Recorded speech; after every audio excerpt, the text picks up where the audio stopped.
Thanks, twins. Keep your eyes sharp. Bravo says he's still on notice. Yeah, hey, Cal. How you holding up? Just appreciating the view. What am I looking for? 2 beams wrapped around the yacht. Gonna take a lot of torque. I'm talking Jedi torque. I think I can handle that. Hey, Cal, I tried to move those beams, but... Yeah, Gabs gave me the heads up. Alright. First beam's down, Gabs. Can you tell the twins to pull down the yacht? On it. Goop, Liz, your turn.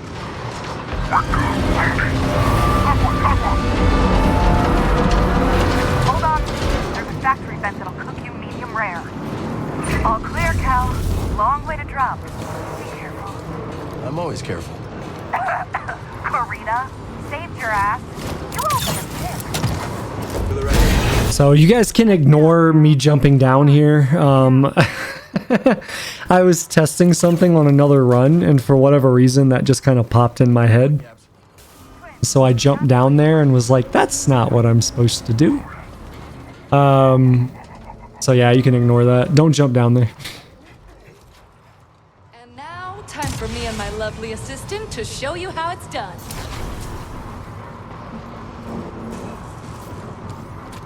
Let's go reintroduce ourselves to the Senator.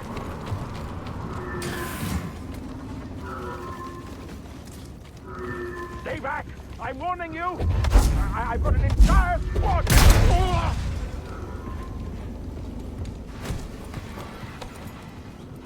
I knew he had unfinished business.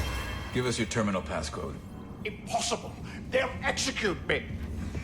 Maybe I could change his mind.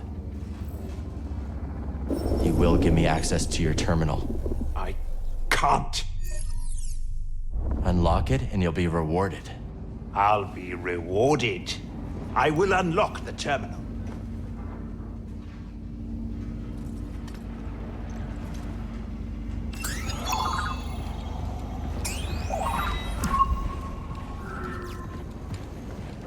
Lucky you, Senator. You got a date with Saw Gerrera. He'll kill me. Oh, I don't know about that. Depends on whether you cooperate. That's a skill Senator's prize.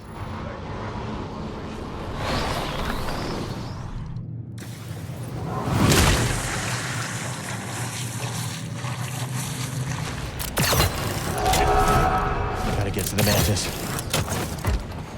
Gabs. The twins. Alright, so we're going to have a Viper droid here, and what I choose to do is wait for it to basically path back to where it starts.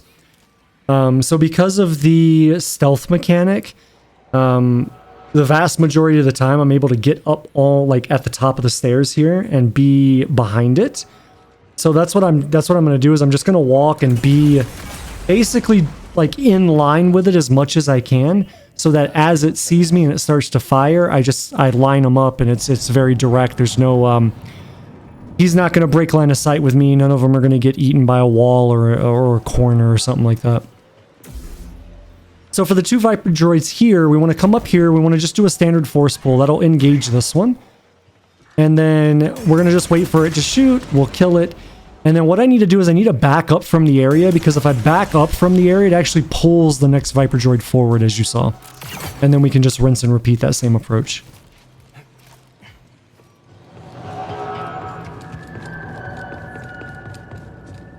For the Purge Trooper here, it's the exact same strategy as the normal run, so I'm basically just going to pull him back and we'll throw him over the side.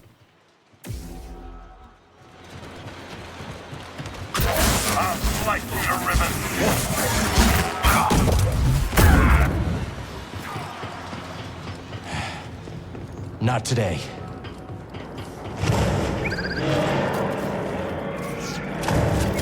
So something that I'm going to do slightly different here from the normal run is that I'm going to go and take care of these 2 stormtroopers before getting the Force Essence.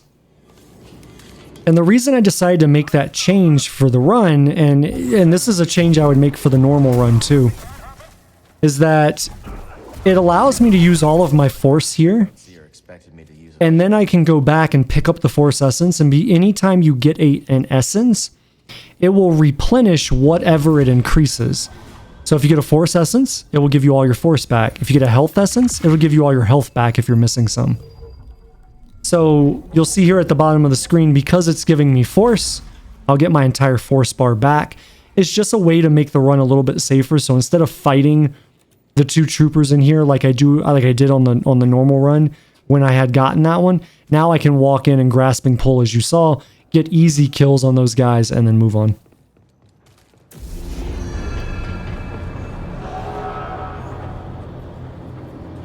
Okay, so for the freight section, I'm going to take a very similar approach to what I did in the normal run with some slight modifications.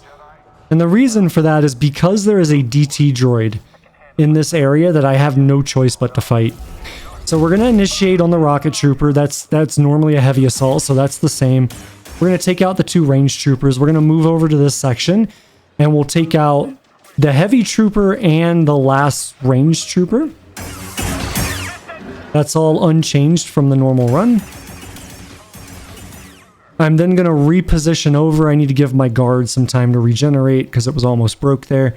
But we're then going to reposition on the box across here, the screen box, to kill the last assault trooper. This is standard as well. So all of this is basically the same. What I'm going to do now is I'm actually going to jump back over to this section of boxes. And what I need is I need the DT droid to walk right up alongside of it. Unfortunately, he doesn't do that. I try to force pull him here to get him to move around these troopers, but he doesn't do it. So the only other thing I can do is move to another section to get him to reposition. Now, as long as you're on the back side of this box, or the box I was on earlier, the DT droid will not be able to hit you with any ability that he has. So moving from that box back to this one, you can see now the DT droid is up against the box. And what that's going to allow me to do is attack him from up here. Because of the way the game is designed, when you're attacking an enemy, you can't go off of a ledge. So that's why I'm able to stay up here and attack this guy. Now, I say that because that's the way it's supposed to work, but that's not how it always works. Which is why anytime I break an arm on him and he staggers backwards, I force pull him back in. Because I have had it happen before where I tried to attack him more after he staggered backwards and I actually fell off the box. And then that obviously it causes a problem, right? So it's very important once you break his arm, you force pull him back so that you can continue going on that cycle and you don't run the risk of falling off. So what I did here is the exact same thing I did on the normal run. Basically, once it's all of the melee troopers, you just basically go back there like I did, wait for them to drop combat, and then as they come around to find you, you go back around and sneak right by them.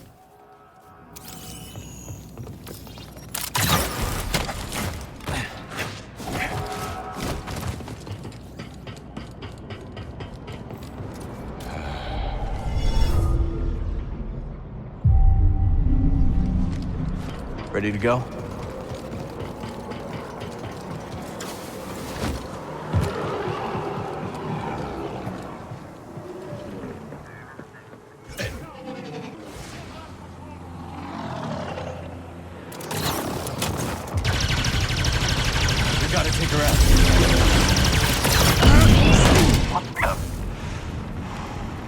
Alright, so for the ninth sister boss, there's not a whole lot to talk to here. I go over it in, decent detail in the original run, or in the normal run.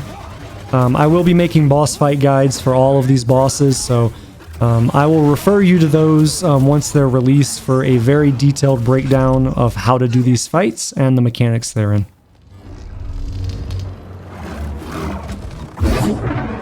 You know, I've been dreaming of this day.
Take a swing!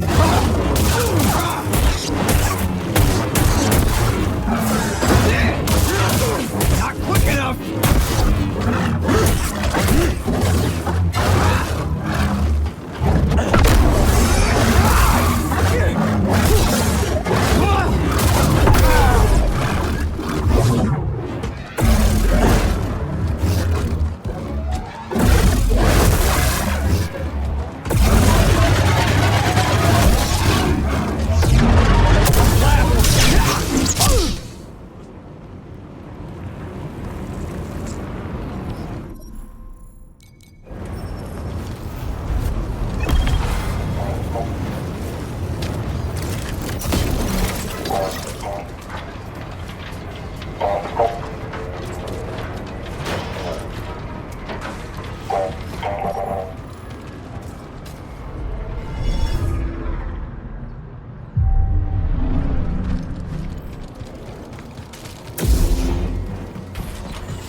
For the section up ahead, we're going to have 2 jetpack troopers and we're going to have a melee commander with a shield. Really, the only strategy and approach to this section is to get the attention of them and then kill them in the order that they come to you, basically. Obviously, the threat here is the jetpack troopers, and then the melee trooper with the shield is kind of as long as you can just stay ranged from him beyond where he would activate his charge, then you're fine, because the charge is really the only thing that makes the shield troopers troublesome. So I was able to kill both of those. This guy got stuck on the geometry over here. He got stuck on the railing, so he didn't move forward anymore, which is what usually happens. So anytime that does happen, that's ideal.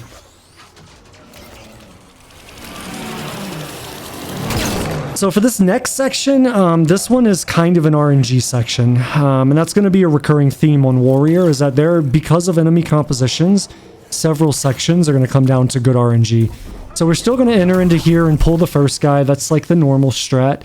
And then the 2 ranged troopers that are normally here are now jetpack troopers. And the reason that this is RNG is because you could potentially have a situation where one jetpack trooper is shooting at you while another one's throwing a grenade. And you can't deal with both of them at the same time from this little area that you're standing on. And the reason why we're standing here on this little area is so that the purge trooper cannot engage. And I almost jumped off the platform. Holy hell. So what I was trying to do there by jumping was I was trying to get the attention of one. And I ended up getting the attention of both. So this is that bad situation that we didn't want. And what you'll see here is that I get a grenade that gets thrown at me, and luckily the grenade gets thrown at the ground. It doesn't get thrown on the boxes. So I recognized that it was going to the ground. I said, okay, I'm not in any danger. Prioritize dodging or dealing with the shooting versus the grenade. And then the next grenade that came out, the other guy wasn't shooting, so I was able to safely push it back. But that area is very difficult simply because you have 2 elements working against you at the same time. And if you get bad RNG with those elements, then you could take a hit with really nothing you could do about it, so.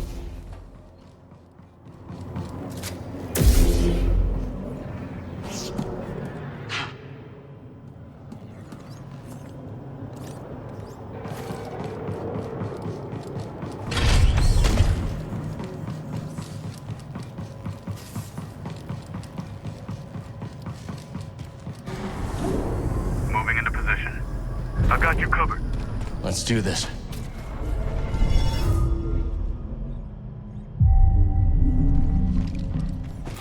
So for this section, same as the normal run, we're gonna open the door, immediately move to the left.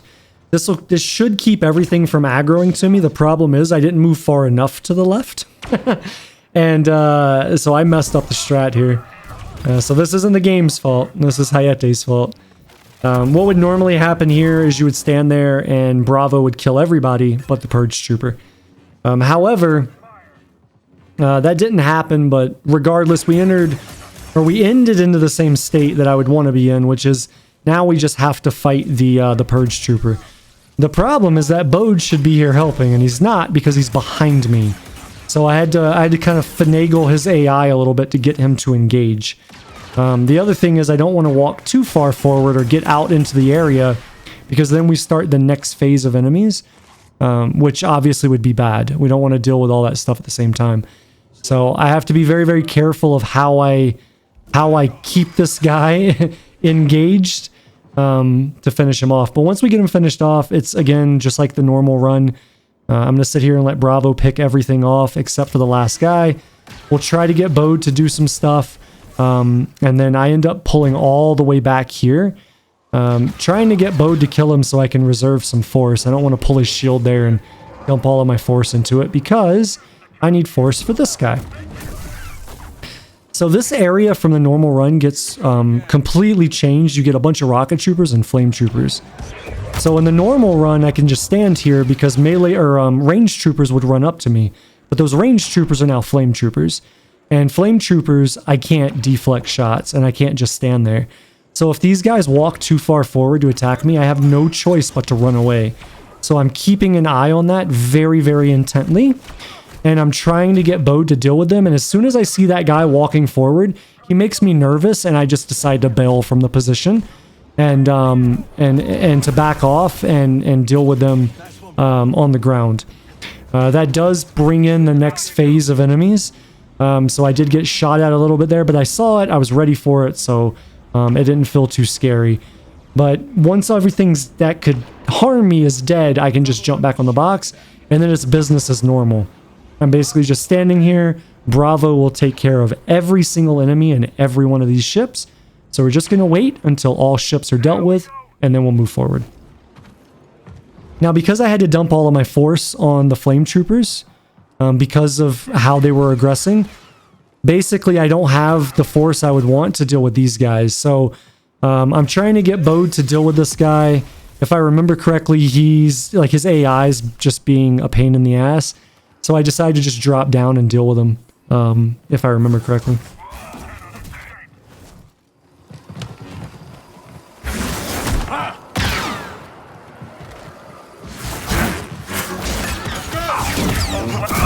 Okay.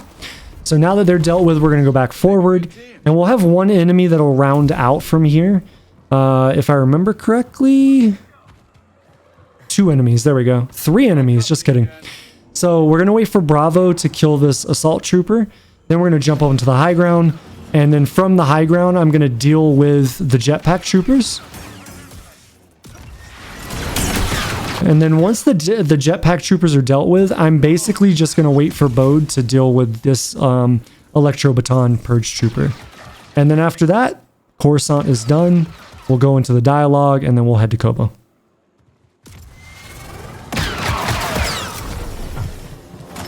Sorry, you play with me, the game is rigged from the start.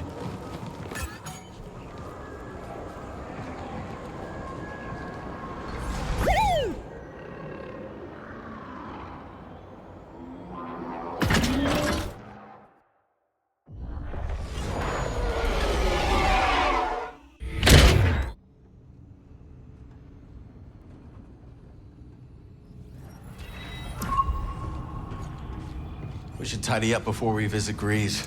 You know how he is about mess.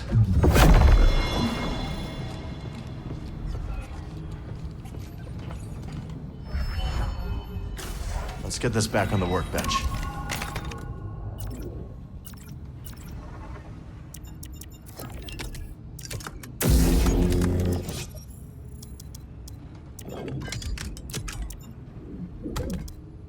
Ready to roll with this.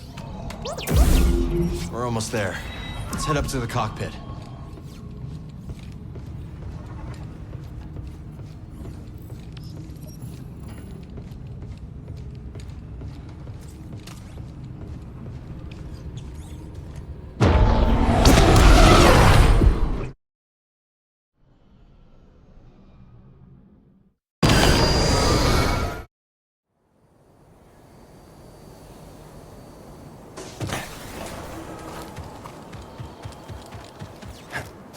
so calm.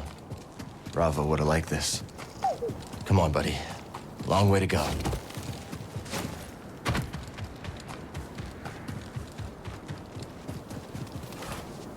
Okay. So Grease is on the other side of all this? Mind giving me a closer look?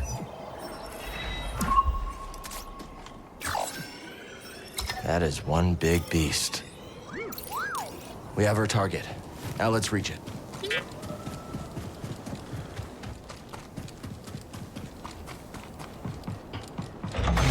So in the normal run, I would end up getting my very first skill that I'm aiming to get is Howling Push. That goes unchanged in the Warrior run. However, because of the enemy compositions and the amount of XP I get beyond what I would normally have, I'm able to actually get Howling Push earlier than the normal run. So I'm able to get it here. So I'm going to go ahead and get Howling Push here. And then I'm going to do basically my normal route for experience. And then I'm in this area. And then we're going to move forward to the next combat section.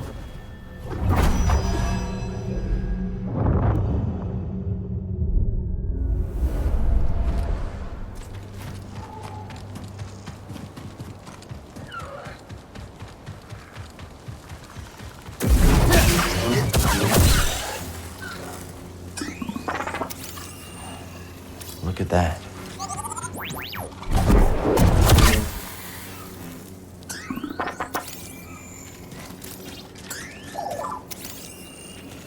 Rusted, like everything else around here.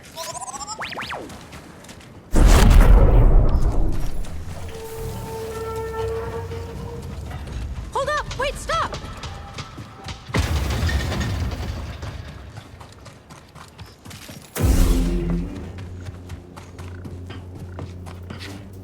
So in this area up ahead, we're going to have the normal stuff that we would have in the normal run. We're going to have two B1 droids. I'm going to deal with them the exact same way, so this whole strat is unchanged.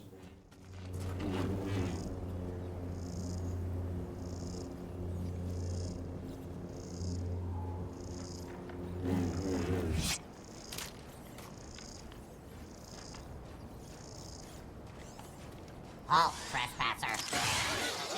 I can win this. Battle droids. So for this strat, I do this slightly different. The composition of enemies is the same. What I do here is I just Howling Push because I have Howling Push. In the normal run, I wouldn't have Howling Push this early, so I couldn't do that. But since I have it, we're going to take advantage of that mechanic with the B1 droids that you're able to push them and kill them instantly with a mass push or a Howling Push. And then for the Raider there, you know, we just deal with him however we want. That doesn't matter.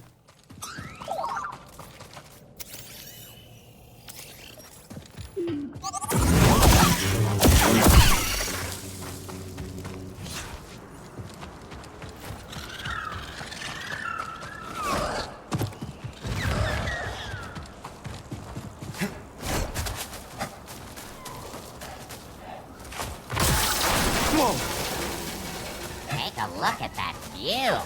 Is that a giant crater? Wow. I forgot how much they talk.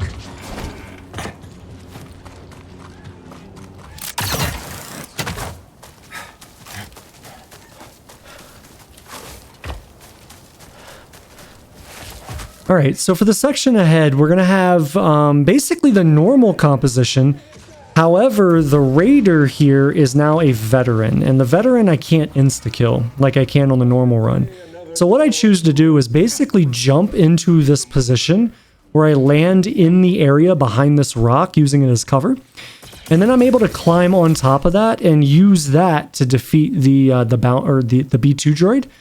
And then once the B2 droid is defeated, what I'm going to do is I'm going to drop down and we'll deal with the Raider. We can either fight him or you can pull him to this cliff's edge and see what kind of RNG you get on his abilities. And if you get good RNG, you can throw him right off. I think it's safe to say these droids have new masters.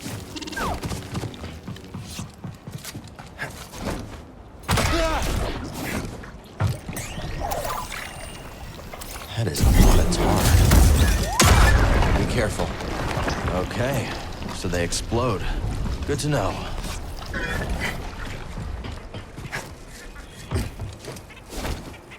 We're sinking. Yeah, so ignore that, guys. I was trying to be slick and be a little bit speed runner right there, and I missed the jump. So I think maybe like a second longer, and I would have gone into the tar, taken damage, and that would have been the run. So as you can see there, we had a BX droid. Normally, it would just be a B1 droid. I just choose to force push him off. That way we don't have to fight and take the risk. Don't they see the bigger picture? For this section, it's basically the same as the normal run. I'm just going to push this guy, which will aggro the B2 droid. We'll kill the B2 droid from up here. And then once the B2 droid is dead, I'm going to go forward. I'm going to grab the Echo and continue to the meditation point. Can't run from me.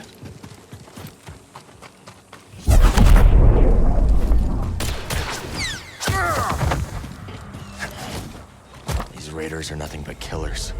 So I'm going to go ahead and rest here just to get all my force back. And then what we're going to do is we are going to now enter into what I call an XP farm. The reason I'm doing this is because, and I think I decided that I was going to make this change even for the normal run if I ever did it again, where Unrelenting pull is so damn good in this game for so many enemies that it makes sense to have it as early as possible. So what I'm going to do is I'm going to take advantage of an XP farm that I will say I did not discover. I don't know who discovered it. To be honest with you, I found it on YouTube when I was doing research on if anybody had discovered an XP farm. So I don't know who exactly found this, but the way this XP farm works is we have a Grocco here. I think that's how you say its name.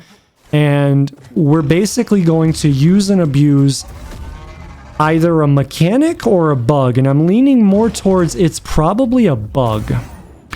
So what you'll notice is that if you were to kill this Grocco normally, or if you throw him over the ledge like I just did there, you get this tiny, tiny bit of experience. However, if you howling push, and you have to have howling push for this, this is one of the reasons why I get it early.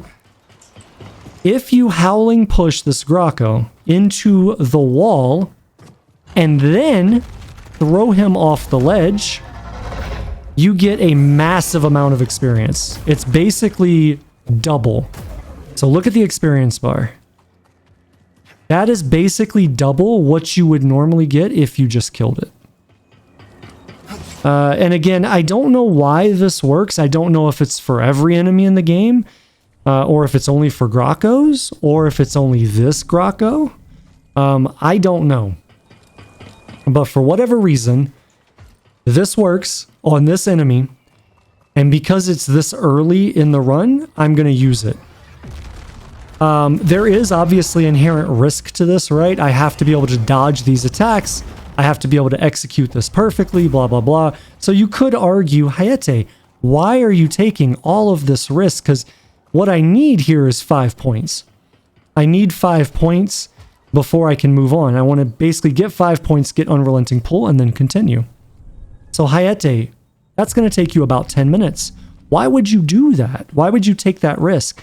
And my argument there is I have to be skilled enough for the run in every respect, in every regard, for every enemy that I encounter to not take damage. I have to know how to deal with them. This is no different.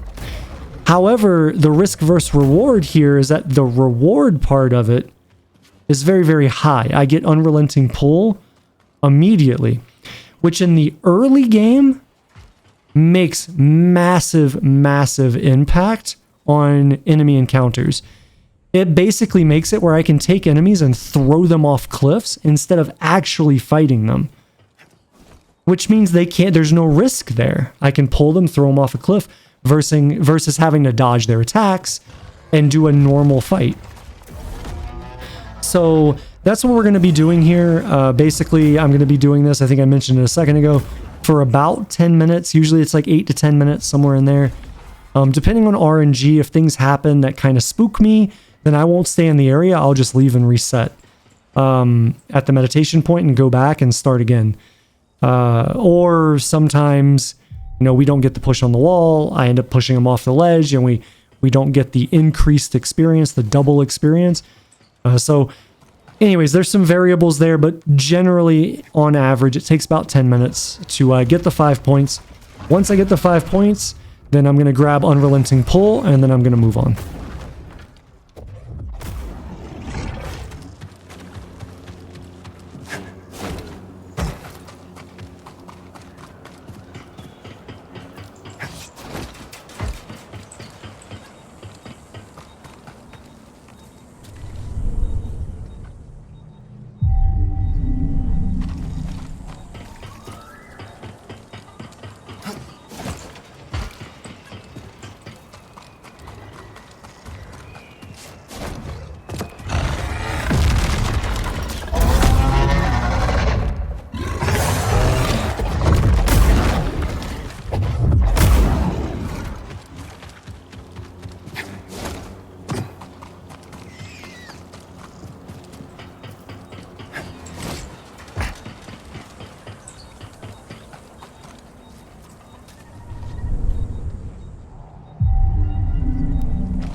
Time to move.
Okay, so now that we have Unrelenting Pull, we can go ahead and move forward. And basically, this area is pretty much unchanged. You know, in fact, you could argue that this area right here, we're fighting these enemies to get these scans and various things, that is actually made easier because these enemies don't blend in with the ground, whereas the bugs do. So it makes it a little bit more easy to see them. But anyways, we're going to go through, we're going to kill them to clear the area out so I can get these various scans, and then to also make way for once we get done going all the way around and we get the roller mine. Held together by much. Please let me go.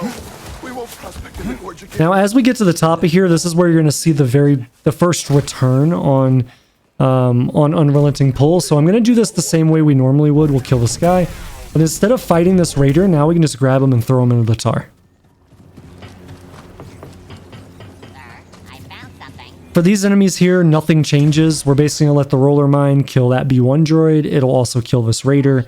And then we'll go in and kill via execute the last B1 droid and then move forward. So that this whole strategy is unchanged. All right, guard the area. There could be more of them. Yes, sir. Sir.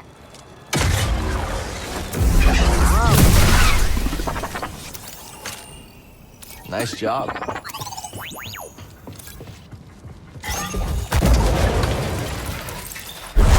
So in the normal run, what I used to do was I used to use this roller mine to deal with this BX droid that's going to be up here. But now, because I have Unrelenting Pull, I don't have to do that. So what I did was I cleared out the scaffolding or whatever that was. We're going to bring this BX droid all the way back, just like we normally would. But instead of fighting him, now we're just going to grab him and throw him over the ledge. A commando droid. I didn't miss these.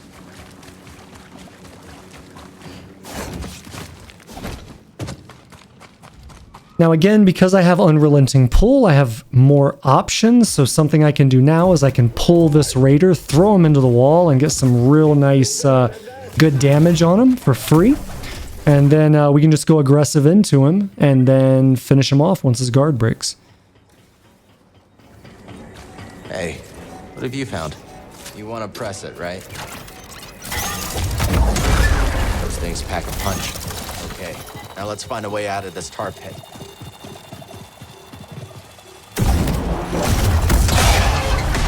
That could be useful.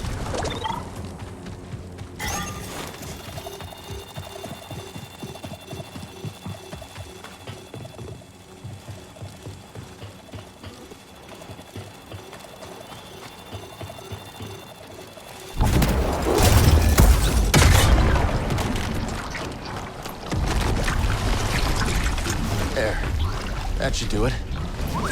Let's keep moving. We're almost there.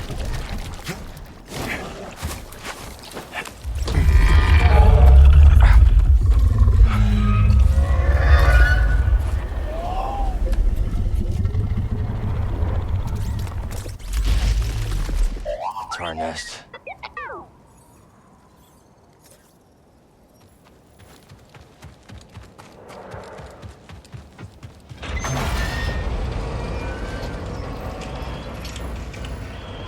So for the enemy up ahead, normally this would be a B2 droid. However, now it's a BX droid. We're still going to grab the roller mine and use it to kill him.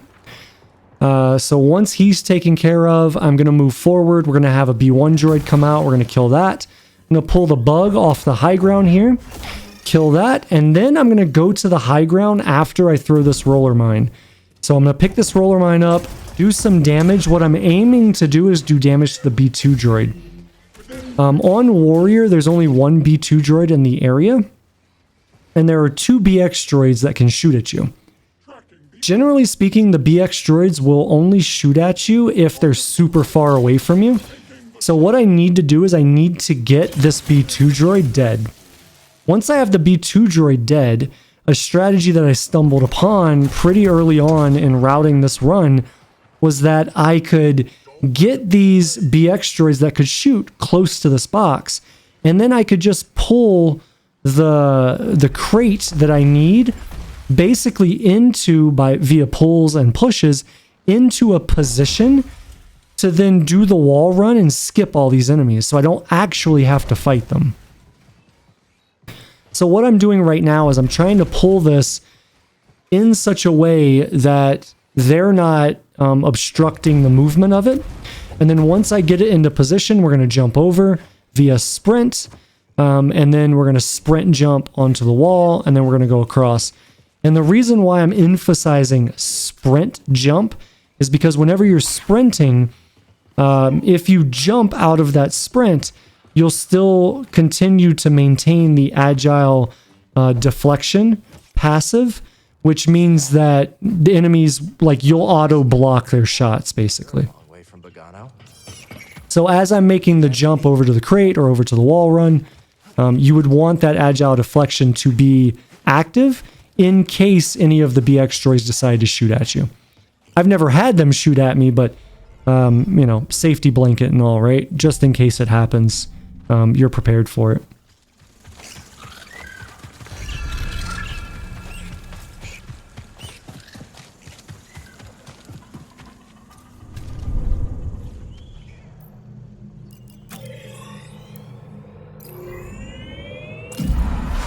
So I end up going back to the derelict dam here because I remembered that I forgot to go get a skill point essence.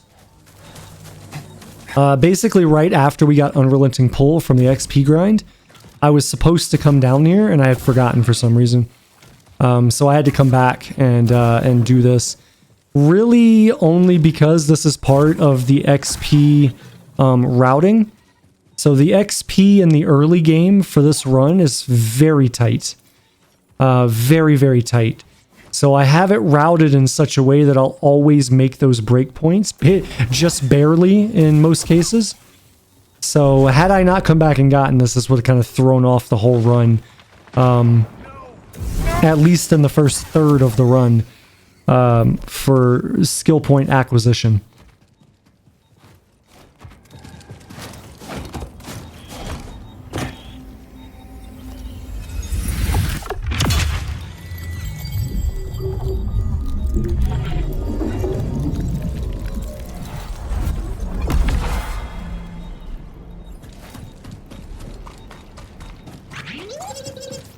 So in the normal run, what would be down here when we come down is you'd have a B2 droid and 2 B1s.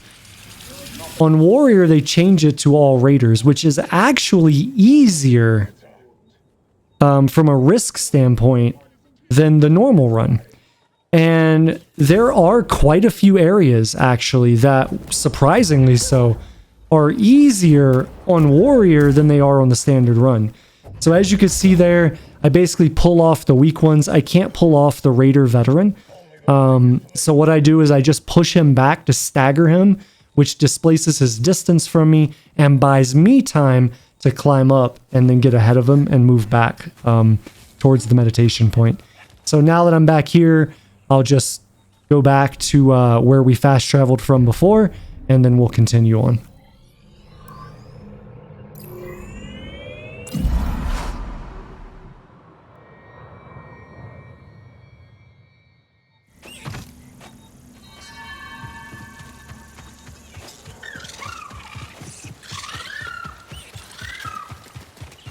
Not a bad change of scenery. Grease's place should be around here somewhere. Yeah.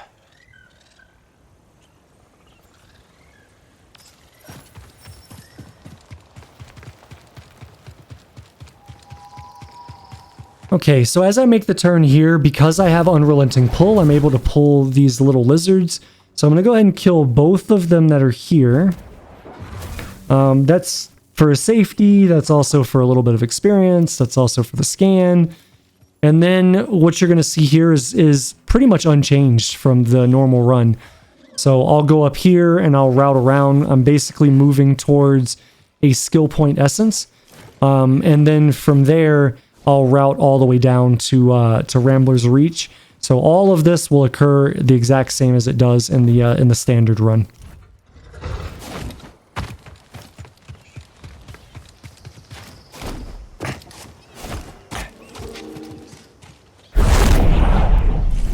Look at this little guy. Imagine being scared of something so fluffy.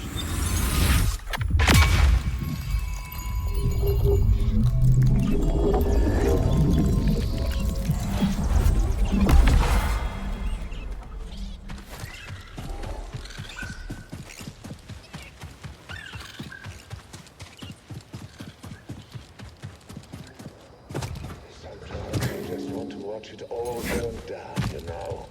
I once used a flamethrower. It was excellent. See, this droid gets it.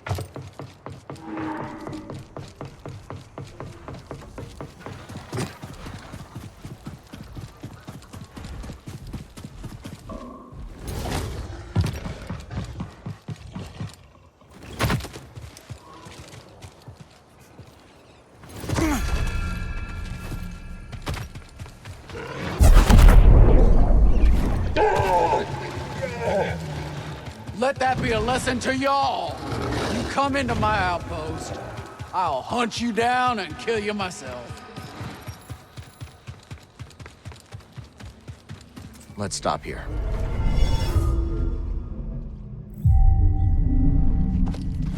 Back to it.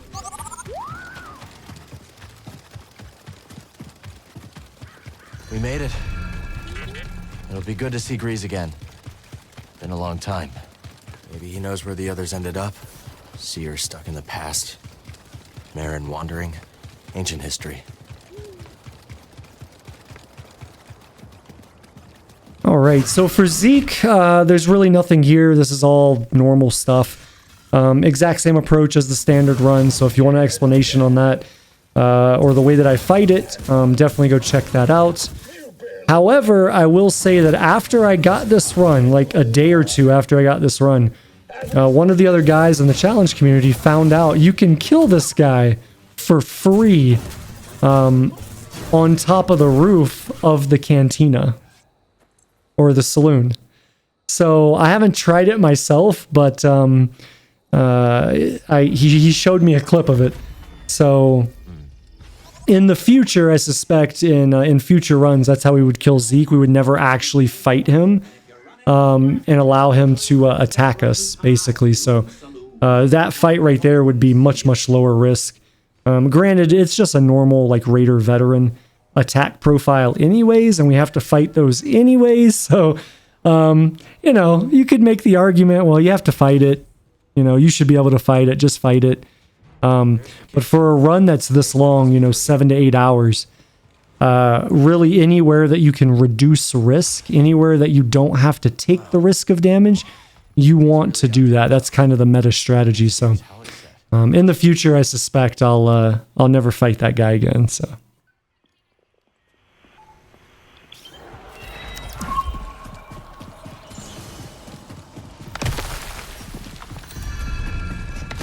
Old smuggling tunnels, huh?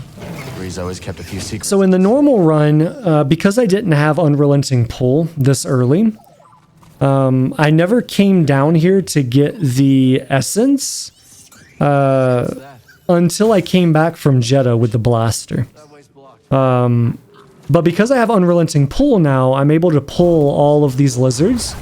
So I'm going to kill all of these lizards, and then there's going to be one bug that'll be down and to the left here.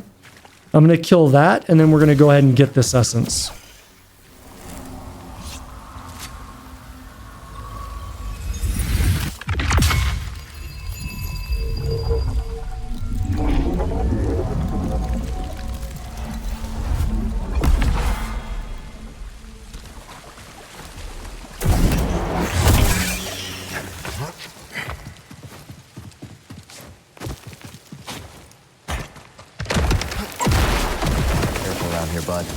Nobody's used these tunnels for a long time now.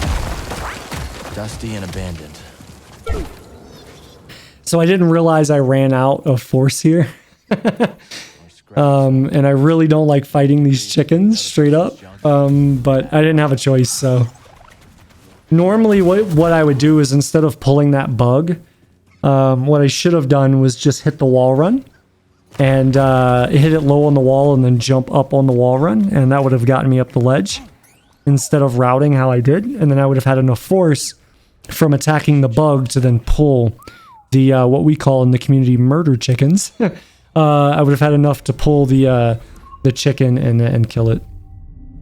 So slight mistake on my part, but it's okay. We got through it.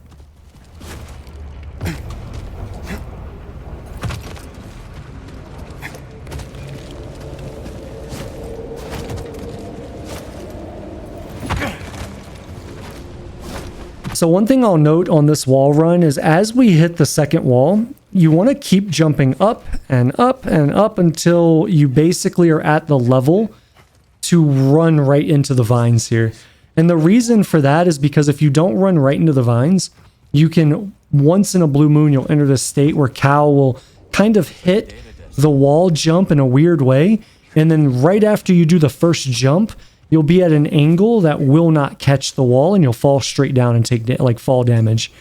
So, you know, for the casual player, not a big deal, but I wanted to make that note for any challenge runner, any prospective challenge runner that may be watching this video and thinking they want to try it out. You definitely want to get super high up on that wall so that you wall run right into the vines and grab them immediately. You don't want to do the wall bounce back and forth.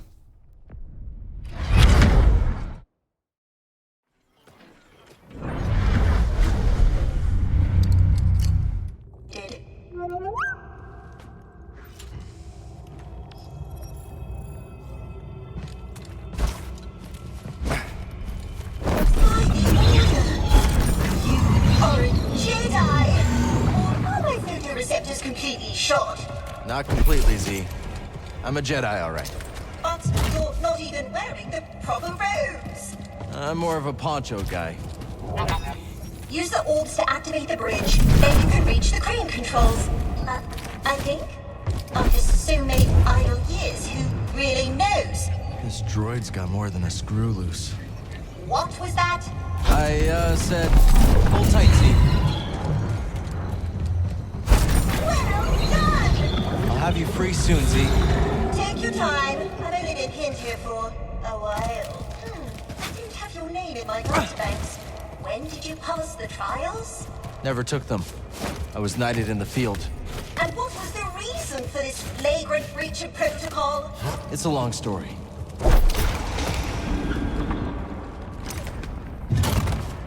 Trials or not, you've done it! Come here. I want to thank you face to face. Thank you, Cal.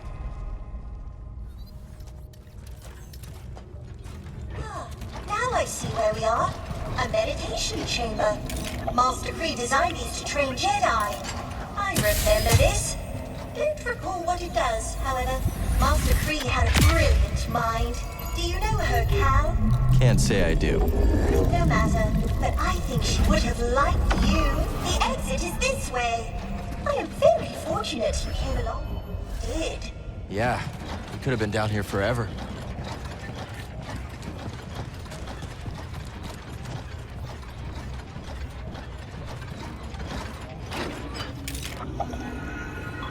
Z, that planet you mentioned.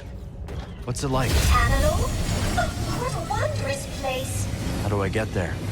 Navigate the Koboh abyss. That must be the knowledge your master purged from your memory banks. Well, she must have had her reasons.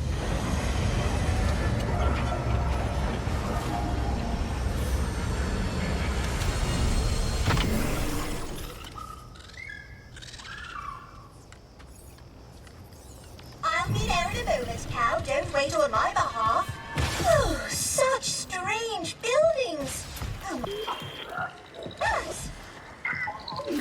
I'm not a Bedlam Raider spy.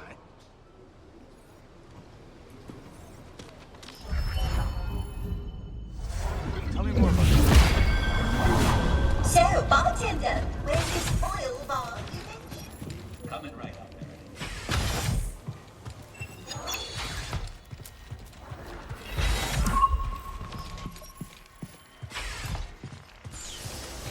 Breathe.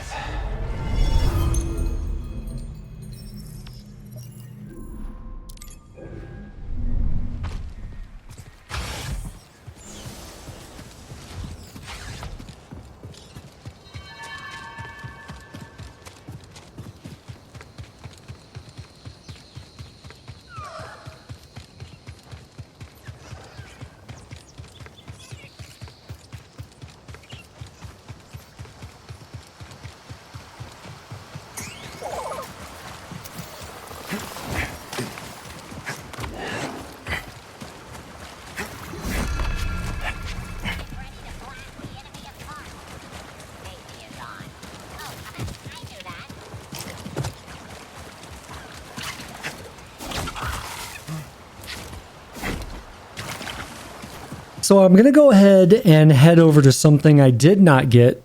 I did not have as part of my route in the normal run. And that is this Force Tear. Now, this Force Tear is not a combat Force Tear. It is a platforming Force Tear, one of 4 in the game. And the good thing about these is that every time you complete them, for each one you complete, you basically get a skill point. And that in the parkour ones, or the platforming ones, you cannot take damage.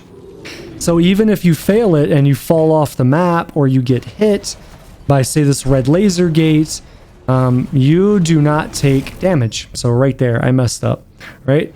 You don't take damage for it. So these are completely safe to do for the no damage run. If you were doing a no hit run, obviously these would be risky. But for the no damage run, they're completely safe. So I'm going to do this one. And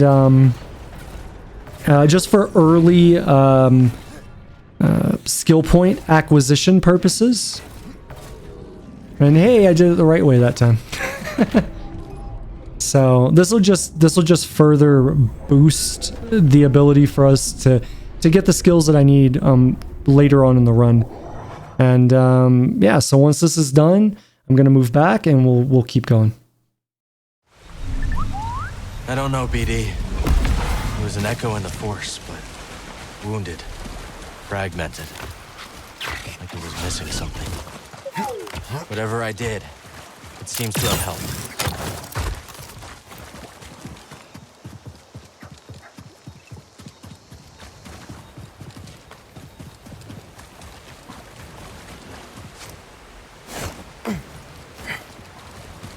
Alright, so because I have Unrelenting Pull, I'm able to use a slightly different strategy here. And I actually shouldn't do this, if I'm being honest with you guys. I shouldn't do this, but it is what it is. The way that I do it in the original run, I would argue, is the least risky way to get through that section. But at some point, because of the length of this run is slightly longer than the normal one, and much more difficult. I was just like, whatever, and risk versus reward. The reward being I get through it faster, and it makes me feel better. So. Forward is to cut through. You catch that too, BD? We're not alone out here. All right, so we're gonna pull this chicken. We'll kill the chicken.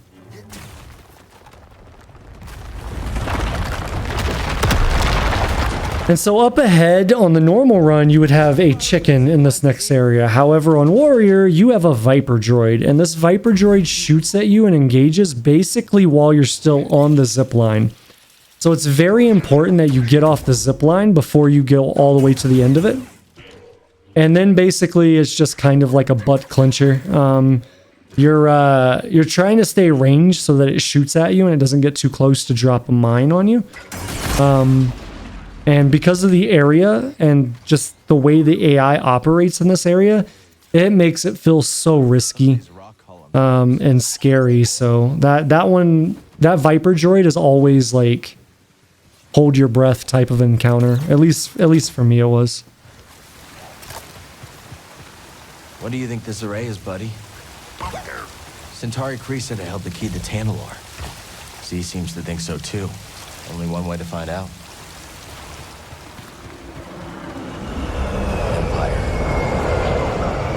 They saw us. Let's move.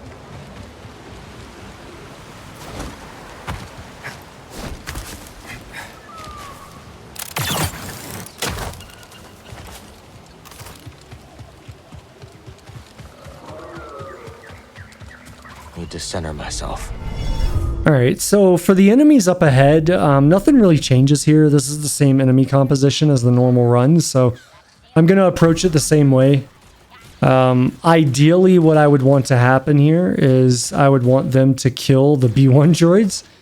But what happened here was you enter this state where the shield trooper's alive and a B1 droid's alive, and they're just basically in a forever standoff. No one will ever win this now. So what I want to happen is I want this B1 droid to shoot at me. And then we're just going to pull this and throw it at him, right? The problem with this section is the next section requires a lot of force.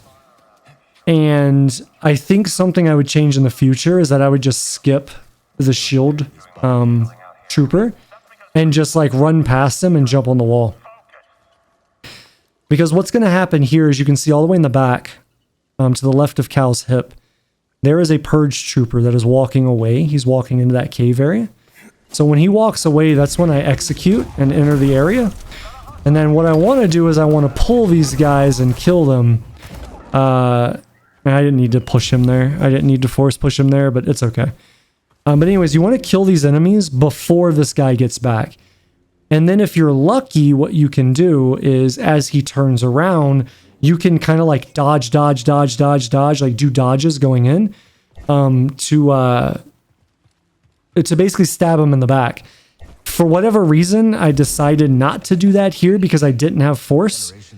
And it can be a little risky to do that if you don't have force, because if for whatever reason you aggro the next enemy set, you would have to basically force push them away to give you enough time to kind of run back. So I decided not to do it. The game decided not to push that back.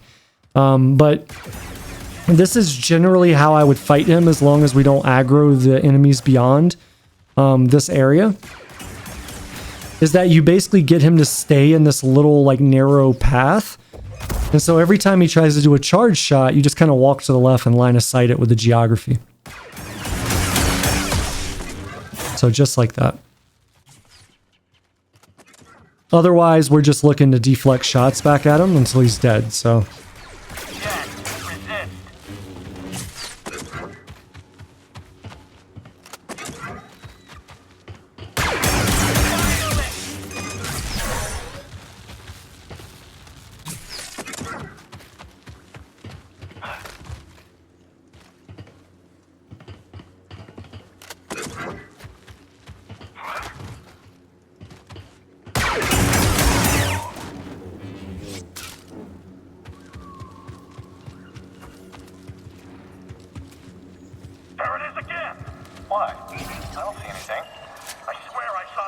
Okay, so for these enemies, we're going to have a shield and we're going to have a heavy assault. I want the heavy assault first. And what I tried to do here was force push them off, but for whatever reason, they kept hitting like an invisible barrier on the left side. Like, I don't know. I hadn't experienced that before, so it was a little weird. But anyways, this whole section just basically like went awry and didn't work the way that it should have. So at this point, I was just... you know, playing the game. It was all improv. So we'll swap over to double saber and just deflect these shots back. So that's that. Yep. So we'll continue forward. We'll go down, and all this stuff is unchanged from the normal run. We'll bypass this whole encounter and head up onto this platform. Now I will say that I turn around and look at the biomall because on one run, this actually happened live on stream, when I was routing this stuff out, was I had the biomall spit at me from the back, and I never had that happen before. To this date, that's the only time it's happened. But because I know that it can happen, whenever I get up there now, I turn around and look at him just to make sure that he's not going to do it. And then once I feel comfortable that he's kind of defaulted and just standing there, then I move forward. I'm not looking for trouble.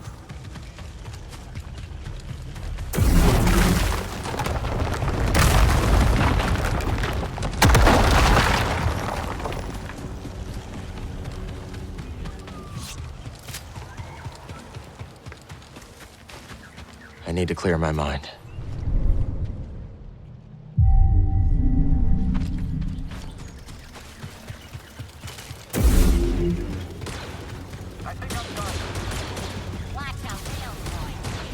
Alright, so the approach for this next enemy set is on paper the same as the normal run.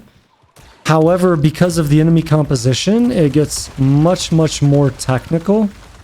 Because there is a Purge Trooper Commander down here.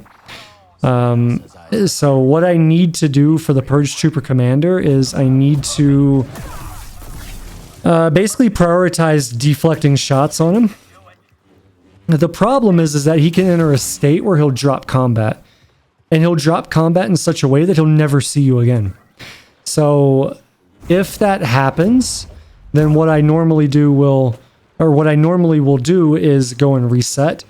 However, because he moved close enough to the ledge where I could grab him and then safely walk him to the side, because for the Purge Trooper Commander, you can't hold them forever. They'll like shotgun you in the chest. So as long as you have enough time to walk to the ledge, then you can just pick them up and throw them off like I did. Unfortunately, because of the way the shield worked and impacted there, I didn't have enough force to kill one more of these guys, which would have been this guy right here that I'm fighting, because he's the most dangerous of the two. But I'm very well versed and experienced in fighting multiple melee stormtroopers, so from Jedi Fallen Order and from this game. So I just jumped down and I'm like, whatever, I can deal with it. So we do that. What's this?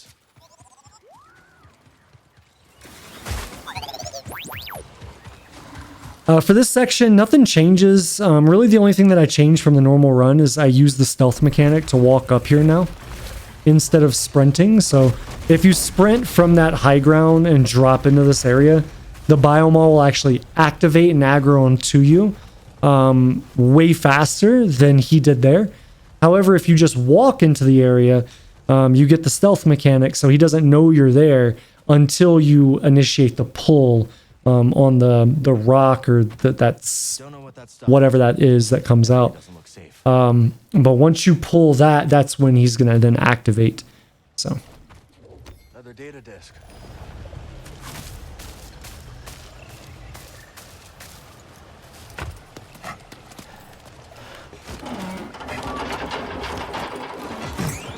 Think this substance has anything to do with the array?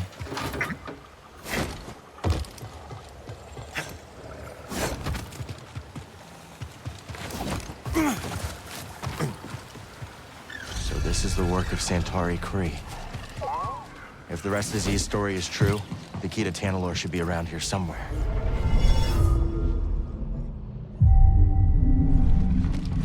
Ready to go?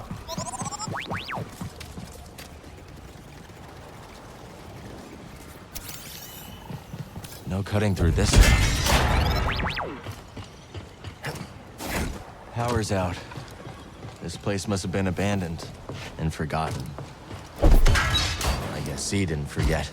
All these years later, and she never gave up on her mission. We can't let her down.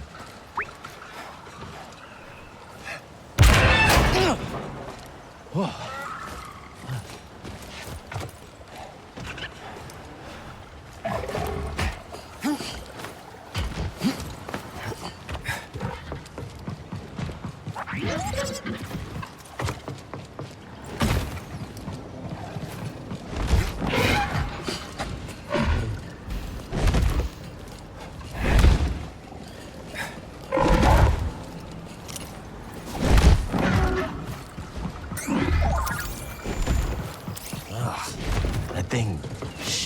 All right, so as we enter this area, nothing different. We're going to have a chicken here. We're going to kill that. Something around here has a big appetite. Now, in the normal run, the essence that I'm going to get here, I would get later on after Jedah. I actually came back because I had the blaster. And the Mogu, I think that's what it's called. The thing that looks like a Wampa. It was safer for me in the normal runner. It felt safer to do what I did then, which is, you know, I come back, I aggro the Mogu, bring it all the way back to where the chicken is. I go to the high ground and I kill it up there with the blaster stance. However, I found something on stream one day when we were testing some things, routing this run, that I didn't know before. And that we're going to make use of here. So what I'm going to do is I'm going to pull this guy back.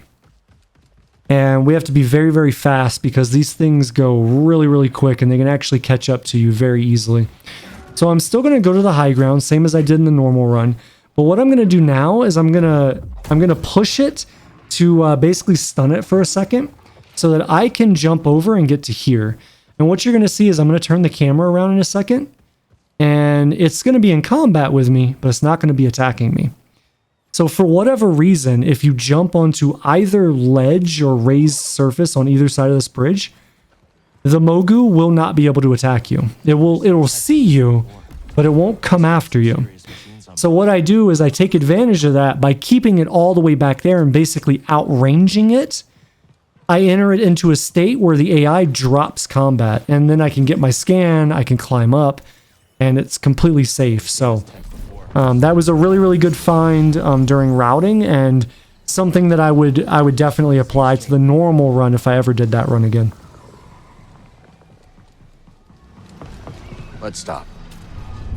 So another thing that I did in the normal run, so I'm going to go ahead and get all my force back, and in the normal run I came up here and killed all these chickens.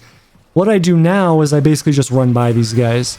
There is no reason to kill them because we could simply just jump onto the high ground there and then we don't have to deal with them anymore. Now something you're going to notice for this run is that I pick up a lot more data discs. So in the original run, I picked up 5, I believe. And the 5 was simply for flux. However, in this run, we're going to pick up 15. And even if I went back to the normal run, I would maintain that strategy of picking up 15. And the reason for picking up 15 is because I want 5 for flux, and then I want 10 to buy the perk slot upgrade from Z as well. That'll actually reduce some of the risk of what I did in the original run, because at the time, I didn't think about that, as dumb as that sounds. And in the original run, I actually go to Jedah. On the second time we go to Jedah, I do one of the path puzzle / combat encounters to get the perk slot upgrade that I need. So I've basically traded that out of the run and now put this into the run where we basically just get some more data discs and we buy it for free, which is basically 0 risk. So for this section, nothing changes. This is the exact same as the original run, so that's all I'll say on that.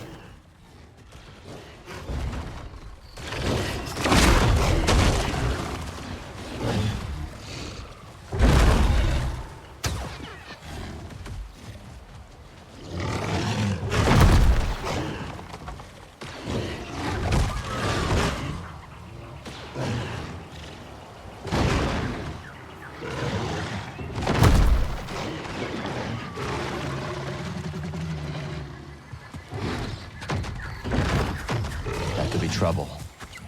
Or maybe it could lend us a hand.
The Empire is way out of their element here.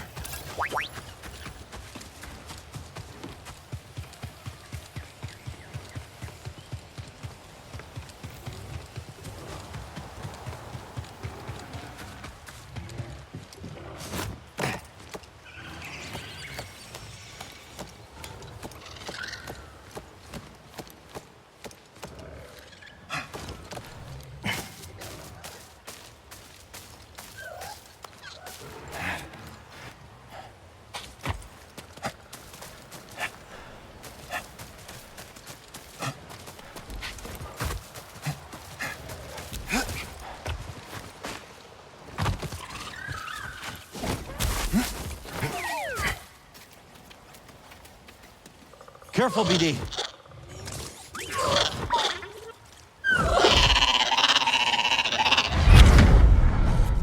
Situations.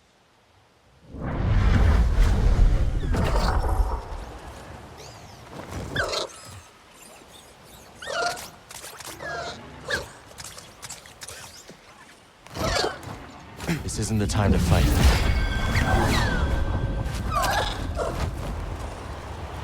Now this is more my speed.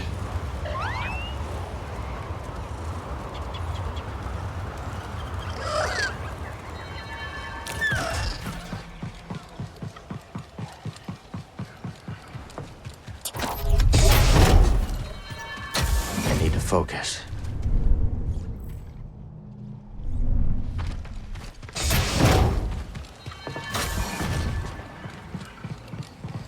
Okay, so we're going to pull this chicken, and then we're going to move forward. Same as the normal run, we'll just walk forward, we'll stab this guy in the back. And then this next area is another example of an area that is much, much easier than the normal run. Because this is all rocket troopers. So, simply put, all I have to do is kind of pie the corner here, and take these guys out one at a time as they fire.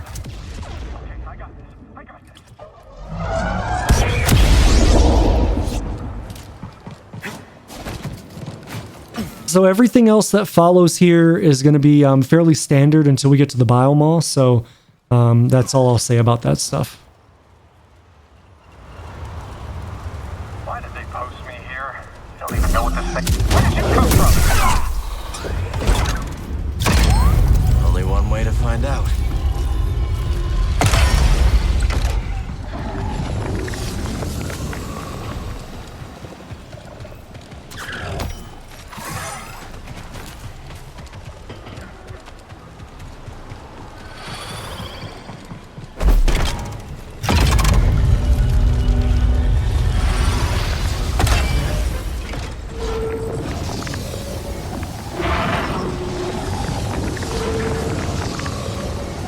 That did the trick. Let's move.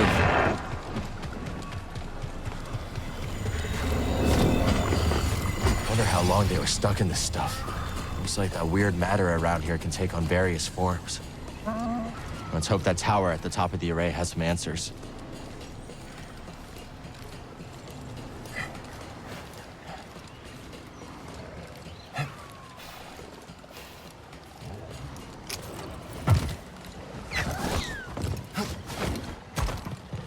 Alright, so because of the composition of the enemies in this area, and that the biomall here is an upgraded version that I can't mind control or confuse, what I have to do is basically hit this biomall and then bring it up to this area, and what I'm going to do is I'm going to run and jump right off the side. Now this is going to look super, super risky. And believe me, it is. This is a very risky strategy. However, I cannot find a better way to do this. So maybe in the future someone else will come across a better strategy, but for right now, this was the most consistent approach to this enemy encounter. What I want to happen here is I want the biomall to kill everything except for the stormtrooper that's up on the ledge or whatever.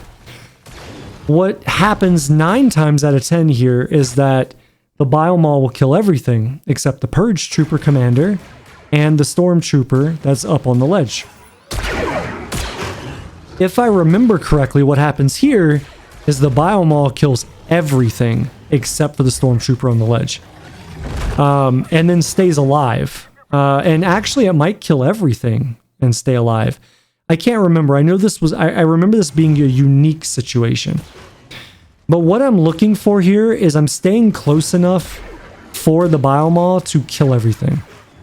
Once I feel comfortable that it's done its job, then I'm going to move on. So that's what I'm waiting for right now.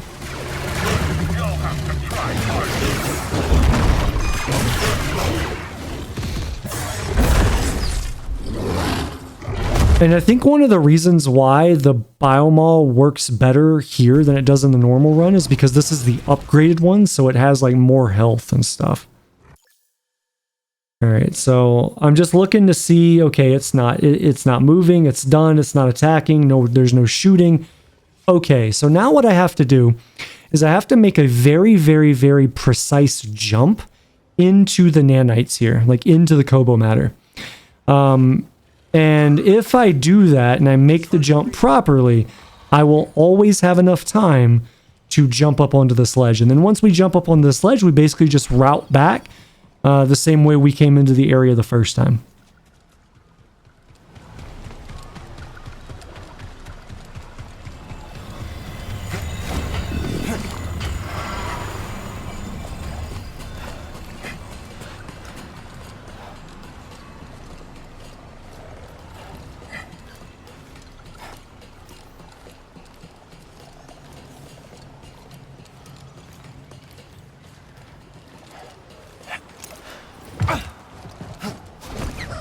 Now, as we go back into the area, I'm going to be looking at the biomall, and I see that he's kind of angled a little bit towards the right. So because I see that, what I'm going to do, and this is the reason I'm sitting here waiting is because I'm thinking. This is one of those dynamic situations where it's not, paint by numbers, right? It's not scripted. I can't determine where this biomall is going to end and what it's going to do once everything stops fighting. So I'm like, okay, well, I should be able to enter in on the left side of this area. And then using the stealth mechanic, as long as I'm not sprinting, let's see if I can just jump up on this ledge and go behind it, right? So that's what I do, and it ends up working. If it didn't work, what I was going to do was just sprint and jump over this gap. And then it wouldn't be able to get to me, and I would be able to deal with the stormtrooper. But it worked, so we get over. I pull the trooper, kill it. I'm going to go down the bridge, grab this data disk, and then I'm going to move towards Dagan.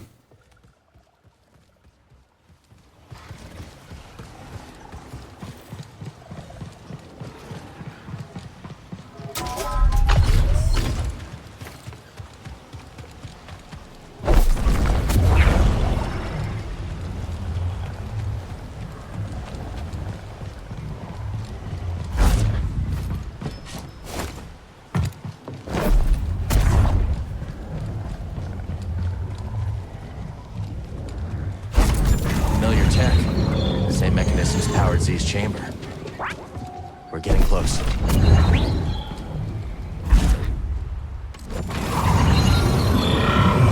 those spy droids again. We're not the only ones interested in the array. We've searched all over the array, buddy. This is our last stop. If the key to Tanalorr is real, it has to be here. And if not, maybe Z does have a screw loose.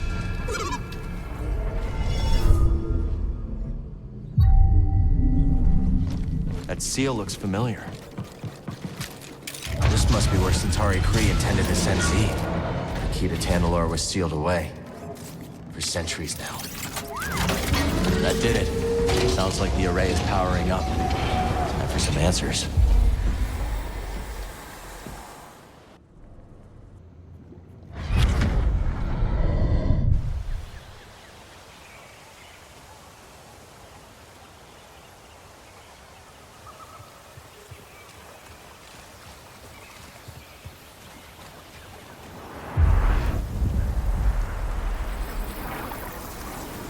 Force is strong here.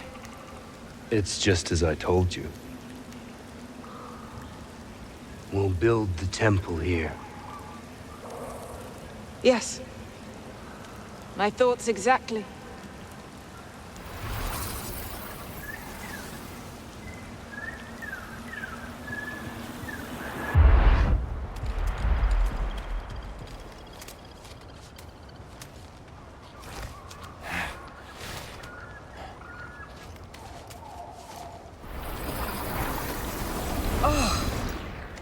It's simply wonderful. Yes, it's perfect. I've seen the galaxy, Centauri. And there are many worlds that the light of the Jedi does not reach. I'm going to petition the High Council to train initiates here. On Tanalorr. But it can be so challenging to access. What if something were to go wrong? Our temple will be a bastion for the Order. Here at the galactic frontier. The Abyss blocks comm signals.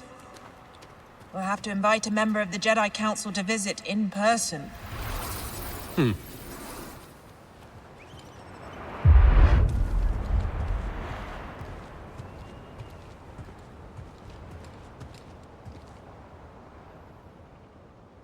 Release me. Please.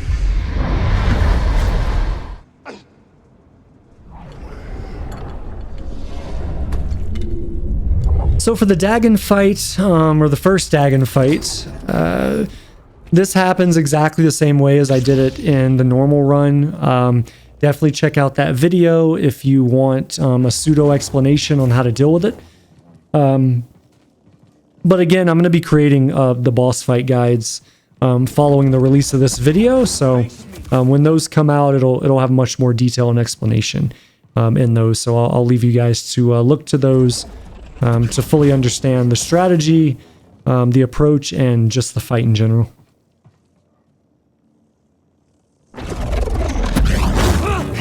Paltry.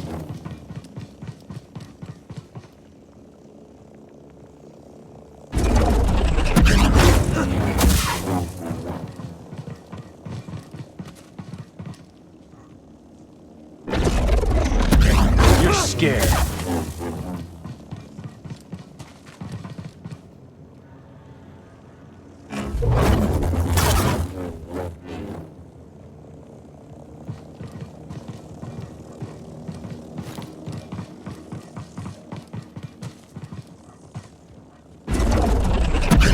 Frightened?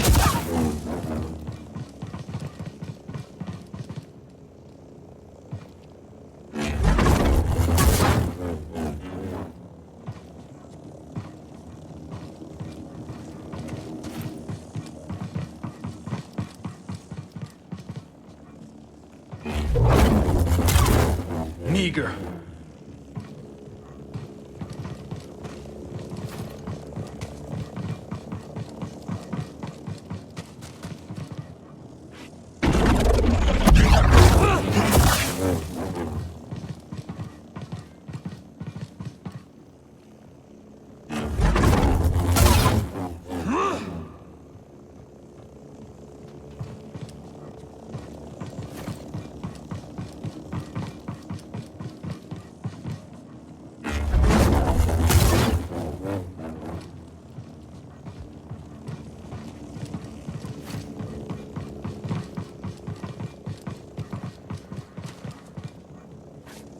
This is real power.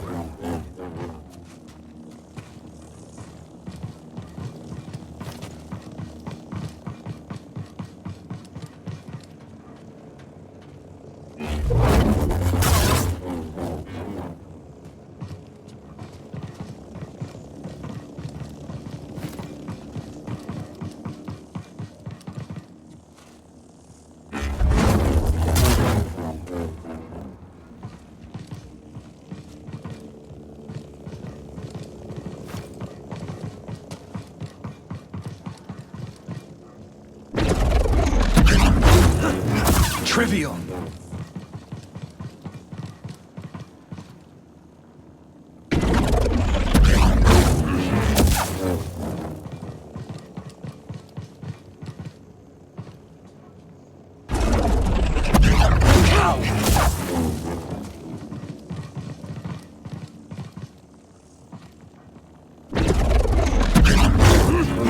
That's nothing.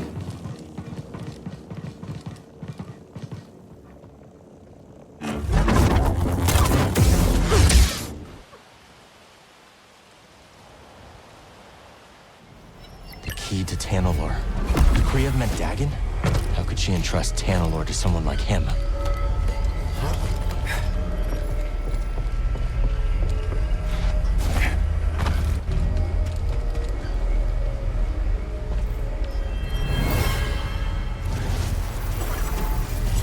Tanalor was supposed to bring us closer.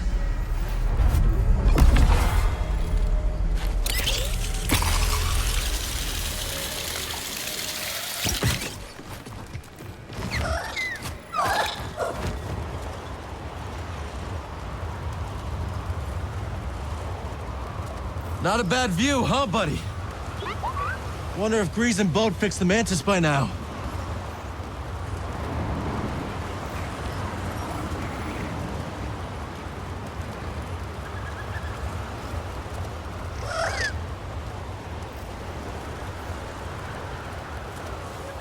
Thanks for the assist.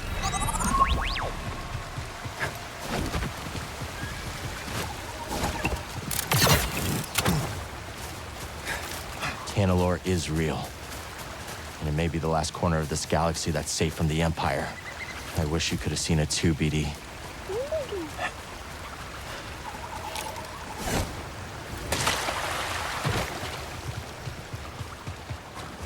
I think we just found our ticket out of here. Easy. We won't hurt you.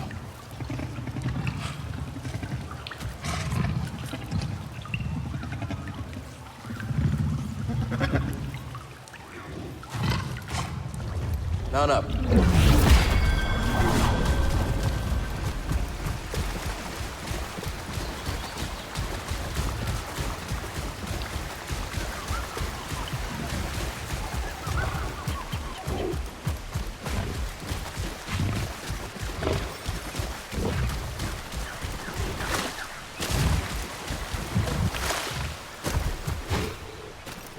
Yeah! I bet we can clear that gate with a little boost from our new friend.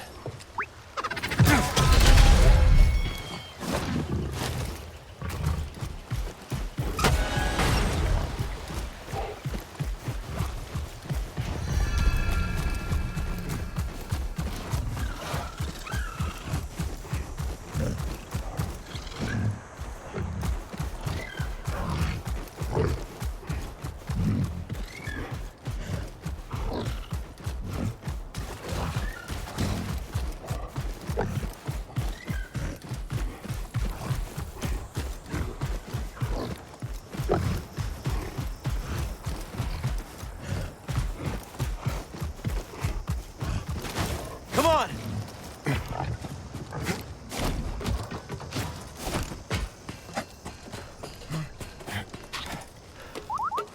There they are.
Mantis is back in action. Come on, BD. Let's meet him at the landing pad.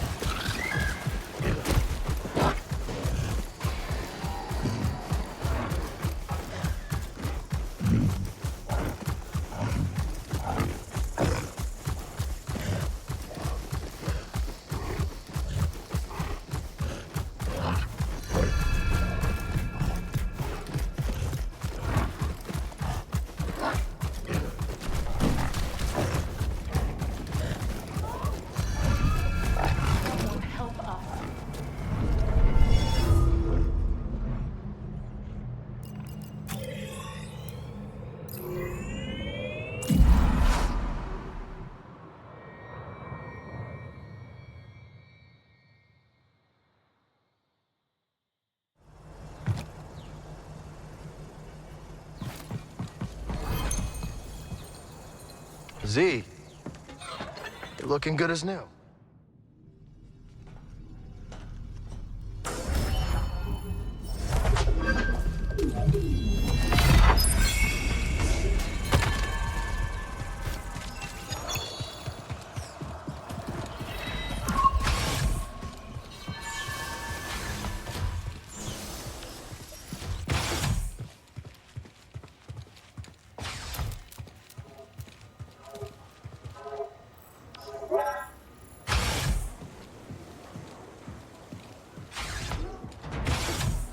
Barkeep. Huh. What can I get you? How about putting a lock on the door so that's like a ritual? Let's see what we find up here.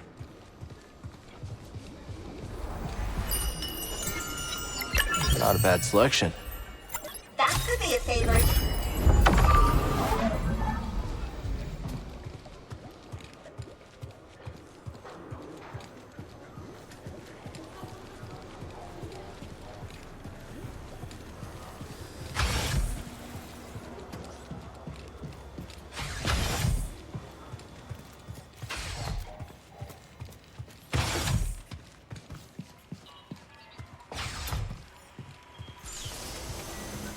There is only the Force.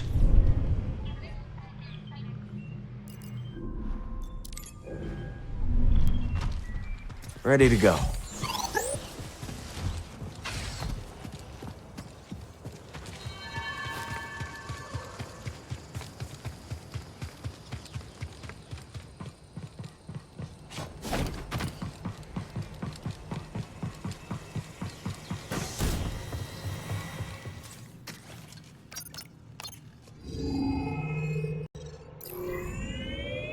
Bound for Jedah.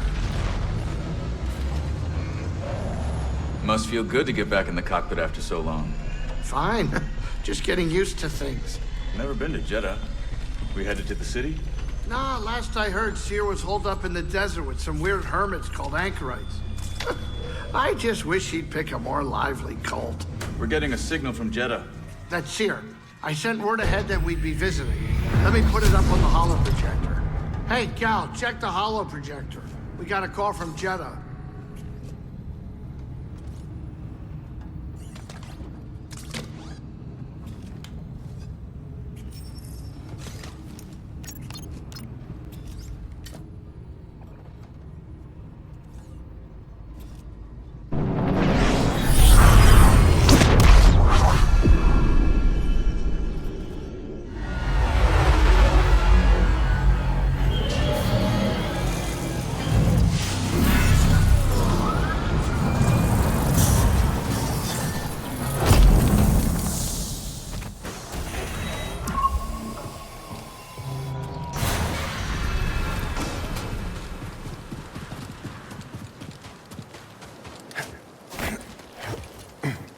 Go find Cere's escort. The rendezvous. Okay, so what I wanted to do here was I wanted to aggro this guy and keep him on the right side of this area. If I remember correctly, he ends up just dropping combat with me, which is not what I wanted him to do. Because ideally we want to pull him or get him to like come forward. And what he's done in the past is he'll come forward to this edge, like that ledge that he's looking at.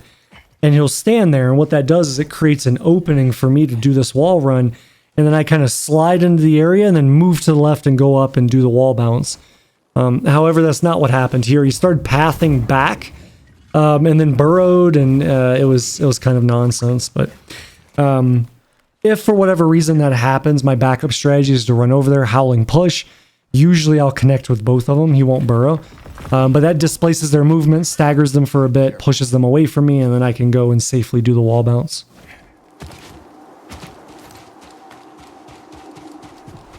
Jedah. Not bad. Let's check it out.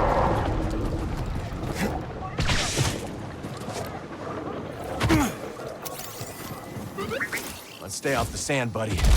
Don't want to end up a snack. Looks like a prayer wheel.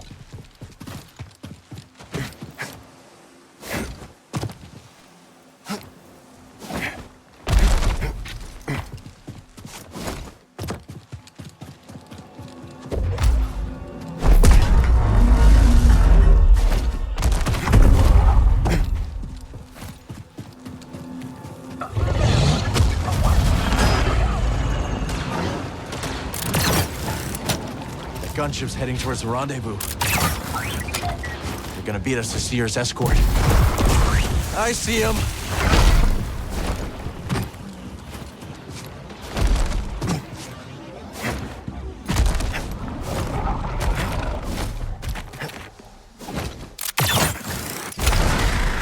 This guy does not give up. Gotta respect that.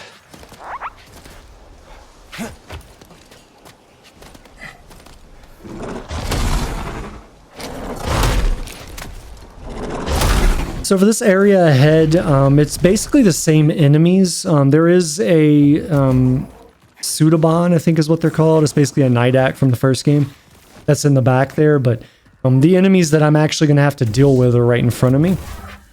Basically, we just push them if they're in the way and then run through like I did. This area usually populates with 2 flame troopers. However, there's 2 probe droids, which makes it easier because then we can do what I did there. It makes it a little bit less risk than dealing with the flame troopers. But anyways, once they're dead, we're going to move forward, and then we're going to get a couple of things in the meditation point. Find the escort before the Empire does. Anyone in the area? Copy that.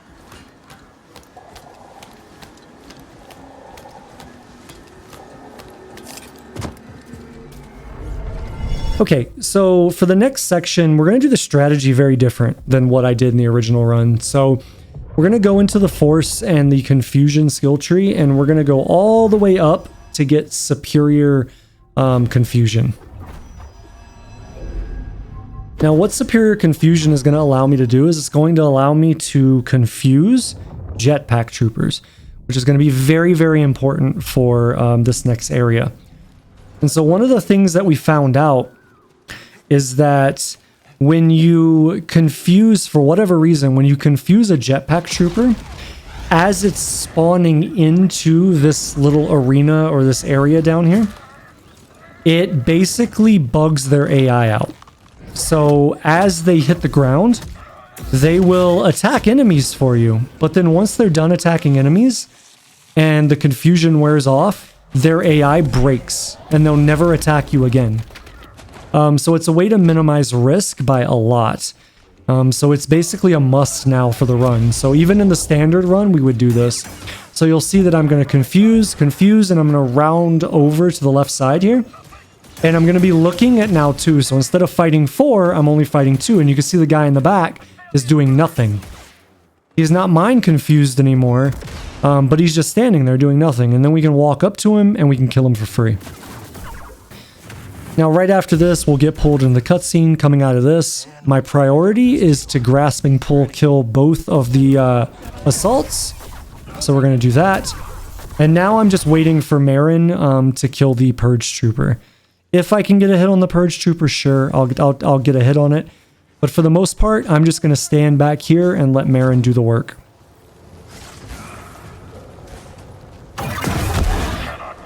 Now, as that guy gets low, what I'm going to do is I'm going to go ahead and prep for the next section, the next phase of enemies. So I'm going to take this high ground, and what's going to happen in the next phase is we're going to get 2 rocket troopers and 2 shield troopers. So by standing up here, I negate the shield troopers. They can't attack me, so I only have to deal with the rocket troopers at that point.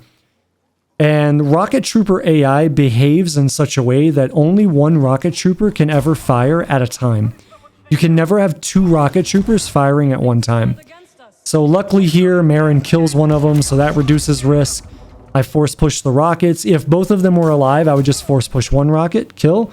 The next guy would shoot, I'd force push that one, kill, and I would be good to go. Beyond that, we're just going to sit here and wait for Merrin to kill these guys. I am the best.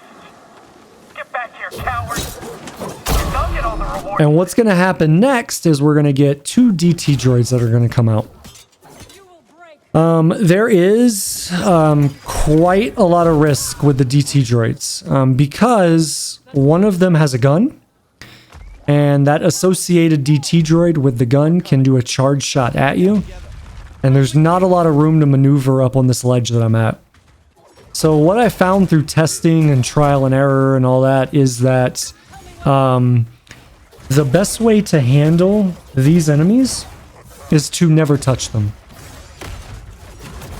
It doesn't matter whether you attack one or the other. Every time these guys come out, one will always be aggressive, which you can see is the one on the left that's fighting Merrin. And then the one on the right with the rocket launcher will never be aggressive. It will always just stand there. And it will always stand there and look at me. It will never look at Merrin. Whereas the other one will look at Merrin.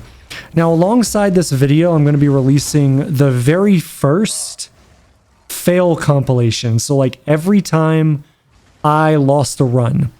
It's been something that's been highly recommended to me, highly requested from me, etc., etc.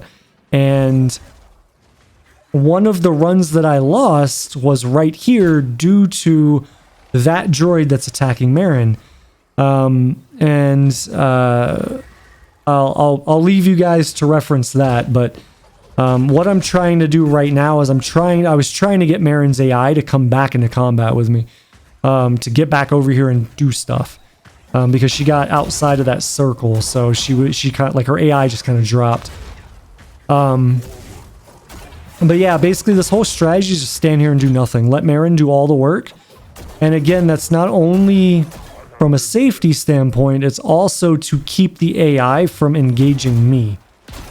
Because if I could sit here and throw Saber and then wait for Flux to regen my force and throw Saber. But if you do that, the enemy AI will now consider you part of its aggro table. And at any point in time, that droid can turn around and try to attack you. Not a big deal when he doesn't have arms, but when he has the blaster, it's a very, very big deal. When he has the staff, it's a very, very big deal.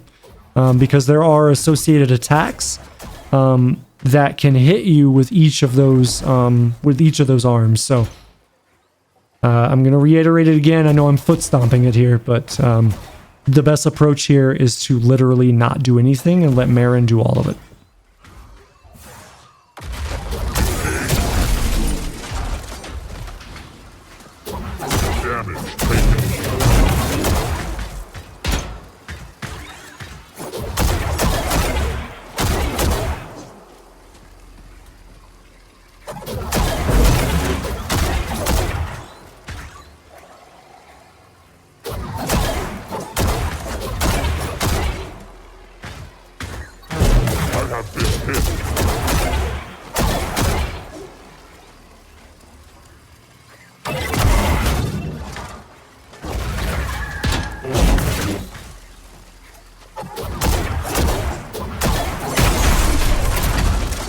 That's the last of them. I picked up an ascension cable. See anything I can latch onto?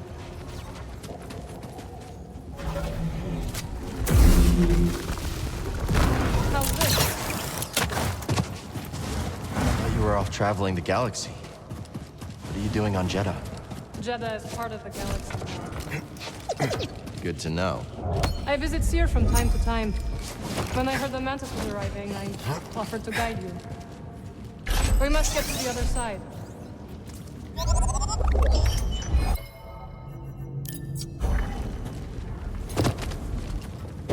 Yes, that should work.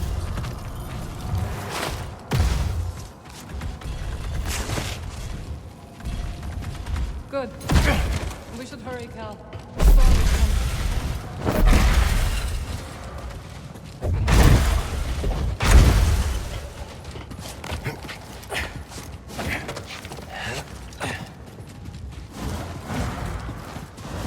Stormtroopers. We should circle around and ambush them from above. I like the sound of that.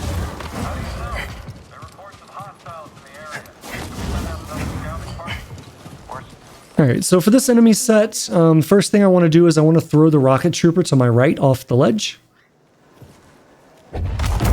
After that, I want to pull Double Saber out and deflect what I can and or confuse a jetpack trooper and hope that he gets a bunch of people with his grenade.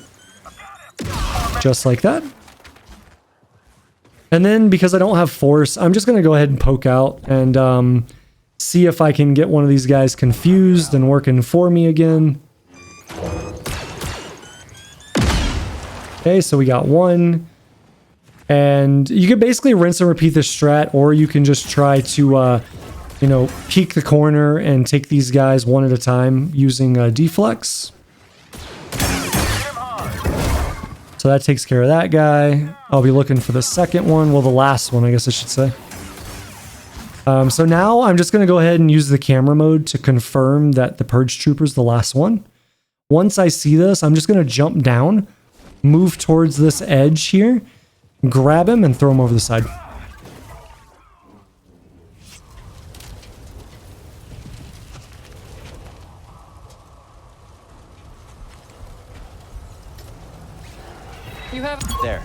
see it? I do. They will pay for this.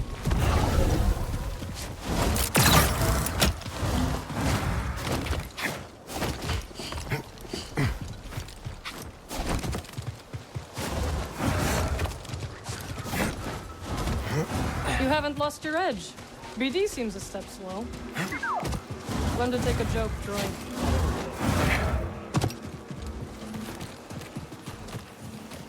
Through here.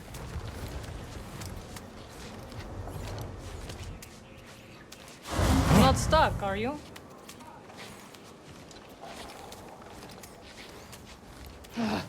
Spit. The way is blocked. Whoa, watch out! Are you trying to kill me? Sorry, I thought... It's alright, Cal. Stand back. I will fix this. What are you doing? Restoring the pattern you threw into chaos. Incredible. That looked exhausting. You need a break? The storm is coming. I will rest when we arrive at Cere's base. Where did you learn that? Dathamir. You went home? Yes. My sisters are gone, but their wisdom remains.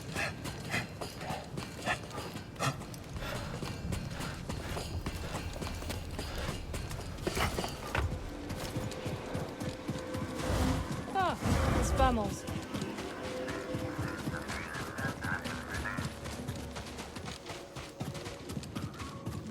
Looks like a scroll. Can't imagine how long it's been here. The creature is gone, but it will return. We should never have made this journey. May the Jedi protect us.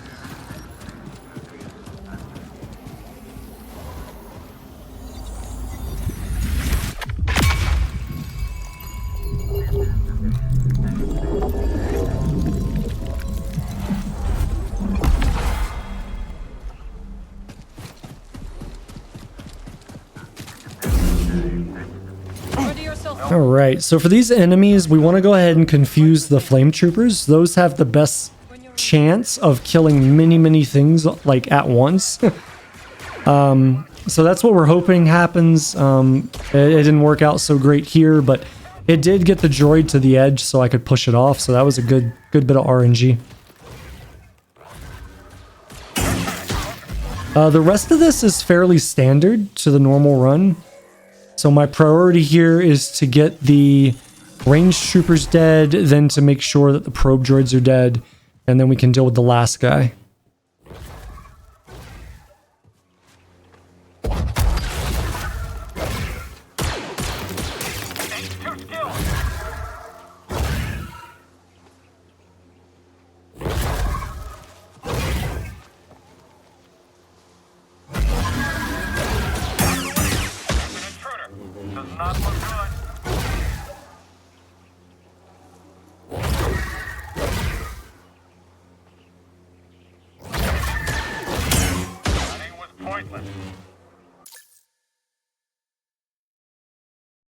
So I see that the Purge Trooper is the last one, so I'm going to go ahead and drop, and then what I want to do is I want Marin to stun this guy. And then when she has him stunned, I'm going to move forward, get to the ledge here, and pull him and throw him off. Marin, you got it? Of course. I'll meet you on the other side.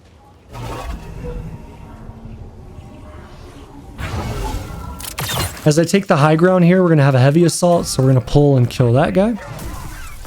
I'm looking at my force to make sure that I have enough for a second pull. And the reason for that is as soon as we drop and turn the corner, we're going to want to pull this flame trooper. And that'll take care of that guy, and then we can move on. What'd you find, buddy?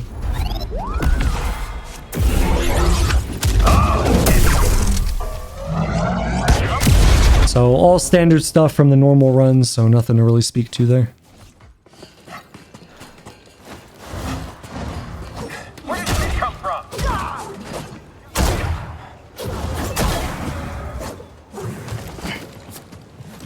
They're scared of you. I know. They have taken to calling me the Desert Ghost. Desert Ghost, huh? Haunting Imperials has become a hobby of mine.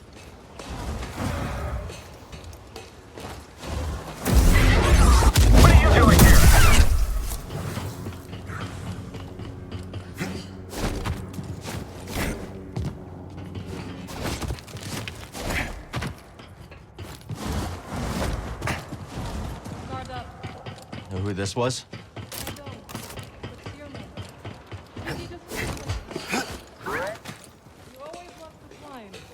Comes in handy. If that was a joke, I hope you... So as I climb up here, what I'm going to do is I'm going to go ahead and grasping pull these guys. And again, the only reason I can do this is because I have unrelenting pull. That is not something I had at this point in the normal run, so that is a better strategy than what I had for the normal run. For the Skriton here, nothing different than what I did for the normal run. Basically, we're going to do what we did with the security droid on Coruscant with Bode. We're going to do the exact same thing here with Merrin. We're just going to use Merrin's stun to stun, get some hits, back off, wait for it to reload, and then we'll rinse and repeat that mechanic until it's dead.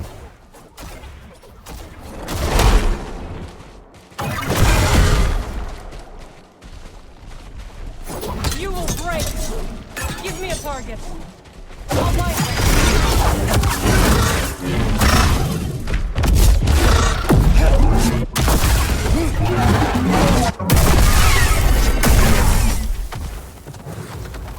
Good work. You too. Help me out? Must I? Thanks. Cere would be disappointed if I left you to die in the desert.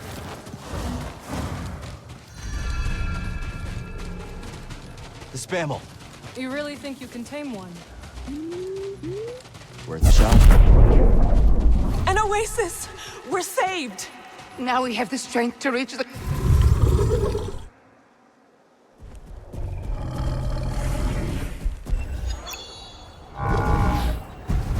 Is the base far? Not with our new friend. And now we have time to catch up. No kidding. It's been years. You must have seen the entire galaxy. Almost. How was it? Amazing. The sinking city of Karatau. The Persaya cliffs. This galaxy suffers. But there is still beauty. Any run-ins with the Empire? Yes. These are dark times. I helped those I could. I'm just glad you're all right.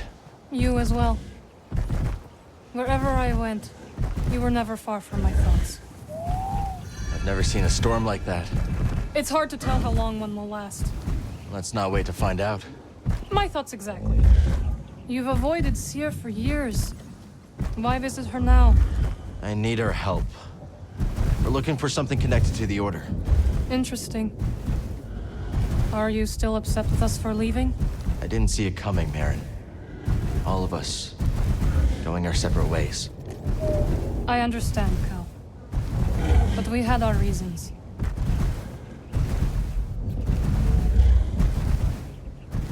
Spammel friend, can you go any faster?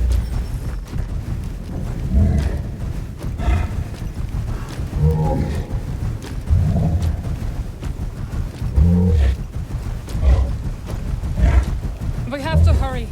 Faster!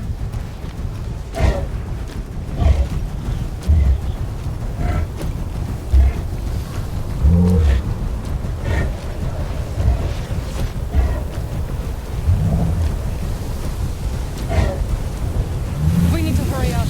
Spammel's scared. It's fighting me. Slow down now.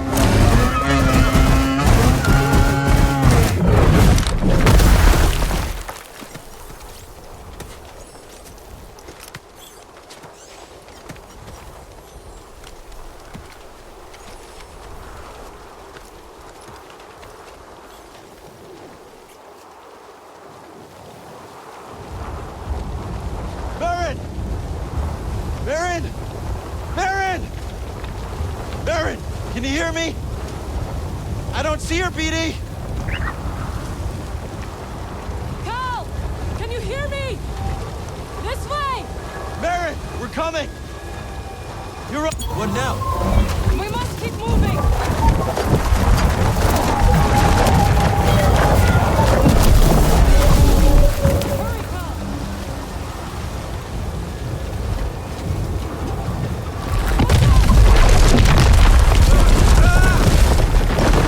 Alright, so for the section up ahead, guys, this is a very interesting one, and I learned a lot about this section. So what's going to happen here, this is, simply put, this is the hardest, believe it or not, hardest section in the entire Warrior run to do consistently. So what I'm going to end up doing here is I'm going to utilize a technique that I developed to get in and out of the 2 areas here, and I'm going to use Merrin to kill everything in this area. So what I'm going to do is I'm going to walk here, I'm going to hug this left side, I'm going to go on this obelisk, and when I get to about halfway down, I'm going to jump. Now I messed the jump up, and I mess up the return here, so that's all on me, and I was very lucky that I didn't take a hit. But what you want to do ideally is you want to hit the middle of that obelisk, double jump down, land, force push the enemies away to buy you time for the rocket troopers and the assault troopers to finish shooting at you. Then you want to double jump, basically do the reverse. You want to double jump back up to the middle of the obelisk, then do this like little short bunny hop back up to the top, and then walk right to where I am now. And in doing so, Merrin is activated, and you can basically sit up here, and while I was running my mouth, you guys saw that she was killing everything. And so that's the objective, is basically to get back up here to this high ground and have Merrin kill everything. It does take a little bit of finagling on the last couple of troopers, or the last few troopers here, as you see. And when I turn the camera, you'll see that some of her shots are going like literally right through the body of these troopers. Basically, they're doing what we call no reg, meaning no register. The mechanic is not registering on the enemy to actually do the damage to it. So you'll see it right here, I believe. Yeah, you see it goes right through his body. So what I'm doing is I'm moving around the area trying to get the AI to unfuck itself so it will work, basically. And so now that's what we're doing. We're just waiting for Merrin to finish these guys off. So one of the other things that I found out with this is a brand new strategy for dealing with the ATST. So what I'm going to do is I'm going to run forward here, and as soon as I see the ATST move, I'm going to start running back. Now, for whatever reason, as soon as I come back, the enemy AI goes, okay, I was looking for the player, couldn't find the player, so now I don't know what to do, and I'm going to break. And so because of that, the enemy AI for the ATST is broken, and you can basically run up and just do whatever you want and kill it for free. Now, it does do this knockback, and I hit Q to kind of show the audience, so to speak, to show you guys that it doesn't do damage when you get knocked back, because I can't use a stem, I can't heal, so that's the verifier that it doesn't do damage. But that strategy is a very interesting one. I don't fully understand why that works, and can only speculate that it is coded in such a way that, for whatever reason, if the AI doesn't lock onto you as soon as it becomes active, it goes into an infinite loop and it never sees you. Like, it never actually sees the player again, which allows you to do whatever you want and kill it for free. The spamel saved us. So we can forgive it for leaving us to die. Agreed.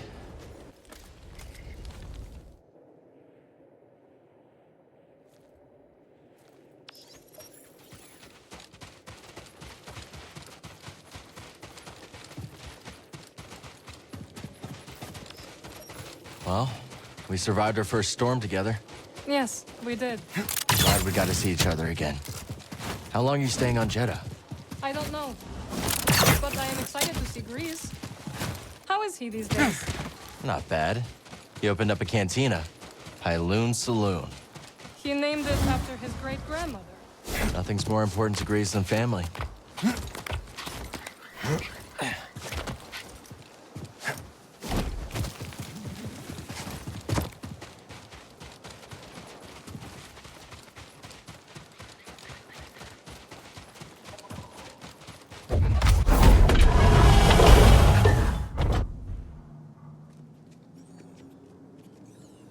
Master Cordova, did you find the Zepho?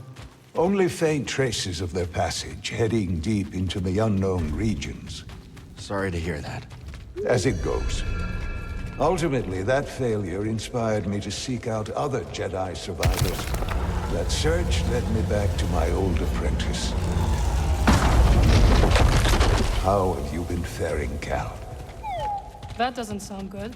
I've had a few scrapes, but I'm still breathing. And I'm glad for it. I heard some news about a Jedi terrorist on Coruscant not long ago. You were on Coruscant?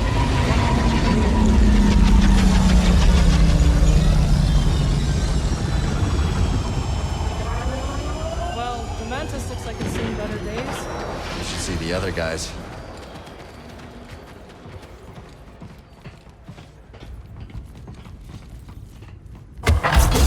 It is critical, of course, that our work remains secret.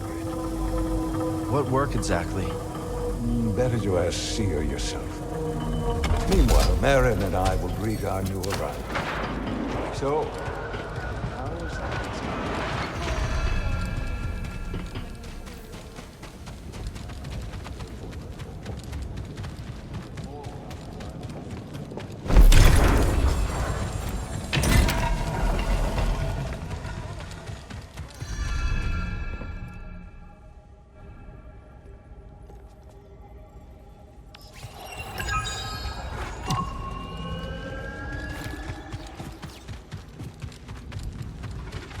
I will escort you back to the Mantis.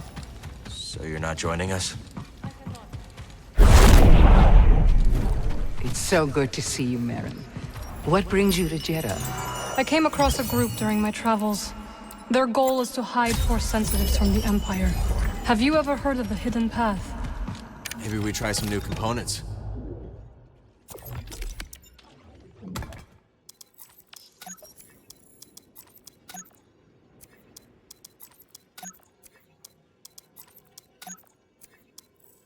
It works, and it looks great.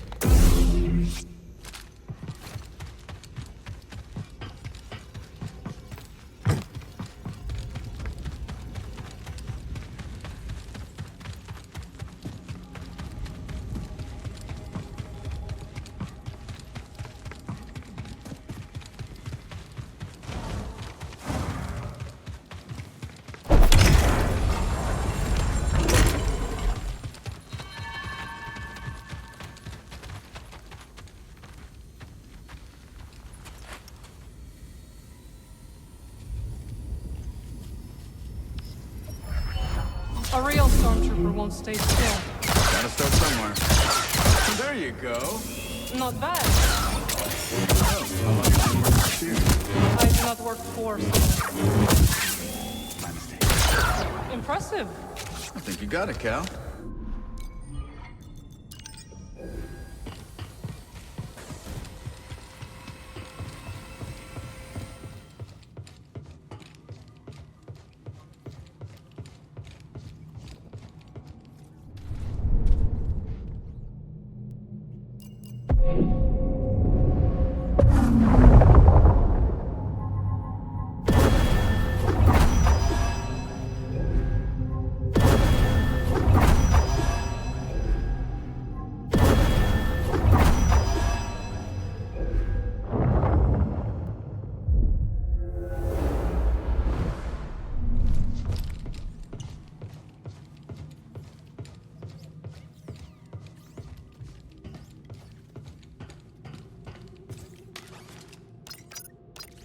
Ready to go, bud? So I actually make a mistake here, guys. So in the normal run, what you would want to do is you would want to go to Shattered Moon first, and then you'd want to go to the Stone Spires. And the reason for that is that you'd want to go to the Shattered Moon so you could get the remaining data discs that you need to then bring back to Z when you come to Koboh the next time for the Stone Spires. And then you can go and buy the perk upgrade and then continue on with the Stone Spires. However, on the Warrior run, it's more important for you to have, in fact, it's not even more important, it's required for you to have the Marksmanship perk upgrade before you go to the Shattered Moon, because it's needed for the Shattered Moon. There's several strategies. And I guess while I was doing this, I just zoned out, I guess. I don't know, but I did it. I did the normal run routing and not warrior routing. So what's going to happen is I'm going to land here on Shattered Moon. At this point, I had already realized it, but I had committed to it when I sat in the chair. So I'm gonna land here, and then I'm immediately going to go back, and we're going to go to Stone Spires, or go back to Koboh to do the Stone Spires first, so that I can get that perk, and then we'll come back after the Stone Spires to do Shattered Moon. Drinks are on me. Actually, forget that last bit. So, what drew you to Koboh? I don't know. It was out of the way. Seemed quiet. I just needed a place to kick my feet up. And now your neighbors are Imperials and Raiders. That's how it is. You play the cards you have. Well, we should play sometime. I'll take every credit you own. Oh, you're on.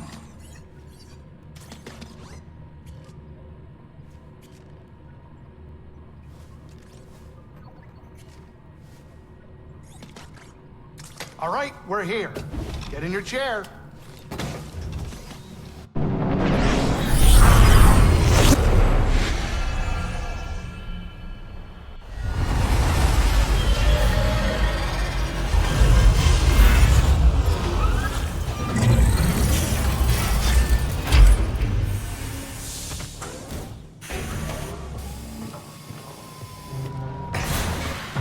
Master Cordova's research shows an abandoned settlement past the east side of the valley.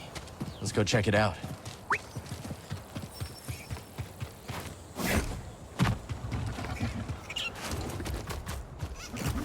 Here we go!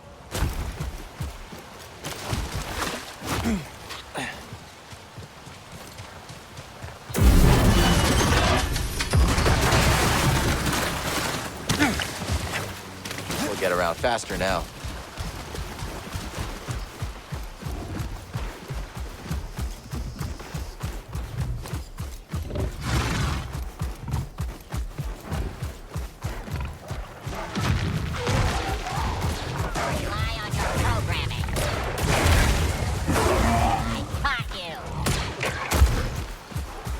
So what we're doing right now is we're doing the same thing I did on the normal run. We're going to Harvest Ridge to get the skill perk upgrade. And I do that for I do it now for two reasons. One, because I'm going to need it for marksmanship anyways. And two, because it will unlock a fast travel point I'll need later, and I'll be able to use the Rettler at the top of this area to then fly down to the start of basically where we'll go to route through the Stone Spires.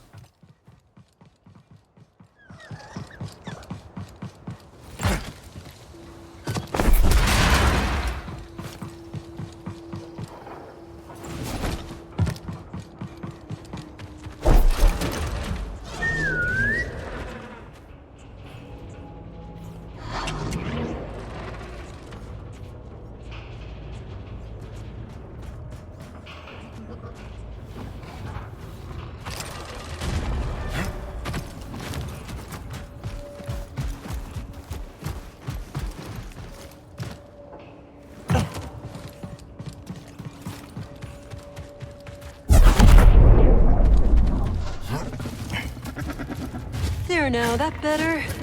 There's a good Neko. You just stay here now, all right? And be quiet. I'm sure there's nothing to worry about.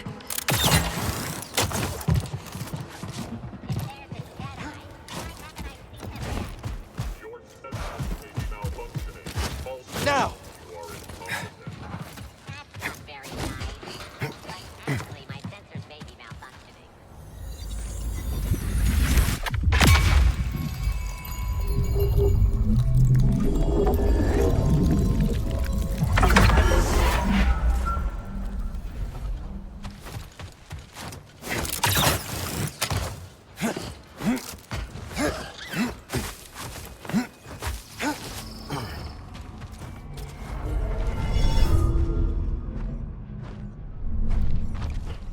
Off we go.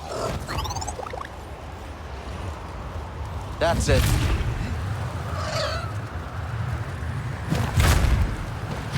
Come on. That's the way through. Let's do it.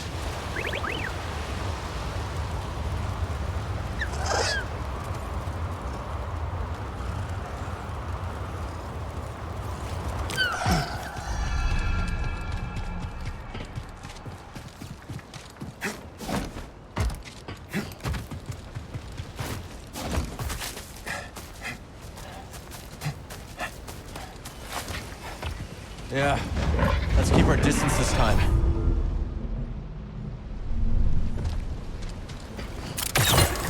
All right, so one of the things I need to make note of is that this run was completed 2 days before the Jedi Survivor developer team released patch 6. With patch 6, they patched the quick draw mechanic that we have been using in all of our runs up to this point. So what you're going to see here with this bounty hunter no longer works. You can no longer do what I'm about to do right now. Because quick draw now does require force. If you look down at the bottom of the screen, this does require force now to execute.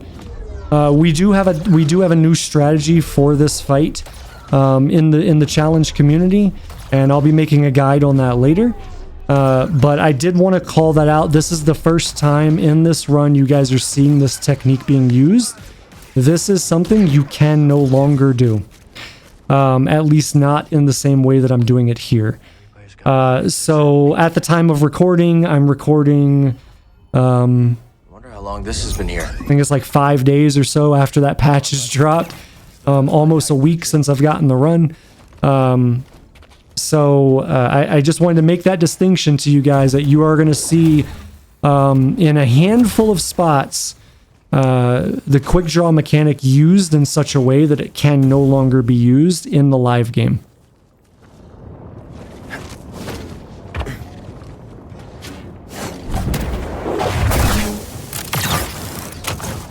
Okay, so once we get the lizards dead there, what I'm going to do is I'm going to climb back up, and this is just to try to coax the enemy AI for this biomall to come to the edge. And when it comes to the edge, that's where it will then drop aggro and turn around and walk away. And when it does that and it turns around, we're just going to sneak right by it.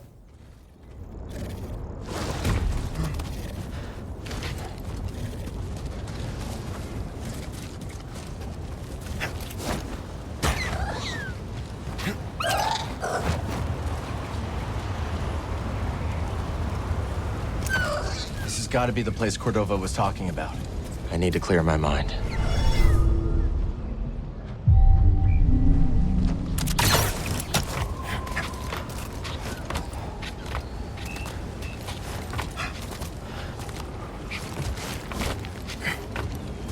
We're not the only ones looking for something here. Think it could be Dagan? All right, so this, I approach this BX droid slightly different now. So this is what I consider the meta way to do this. So we're going to come up behind him with stealth. We're going to stab him in the back. And then I just need to wait for him to do an attack that gives me an opening. And then using the blaster stance, like stab out upgrade, whatever it's called. Basically, I'm able to hit him a second time and just kill him outright, so. But in success, will you also find an ever greater connection to the Force? Let your connection with the Force guide you towards our shared goal. Tanalor. Centauri Kree was training Jedi for the journey through the Abyss.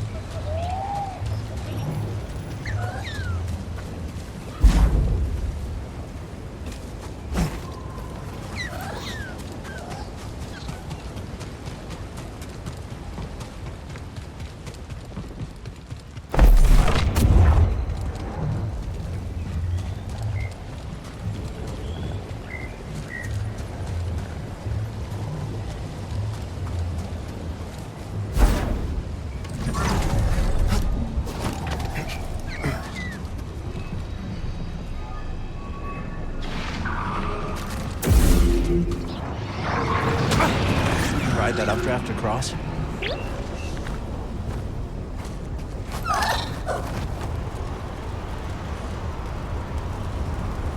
All right, so for this next area, as we enter this section, I need to do a very precise drop off this Rattler into this ornate or whatever this is.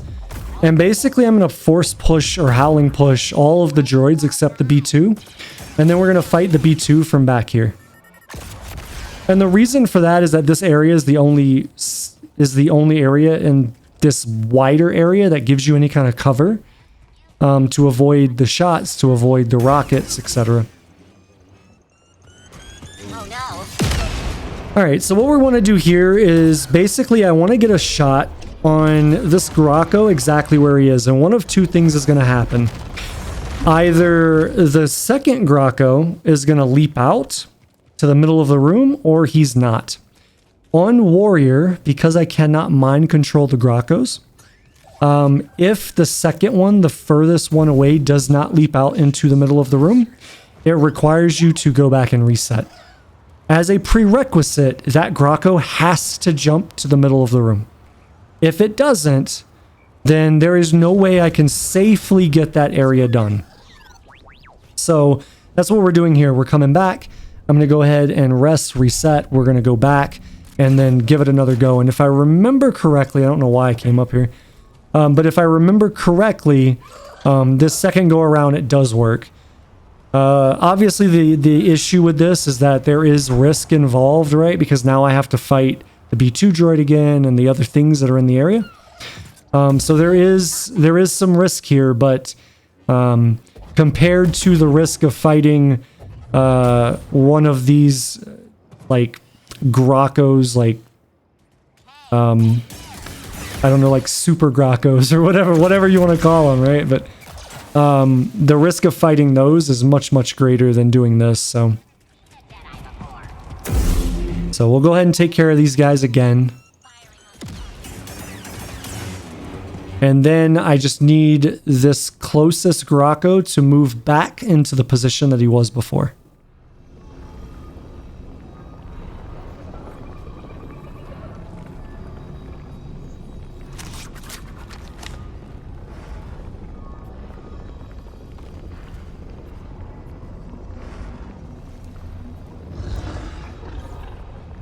All right, so as he moves into this middle area here, we're going to do a quick draw and then look to see what the second one does. So the second one leaps in, perfect. And now we're going to shoot both of them from here with quick draw until they're dead. Now again, remember what I told you on the bounty hunter, you would not be able to do this, right? Well, not as quickly. So this strategy would 100% work on the live current game. It would just take a hell of a lot longer. Because what you'd have to do is you'd have to wait for flux to regenerate force before you could fire every shot. And that's a theme that I want. I want to make sure that you guys understand why this is not a big deal for much of the run, is because pretty much in every section except for a handful where I employ the quick draw technique that you're seeing right here, realistically all it does is speed up the process. It doesn't change the strategy now that it's been patched. So 99% of what you guys will see me do with quick draw in this run, you will be able to do yourself if you choose to. It'll just take a lot longer to do it.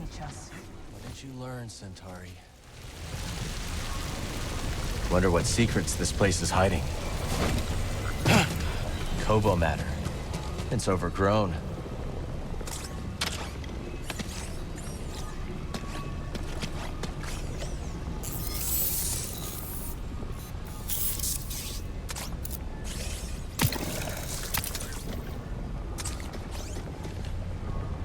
Okay, let's try it out.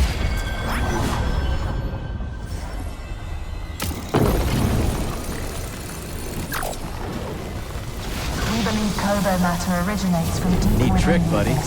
This strange substance is enigmatic, but not beyond our ability to study and manipulate. Like all things, once understood, it can be channeled and thus controlled. studying Koboh matter in the Abyss. Is that how Dagan made it to Tanalorn? Working together, the Republic and the Jedi Order can understand the mysteries of the galaxy and harness them for the greater good. The Force guides our path. Sounds like the Order I remember. Everything Kree built here was destroyed by a catastrophe she couldn't foresee. Sometimes it feels like history just repeats itself.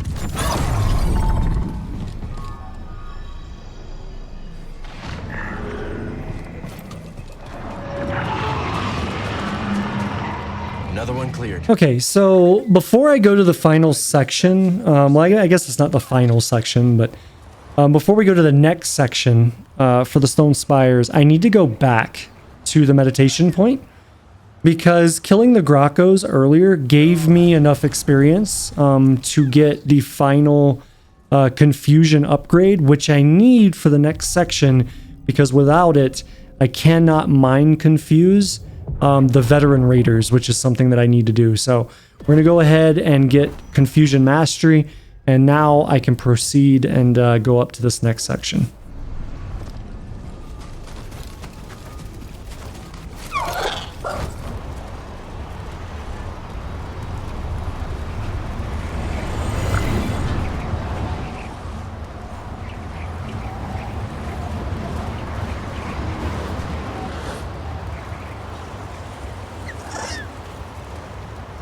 Alright, so same as the standard run, as soon as we drop in this area, I'm just going to go ahead and drop over here on the left, get the Echo, and then I'm going to wait for the fighting to stop here. And what's going to happen is the Raiders will win out against the Lizards, and then what you're going to see me do is I'm going to go forward, mind control one of the Raiders, it doesn't matter which one, and we're just going to keep mind controlling them until basically one Raider is left alive. And then I'll just fight that Raider straight up and kill it and then move on. Let's fight together. Good effort. Target defensive. For you.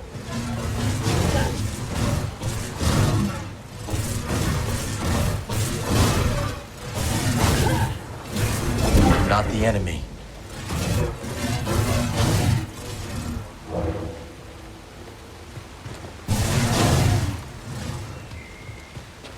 Impaling! Shut down!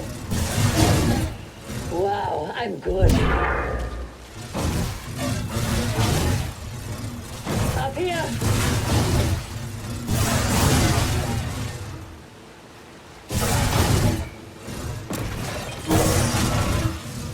They're after you. Your script just motivates me.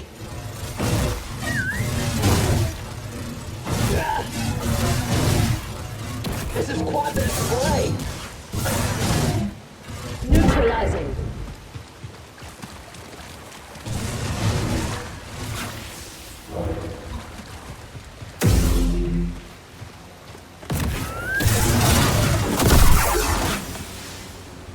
Alright, so as I go into this next section, there's going to be a BX droid off to my right, so I want to be looking at that. And I'm just going to deal with it the same way as I dealt with the first one that we had to deal with in this area.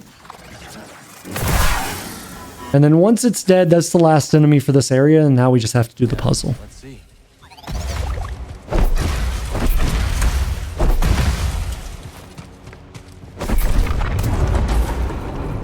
Welcome, Jedi. Enemies of peace threaten the galactic frontier and our Republic. Once we cross the Abyss, Tanalorr could be a bastion to repel that threat.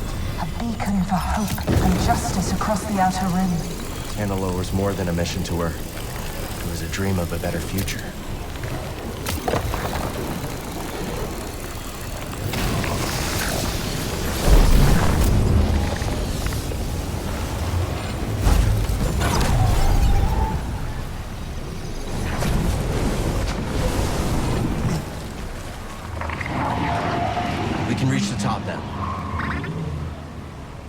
So similar to the bounty hunter, the lightsaber raider that we're going to face inside this courtyard here coming up, this would be another section. I told you guys there's a handful of sections where with the patch 6 change, you wouldn't be able to do the strategy. This is one of them. Again, we have a strategy in the community now for this. Since we can't use this strategy anymore, I will be making a guide on that in the near future. So just know you will not be able to execute this strategy I'm doing here. But once that guide is released, you'll have that as a resource to fall back on for this fight. Dagan is arming raiders with lightsabers. Good thing they're not trained to use the Force. We're locked out.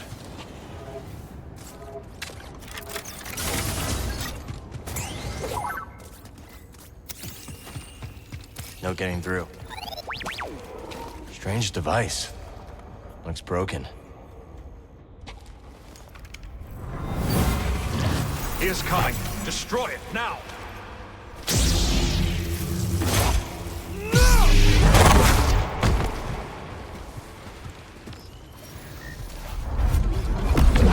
Gotta unlock this. Wait! Very good, buddy. I think Master T'Pol is me. Hold them back! Look out! I can't!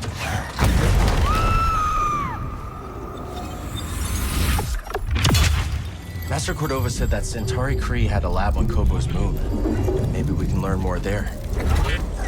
Whatever this device is, Dagan killed other Jedi for it.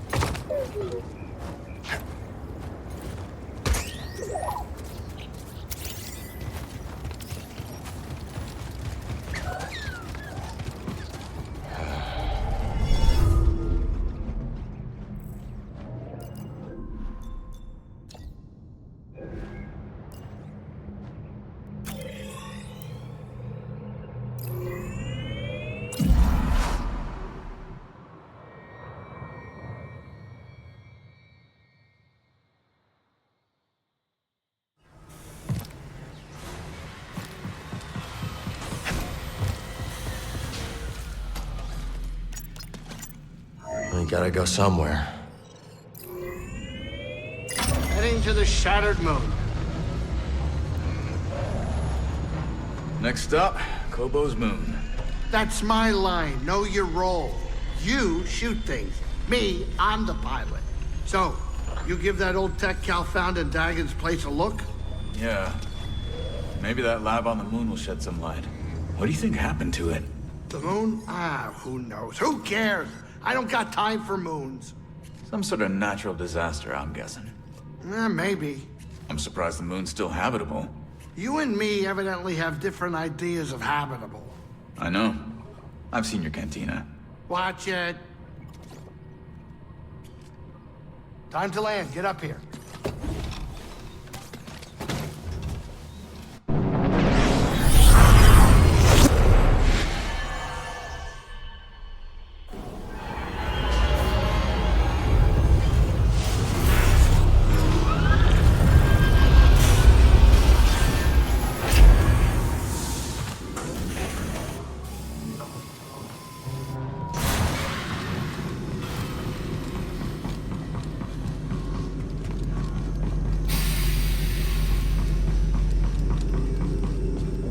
Get this data disk back to Z.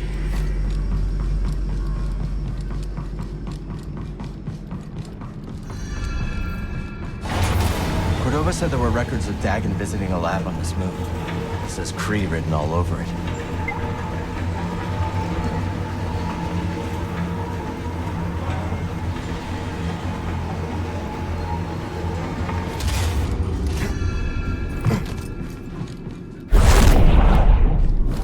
Really think there's something past the abyss?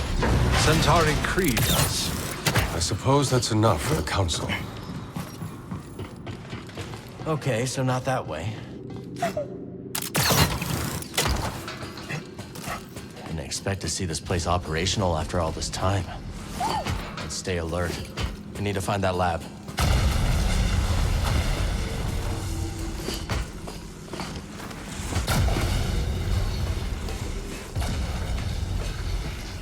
All right, so for the strategy coming up, this is a fun little strategy. It's actually a strategy that I can't take all the credit for because we developed it live over on Twitch as a community. We kind of sat there and chat throughout some ideas, and I tried some things, and it was a really fun thing. We kind of developed this together, so this was a community effort for this for this strategy. But what we're gonna do is we're gonna go ahead and hit this smasher to pull him back. And we're gonna run all the way out into this open area. And now what you'll notice is as I turn back, you'll see he's gonna trip right there. And so as he trips, I'm gonna jump up on this like piping or whatever this is. And using Unrelenting Pull, we're gonna pull him all the way to us. And now what I'm going to do is I'm going to wait for flux to regenerate. And once I have the ability to pull, I'm going to pull and swing my camera to the left really quick. And that's going to cause me to pull him right off the map. And that is a technique that we are going to use again later on. So now what I want to do is I want to walk forward, not sprint. I want to walk forward. We're going to howling push this guy over the ledge. And then I'm going to go all the way back to that outside area, and we're going to fight this veteran raider, you know, just straight up.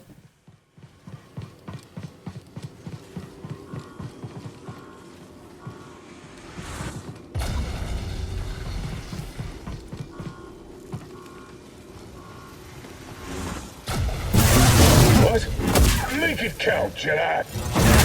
On the offensive. Steel guy, I'm airborne. Damn it.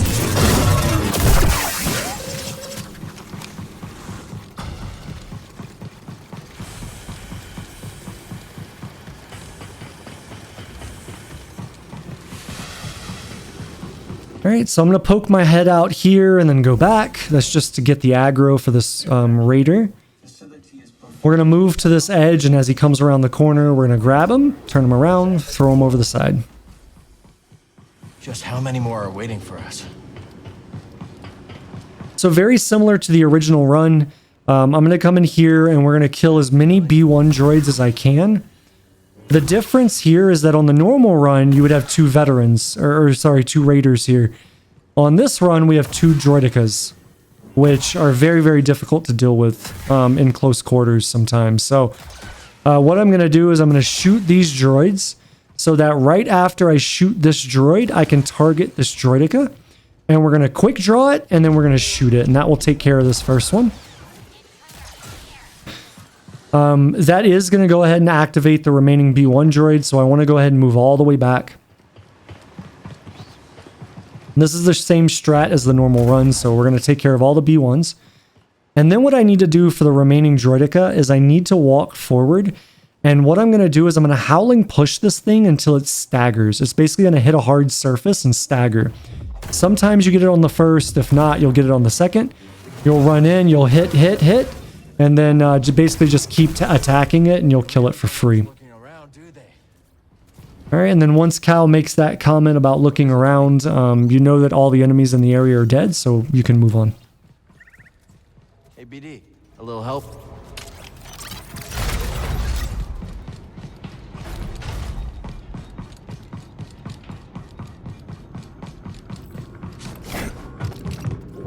Let's show this to Z.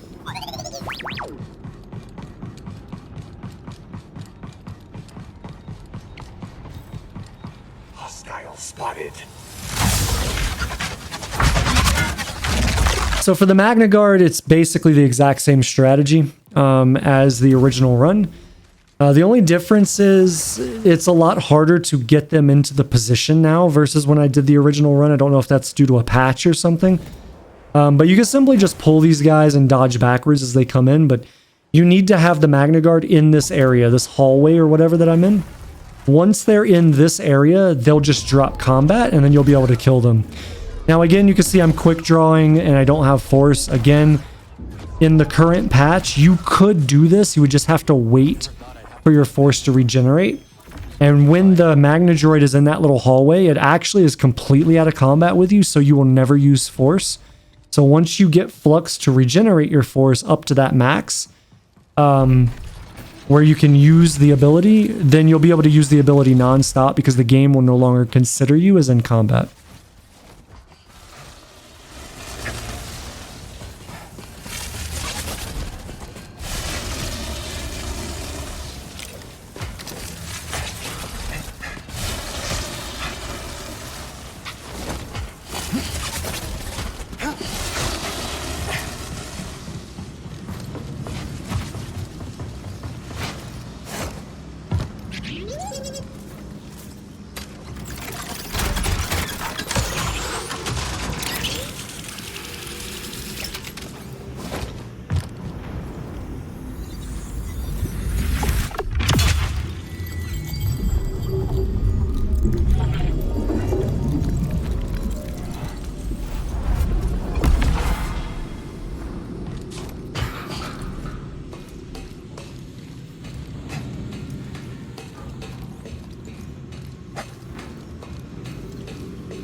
Look out ahead, BD! Not out of it yet! You kidding me? Scanning. Nice work, buddy. 5 Delta, no anomalies. Scanning. Unstoppable as ever, BD. No anomalies. Scanning. Sector 5 Zeta. 1 anomaly. The sky is broken. We've been attacked.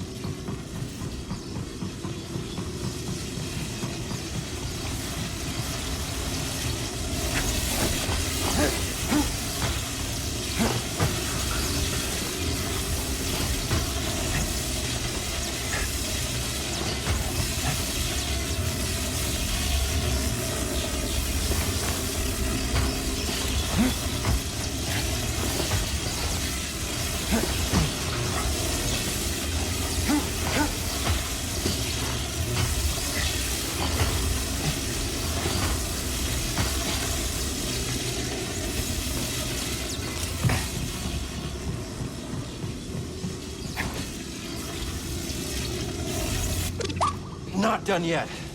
We can do this.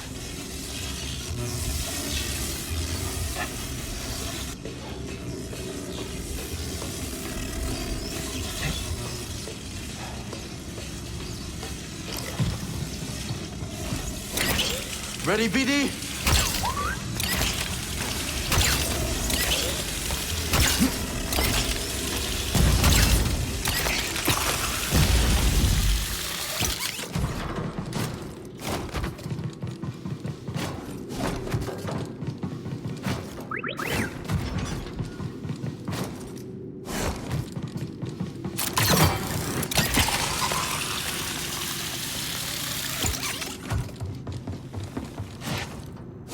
Enjoy that, buddy?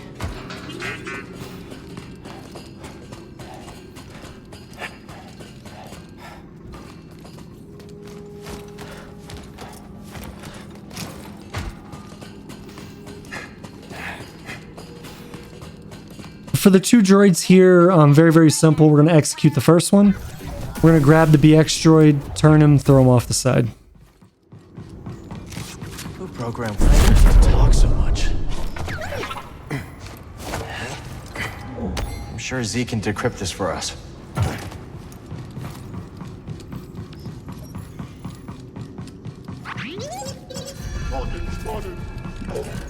Oh, look, the Jedi. You shouldn't be here. No, too close. Fantasy is to have something to fight. Rayvis won't be too happy if you get any closer. So run along, Jedi.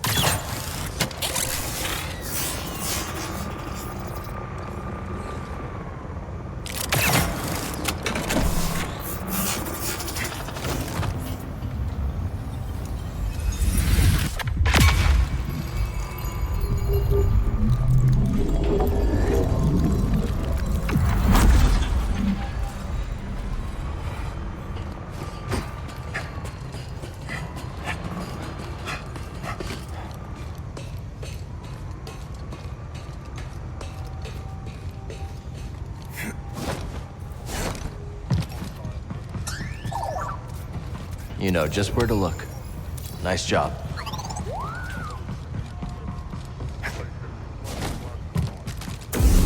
Make sure the way is nobody gets through.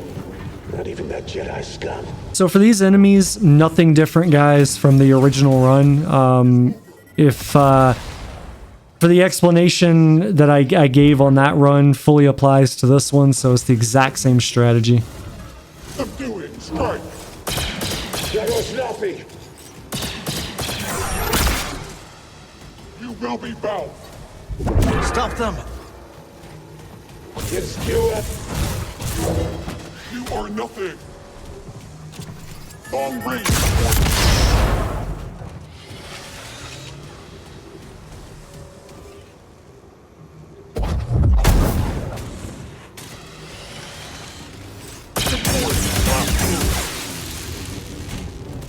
Alright, so once everything's dead, I'm going to go ahead and go over. And I'm going to get this zip line, and then we're going to turn around and go back. And there's a couple of reasons I'm doing this. One, I want to go into this next area with full force. I could sit there and just wait. I would have it, right? But we want to do that. Second is on the way down, I'm going to go ahead and get 3 of these data discs. And then the major reason, the main reason, is because I'm going to upgrade the blaster. So the section coming up is... So I told you guys on Jedah that there was a section, that section with the ATST was the hardest area to do consistently. And what I meant by consistently was a little off, a little misleading. This section coming up here is the single hardest area in the entire game. In the entire game on Warrior to do, because there is RNG involved. And because if you mess it up, there's no way you can go backwards. So once we get to it, I'll describe it in more detail. But we have a few enemies we have to get through first before we get there.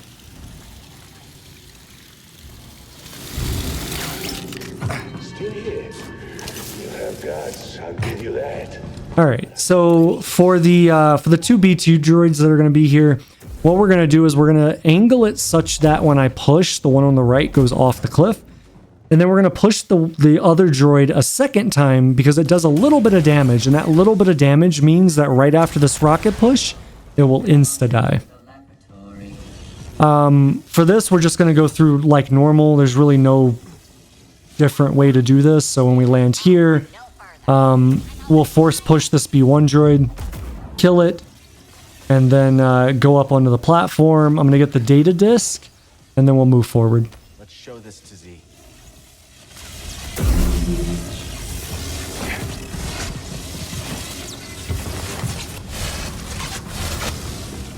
For the ranged BX droid here, I'm just going to drop down on the pipe, and we're going to fight it with deflex. You can pull these guys, but there's really no reason to. Plus, I kind of want the force for what you're about to see. So I told you guys we were gonna use that smash the smasher technique. Again, this is where we're gonna use it. So I'm gonna kind of angle the camera at the smasher, and we're gonna pull him all the way down here. I'm gonna back up on the pipe, and we're gonna do it again. And as soon as he's over the pipe, he'll fall straight down and die. So now what I need to do is I need to get past this BX droid. I can't pull him. This is the only variant that you can't pull him. We call him the combo droid. So he's got a melee and a blaster. You cannot, even with Unrelenting pull these. So what I'm doing is I decide to push him and then run by him, which is a little dangerous. But we make it. So I want to go ahead and swap to double saber here. And we need to deflect all of these shots. Okay, I am going to swap to blaster stance because I want my shots at full. Now the section that I alluded to earlier, guys, where I said this is the single hardest section in the entire game because of RNG, is this that we're about to do right now. The reason for this is you cannot go back, so I can't go back and rest and retry this if it doesn't work out. And I have to get it in the amount of shots that I have. So we're going to do a charge shot shoot, and then what we're going to do is we're going to do a single shot and then turn around and jump back. What this does is this aggroes in all of the droids, and what they'll do is they'll start shooting rockets. And they should keep shooting rockets until you miss the push, or until one of them detonates and doesn't hit them. Unfortunately, that's not what happens here. So again, a bit of RNG. So now I have to do it again. So now I'm waiting. Here comes the rocket. Rocket push. It hits. It connects. That's great. What should happen is they should shoot another one. They don't. Again, RNG. And now I'm starting to get to about 50% on my ammo. So what I need to do is I need to go on this pipe again and do it again.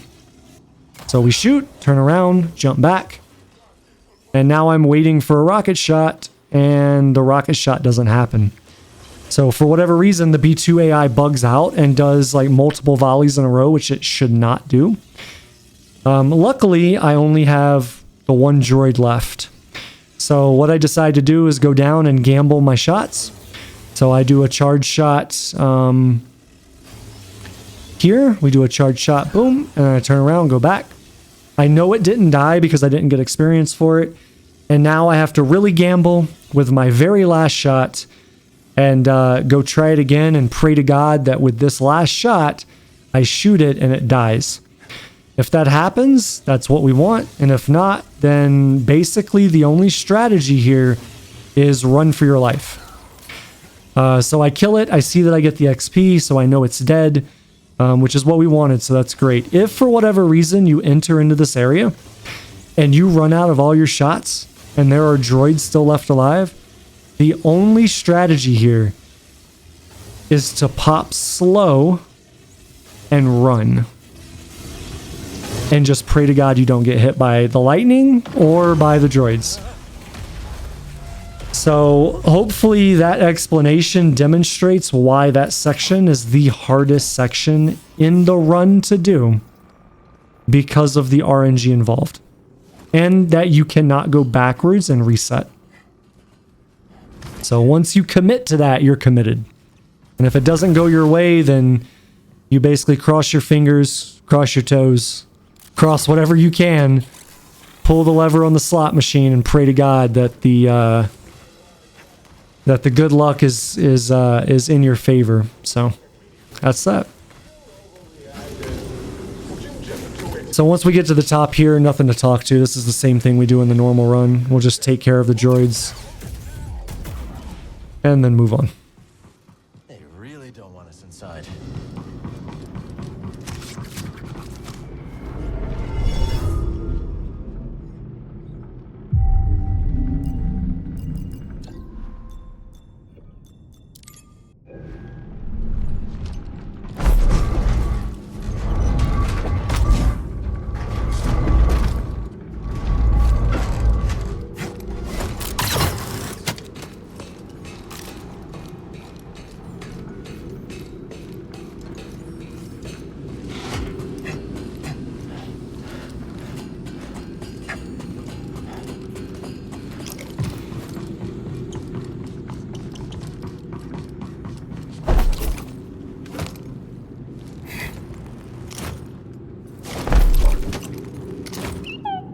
Droids left alone here for centuries until the raiders came.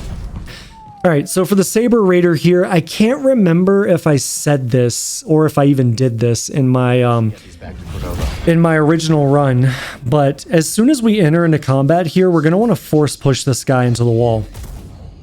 And what that's going to do is it's going to break his backpack, which controls his camouflage ability. So as soon as you break that backpack, he can no longer go invisible. Everything else that follows here is the exact same as the normal run. You're going for deflect shots, and anytime he throws a grenade at you, you're pushing it back, and that's the strategy.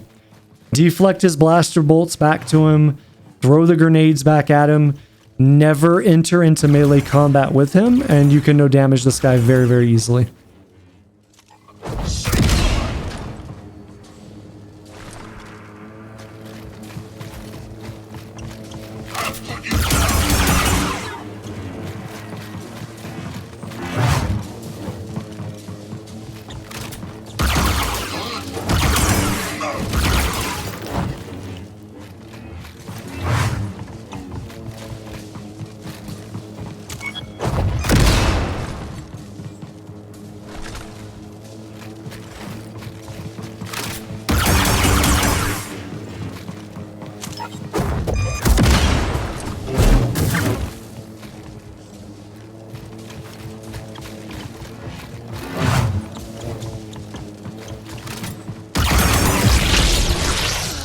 Try it out.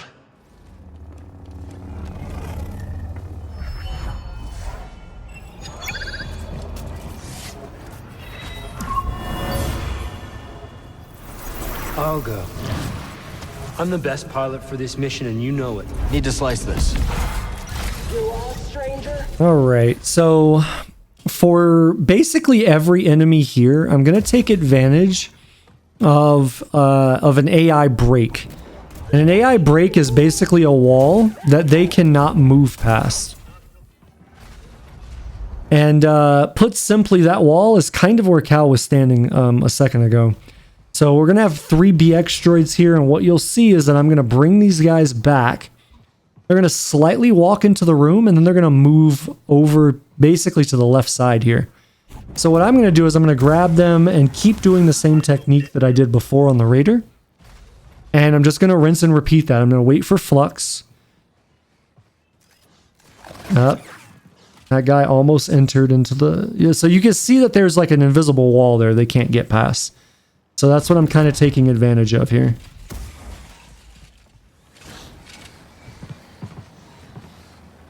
So I have to pause and exit here because there was like a glitch. You can see it at the top.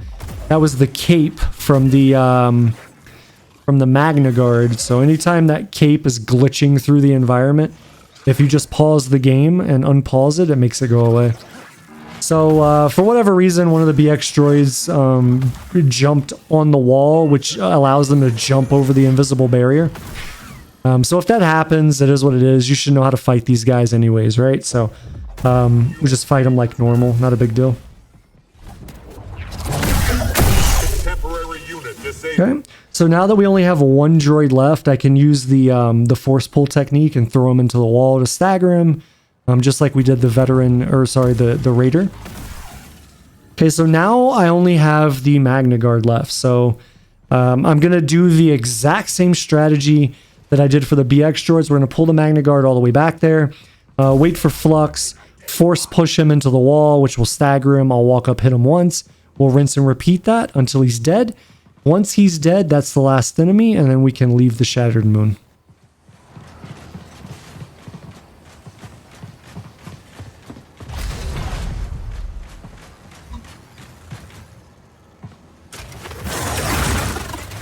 Eliminating. Lost functionality.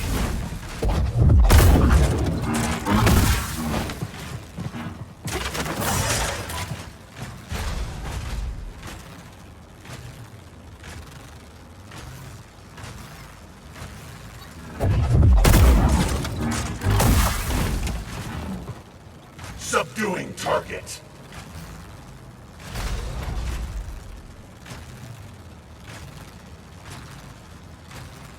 Rerouting tower.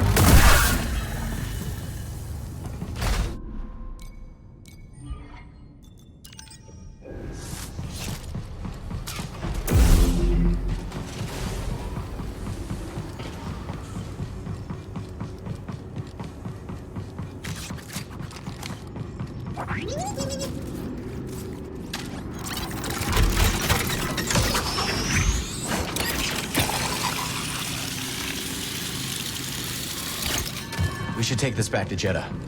Master Cordova will want to see what we found.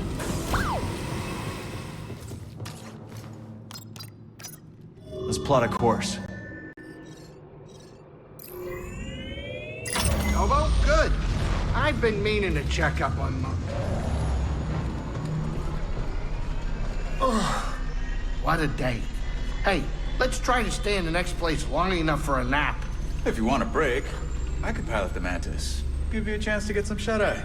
Yeah, and leave you in charge of the Mantis? No thanks. You'd probably get lost in your dreamy reflection and fly us straight into trouble.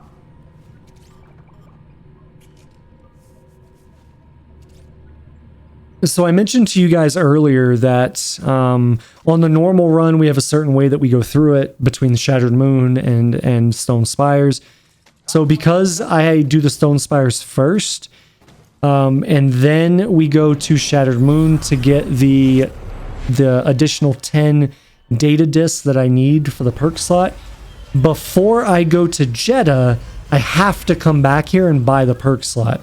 Because if I just go to Jedah and do Jedah, and then when I come back to Koboh, that's when Z gets abducted. And when she gets abducted, I wouldn't be able to go to the shop and buy that, at least to my knowledge. So we want to go ahead and get it now. That way I have it by the time we start to go to the Lucrehulk.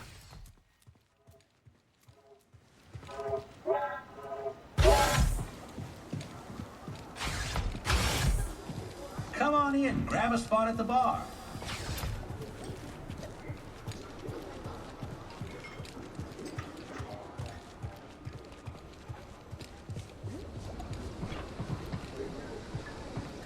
These look interesting. Gonna go with this one.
Let's take a look at...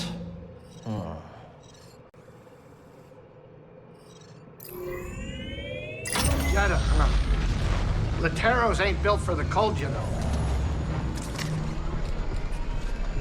Think Cordova can make some sense of that tech Cal found?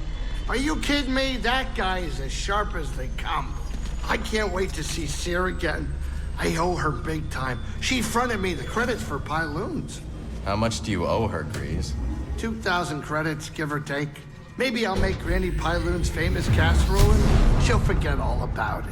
For 2,000 credits, that better be one hell of a casserole.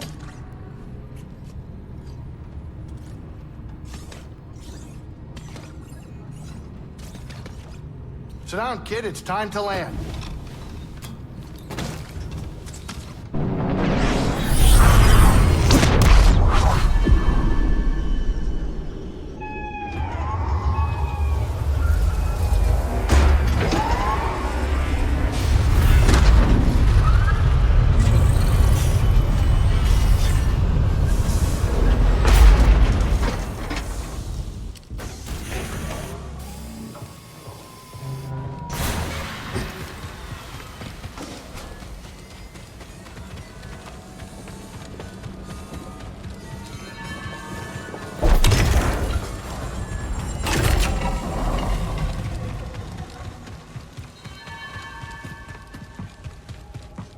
I agree, but how can we be sure it's safe? We cannot.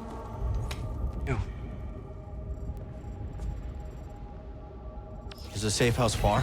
No, but we will need a spammel to get there. They gather near the base. Follow me. What was this place? An old anchorite monastery. Impressive, isn't it? Yeah. Pilgrim Sanctuary is an ancient temple. Cere and Master Cordova chose it as the Hidden Path's safe house.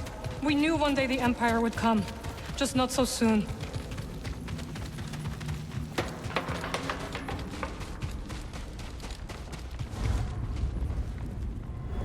Master Jedah told us of your coming.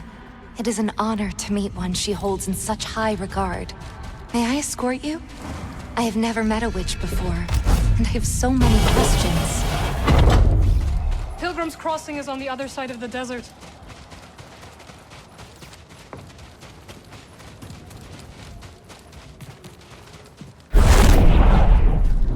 This way, Master Jedah. We are nearly there.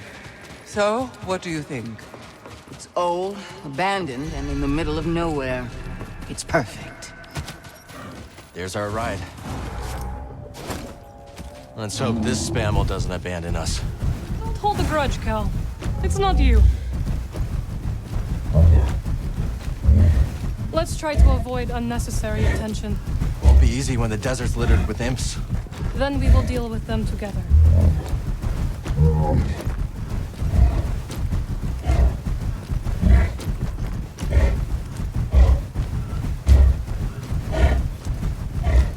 How many safe houses does the path have left? I do not know. But I suspect there are not many. Looks easy to get lost out here. So for this area, nothing really changes here. The enemy composition is slightly different than normal, but essentially what I'm trying to do here is shoot the hard shell so that it explodes, and then I can do the normal strategy of pushing these or letting Merrin take them out.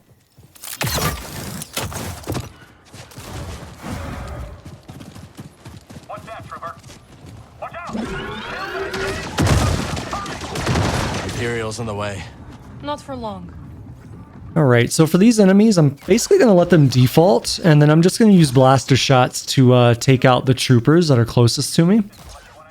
And the reason that I want to do that is so that I can go down there, like the area that they're occupying, and kind of bait the flame trooper and the DT trooper, or the DT droid back to this area so that I can kind of just jump past them. So we're going to take care of the flame trooper. I'm going to come back and go across to the platform we started at. And the DT trooper is like all the way on the backside with a hard shell. So anyways, the point being, we're trying to pull the DT trooper close to this edge so I can basically jump, grapple, do the wall run past them to get past them safely, and then continue on. It takes a little bit of finagling, but I end up getting it to work eventually. Guard up.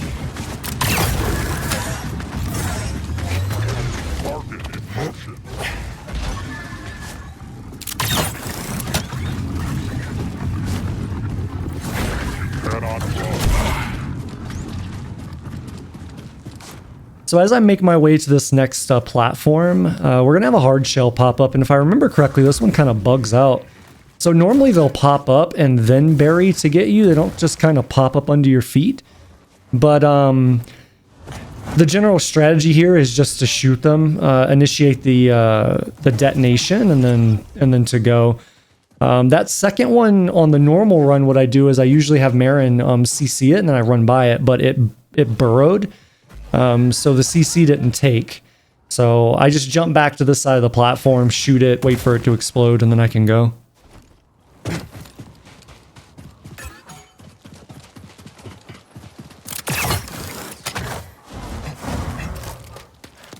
So, how'd you get involved with the hidden path?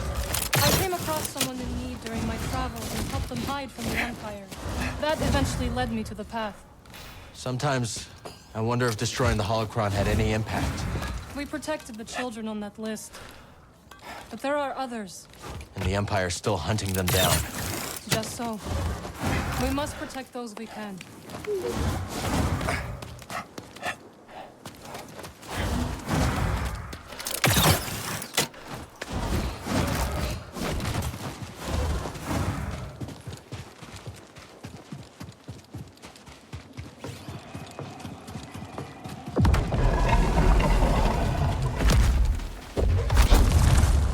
These are all over Cere's base.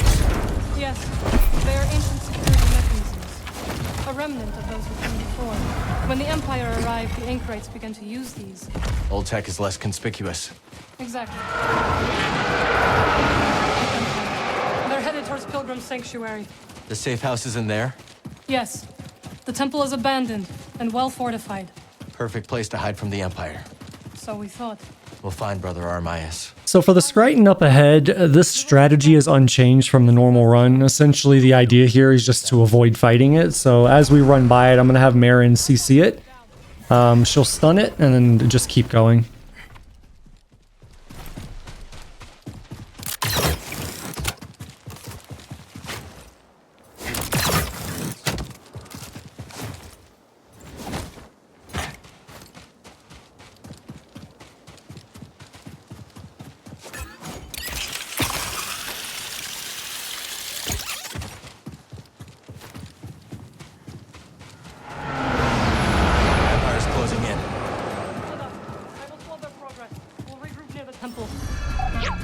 Hey, Merrin! Watch yourself out there. I'll be doing the watching, pal. Welcome, traveler. Though your journey started long ago. Huh. Just you and me again. Alright, so for the Pseudobon, I think that's what they're called up ahead. This is slightly different than what I did in the original run. I think in the original run I fought it from like the doorway. But because it always spawns and then goes active from the position it is now and then moves out into the room, basically just jump onto the pillar in the center of the room and then you can kill it for free. So again, with the quick draw, I guess nerf or patch, you wouldn't be able to do this in exactly the same way, but you can see I'm not using force at the bottom. So for about the first couple of shots, you'd have to wait for flux to regenerate there. But afterwards, the Pseudobon will just like drop aggro with you and you can just kill it for free. And arguably the faster way to kill it would be to change to another saber, in this case double saber, and then to just saber throw it nonstop. Devoted to the very. So I'm going to move to this position and I'm going to go ahead and push the rock wall here just to open up the exit. And then what I want to do is move around in this area such that the hard shells aggro to me, and when that happens, they'll kind of rush to the right. So that's what I'm trying to get them to do right now, and I'm going to keep looking back the direction that I came to guarantee that one doesn't just like sneak up on me. But once they open up enough of a gap that I feel comfortable I can go through, we're going to go through.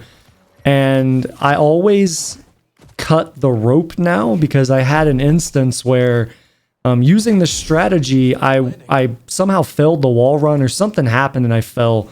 And because I didn't open up that shortcut, I had to go back. And when you go back, all of the hard shells are literally right where you're entering into that like cavern tomb area. And it makes it very, very difficult. So just as a backup plan in case I mess up or something happens and I fall, I use that shortcut now as a return instead of going back through.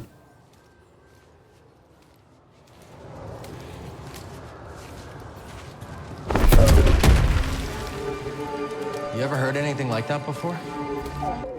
Almost like music.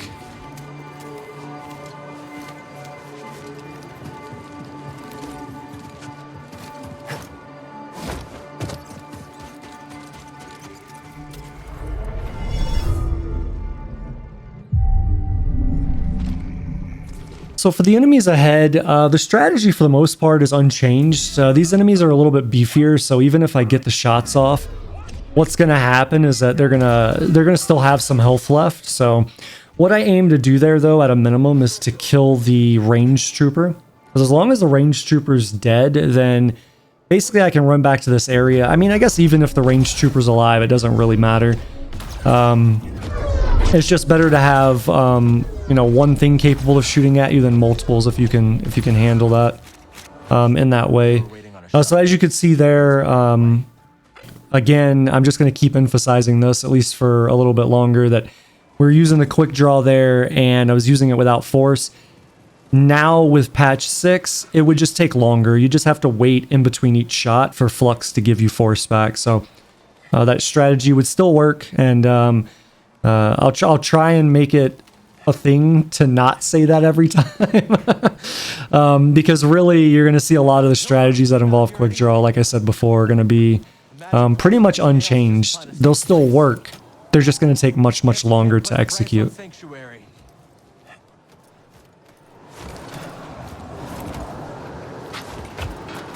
Merrin mentioned this was the back route, right? Hope Cere's got another way for these refugees. They've been through enough.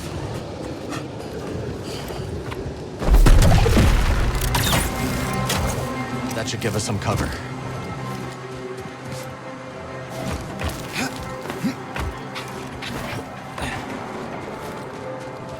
All clear.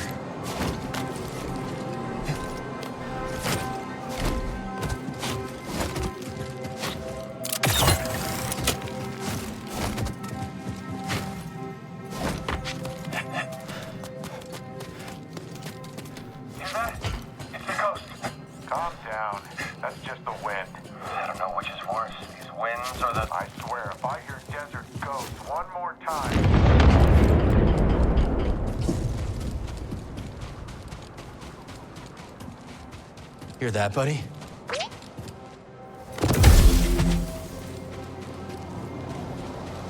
So unlike my original run, where I kind of just like run through this, I've decided to change the strat here. So basically the approach now is to wait and take a very measured response, a very patient response, and see how the fight plays out. I would say 99% of the time, you're going to get the Skriton winning against these enemies. However, in this case, it kind of entered into this state where it would go over to one guy and then it wouldn't be able to kill them, and then the other enemies would fight it and do damage to it, and it kind of went back and forth like that. So it felt like the stormtroopers or like the Imperial forces were able to get ahead of it really easily, damage-wise, and ended up killing it here. And so this was something that I hadn't experienced before. So there was a little bit of hesitation here in that I have 2 Purge Troopers alive, which isn't a big deal. But I also had another enemy that could shoot at me. So I had to figure out a way to come into here and balance this. So what I decided to do is come in, pull and insta-kill this guy. And then as they aggro, I need to run, but I also need to be looking at the Purge Trooper Commander, because if it tries to do a charge shot, I have to dodge that. So that's why I angle my camera backwards there. And so my thought process, again, I didn't know if any of this was going to work. I've never been in this situation. Normally there would just be one enemy, like one Purge Trooper, and I would just run down there and throw him over the side. But for whatever reason, I pulled this first Purge Trooper, and he like insta-died as he either entered the area or hit the wall or something. I don't know. But anyways, it got him killed, and that was really the big deal, was getting the Purge Trooper Commander off the board, so to speak. I don't know how often that would happen. Again, at least in my own experience, 99% of the time, that was not the case. It would end up being the Skriton would win, and then I would just walk into the area, and similar to like the very first Skriton encounter when you're with Merrin, the first time to Jedah, I would just wait for it to burrow, and right when it popped out, I would dodge, and then I would just run around it.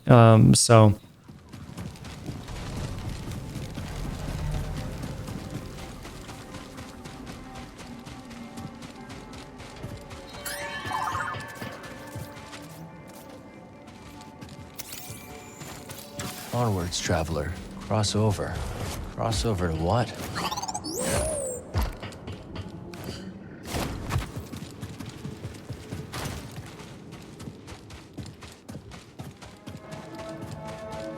So as we go into this section, we're going to have 2 enemies. They're slightly different than the original ones from the normal run, but the approach is basically the same.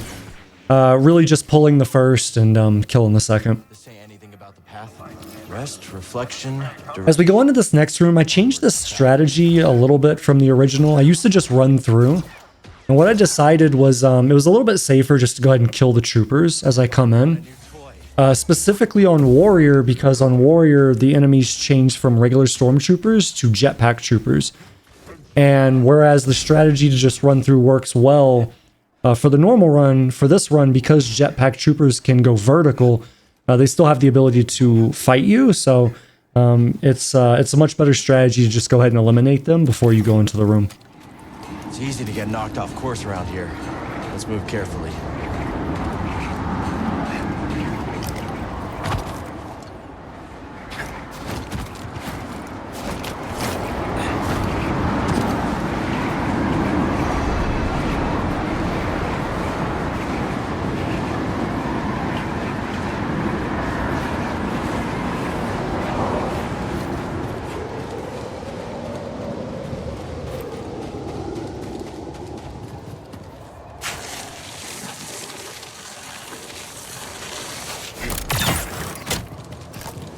So for the enemies up ahead, this is another section that's actually much easier than the original.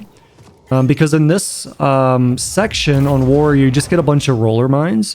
And because they basically auto-detonate whenever you force push them, you get a guaranteed kill, whereas the normal ones are kind of the little, the lesser hard shell variants, which you can push those and sometimes they'll die and sometimes they won't, depending on if they hit a surface. So for this section, really it's just going in. I'm trying to get a flame trooper confused, mind controlled. And when you come into the area, really the only way that I can do that is to go after the Purge Trooper. So I enter the area, I go after the Purge Trooper, I try to get the Flame Trooper, which doesn't really work out well. So from there, it's just basically mind controlling what you can and just trying to get these guys dead in a way that makes sense. So dealing with the ranged enemies and then dealing with any melee enemies that would remain.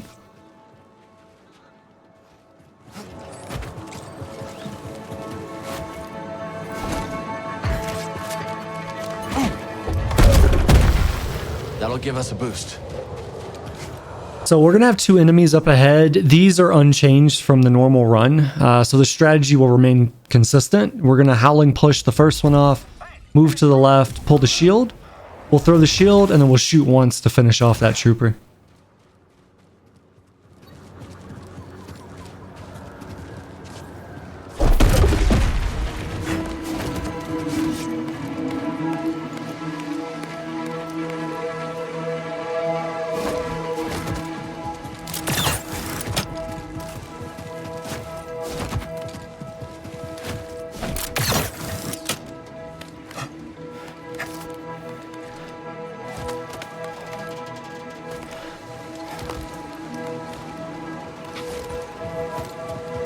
Now, you can make it. This leads up to the bridge. For the next enemy set, I actually changed the strategy here a little bit. So before, what I would do is I would land in this area and just deflect all of the shots. But I decided that was a little risky due to timing. So when I go up here now, I just shoot the first guy and then swap to double saber. Because if you come up here with double saber and you try to deflect that closest trooper and you miss, then it throws the timing off on the other ones, that they don't shoot synced together. So they stagger their shots, which makes it a little bit difficult to deal with, and then you would have the melee running in on you as well. So I made a decision that it was just easier to remove that variable. So as you jump up there, you just shoot them, swap to double saber, and then you can continue with the strategy like the normal run.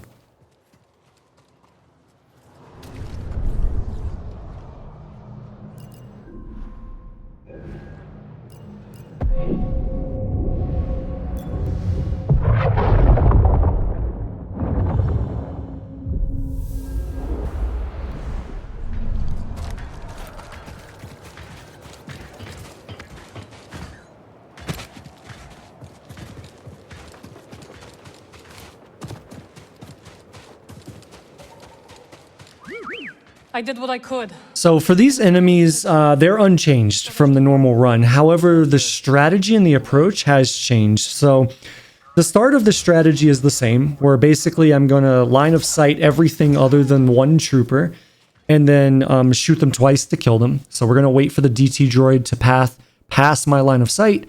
That way the shots automatically go to the trooper. Then what I'm going to do is I'm going to come out here and use Merrin to stun him, and then I'm going to go off the right side of the area.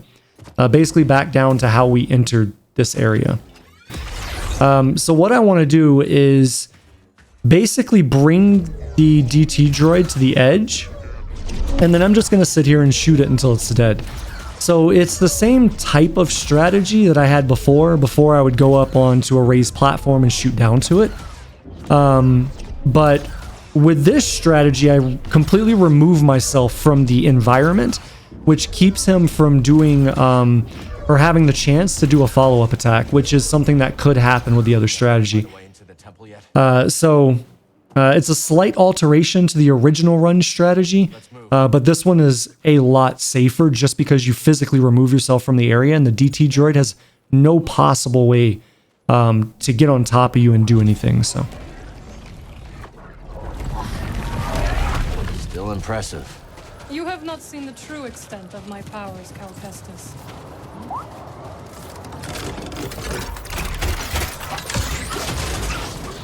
Over here, Cal. Hear that? It's coming from that chamber.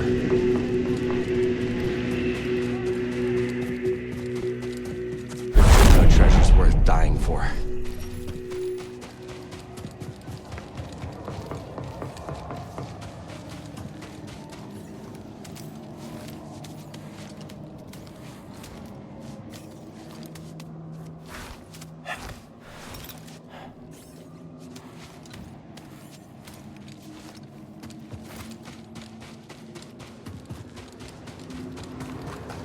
This place is strong in the Force.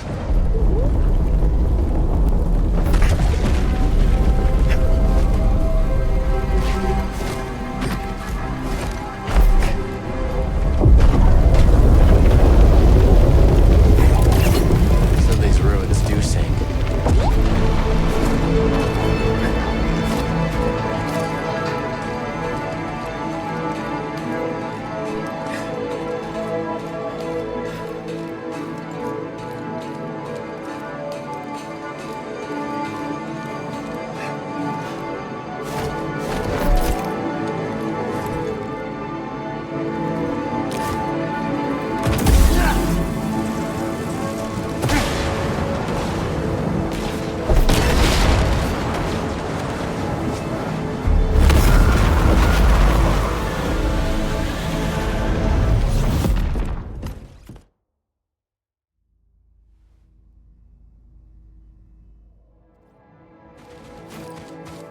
No holding back now. Focus on the moment and push through. We gotta take this storm head on. Brace yourself, BD. She always knows where to guide me, even if I don't know my next step. Cal, what happened? See for yourself. Not bad. Maybe you can keep up with me now. Let's find out. What's the Empire up to? They're at the temple entrance, waiting for something. We still got time.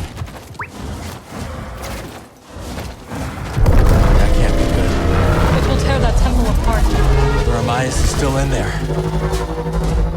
Let's split up. I will distract that monstrosity. Be careful. I'll see you inside.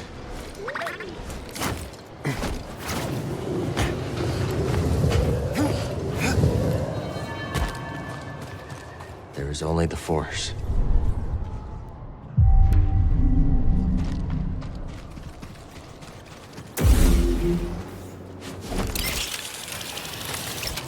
Now or never.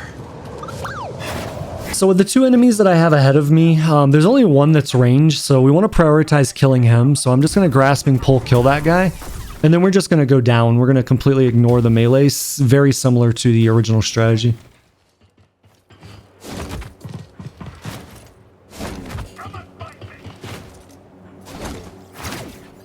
That drill will take time to set up. Everything else that follows here for really the next few combat encounters is going to be exactly the same as the original run. So I will come back in once we get into the interior of the next area, because that is handled slightly differently. How you doing, BD? Having fun back there?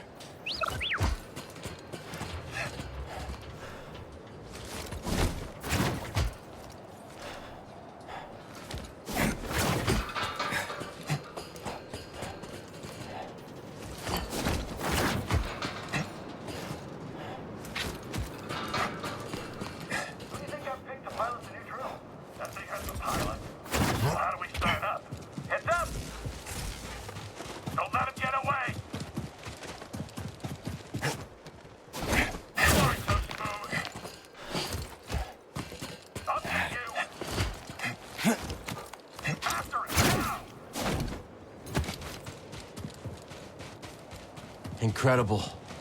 But that won't stop the Empire from reducing it to rubble.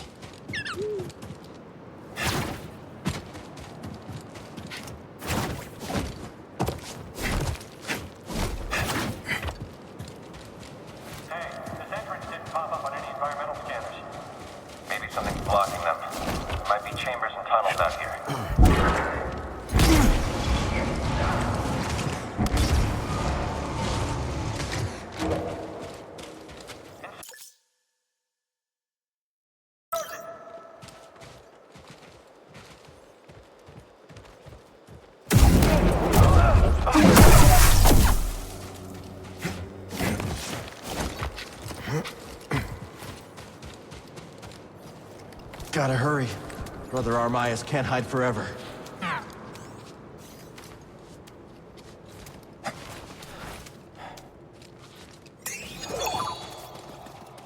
You know what to do.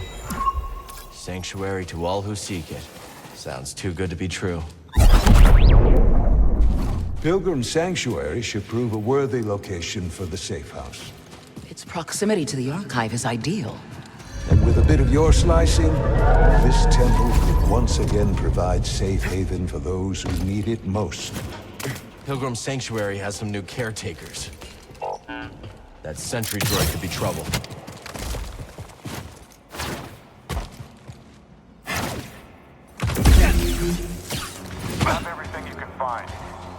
Alright, so same as on the original run, we're going to come over, I'm going to stealth walk up to this guy, we're going to take him out. I'm still going to open this door being on the right side, so I line of sight both of them, and we can just take them one at a time.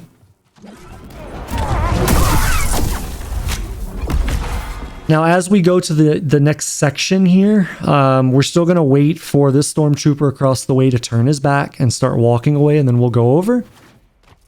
And so these enemies here are unchanged. We'll deal with them the exact same way as the normal run.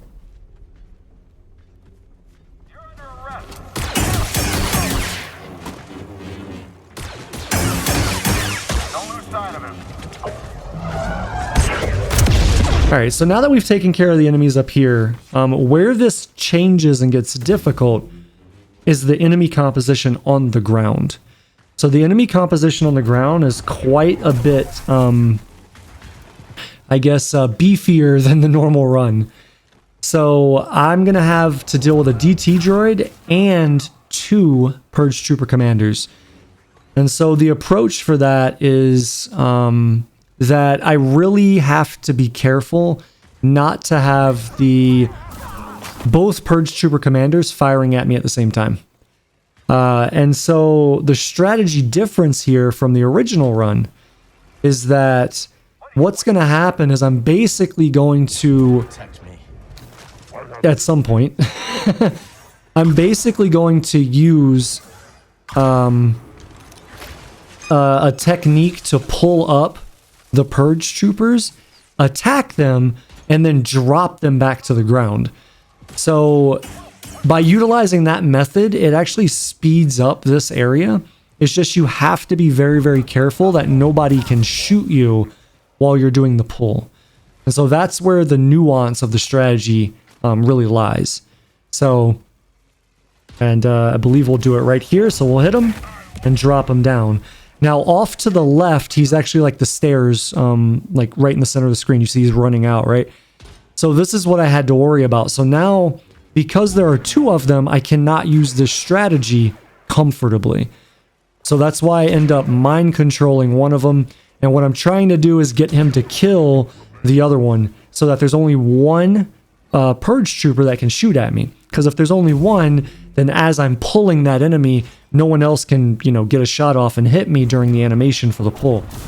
So we're going to rinse and repeat this until he's dead. We're going to wait for Flux to come back. We'll pull him up, hit him, and we'll keep doing that till he's dead. And then after that, we'll drop down and we'll shoot the DT droid just like we normally would with quick draw.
Empire still has no idea what's under their noses, but they'll find the safe house eventually.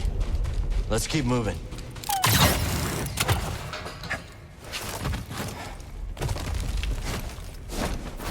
No sign of the path safe house yet.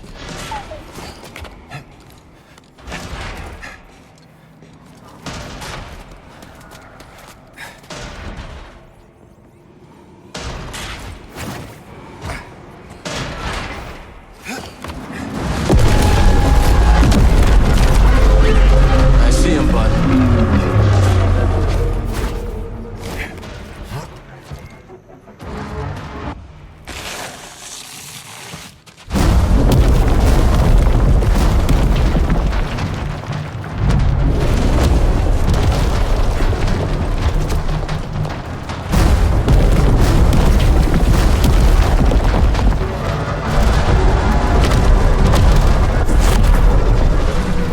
I'm led to believe. So for the enemy group ahead, the composition is different, but the strategy is the exact same. The approach is the same.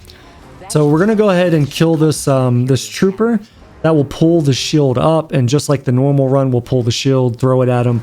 But instead of it insta-killing this guy because he's a commander, we'll have to get one more shot in on him to finish him off.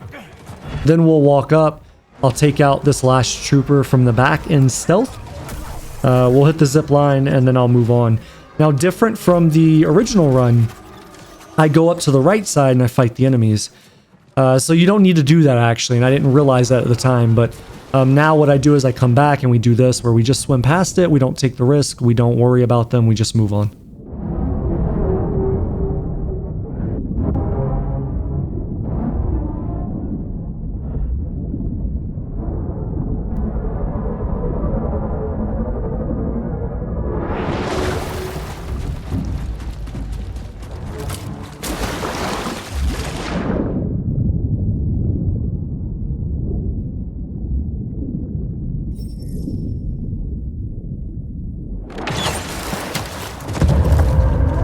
Starting to think we're in the right place. What do you think?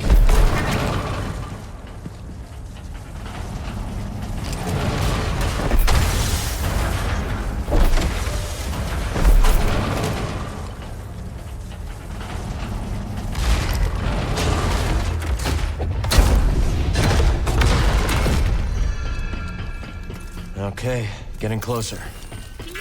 What's that, bud?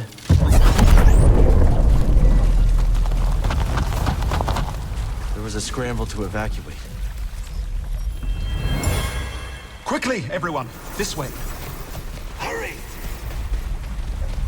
Are you coming with us?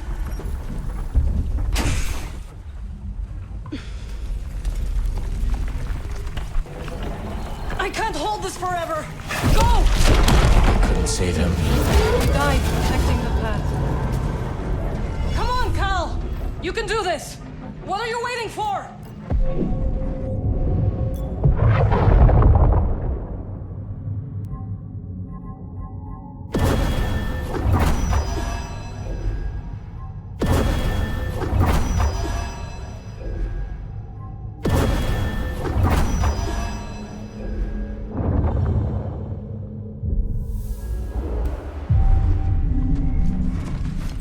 It is our duty to make sure his death ends. Let's get these codes to Cere. We got this thing's attention.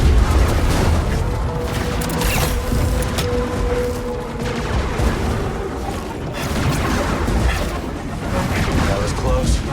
I'm impressed.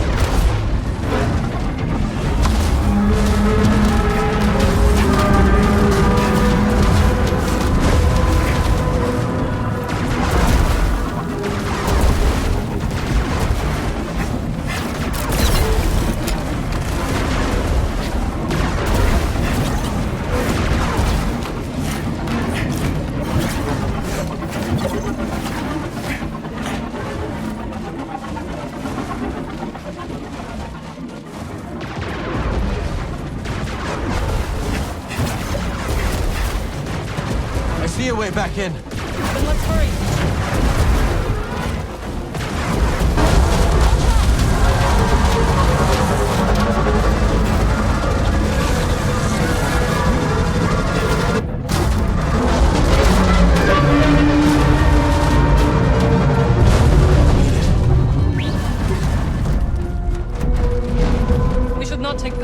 All right, so as we walk up to this guy, I'm basically just going to shoot him in the back and proceed.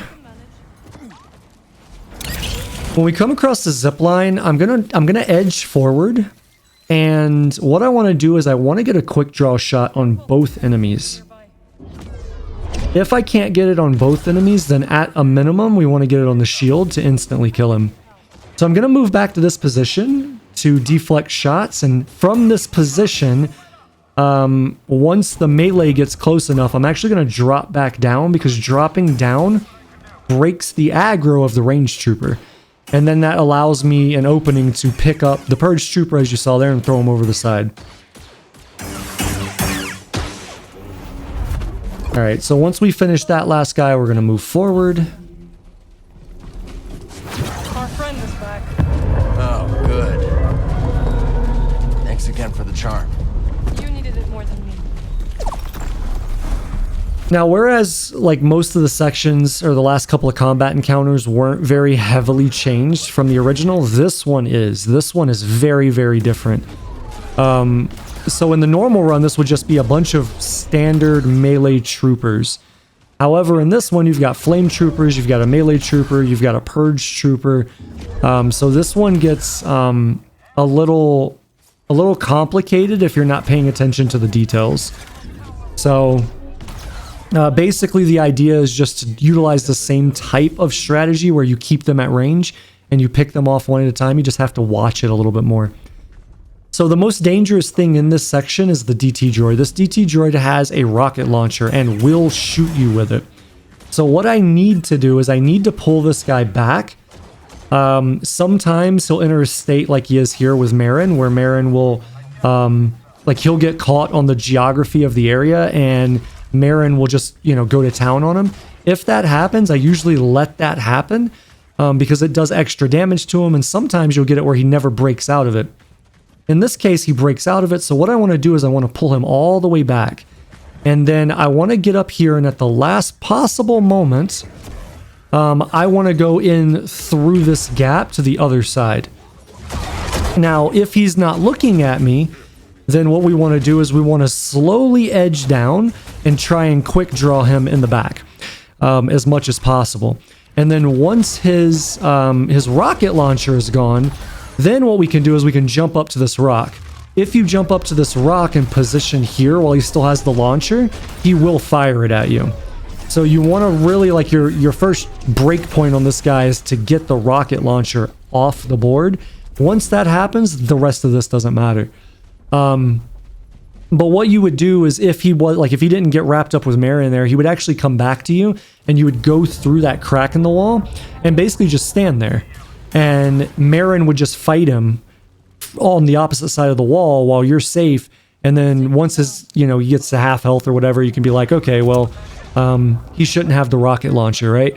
And so then you can go through if it's safe and position to do what I did there. So there's quite a few different approaches for that that make it a little bit different. It's not exactly a cookie cutter strategy, if that makes sense. Good. They must never learn that the path is. Careful, there's danger nearby. So for these enemies, there is a bit of complexity to it, because unlike the normal run, you're going to get quite a few more difficult enemies coming in. You've got shields, you've got flame troopers, you've still got these heavy assaults shooting at you. So in essence, it's more difficult, but the strategy is basically the same. I'm going to sit back here and wait for them to come to me and deal with them however they come to me. And the ideal way to do it is to use grasping pull. And I can't remember if it was this run or not, but I know I grasping pull somebody and they get stuck on a wall and I have to like run away. So I guess that wasn't this run. But yeah, really it's just staying ranged from them, dealing with them one at a time as they come. It's not too difficult. But there is inherently more risk just because of the enemy composition. So once we get that last trooper dead, that's it. We'll move on and go ahead and do some more of the platforming parkour sequence. Now!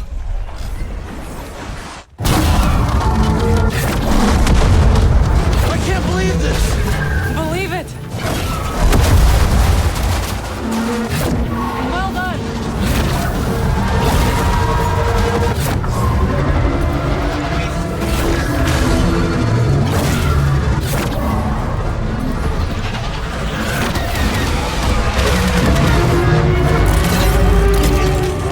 You got this, buddy!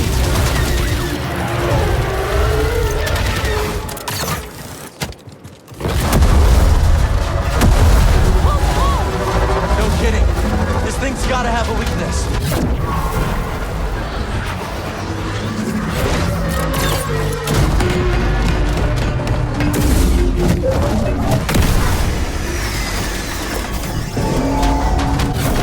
Nice one, Cal. Don't think me yet.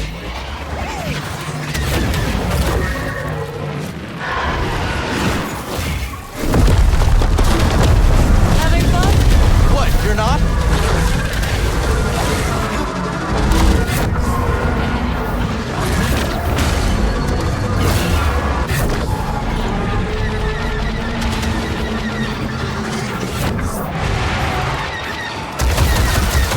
We can't keep this up. I have an idea, but I need an opening.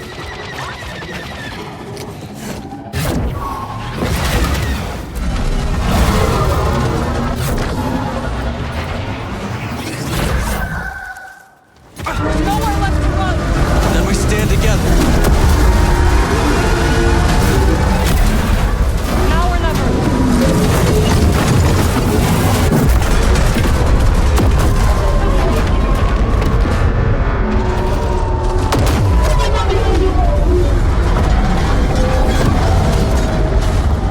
One last jump. It's a big one. Right behind you.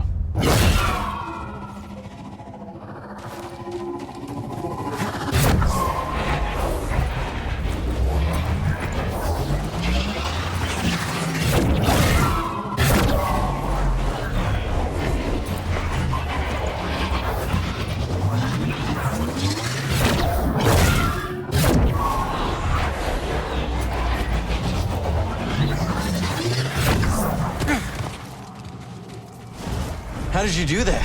A ritual I learned when I returned to Dathomir. It is taxing. You okay? I am fine. Come on. Let's get these codes to Cere.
Force is with me.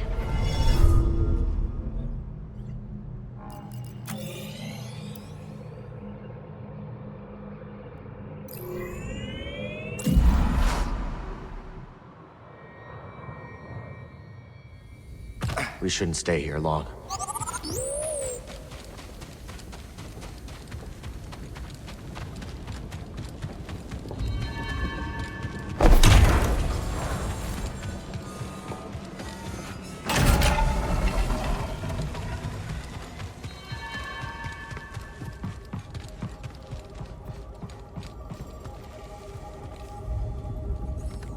Cere.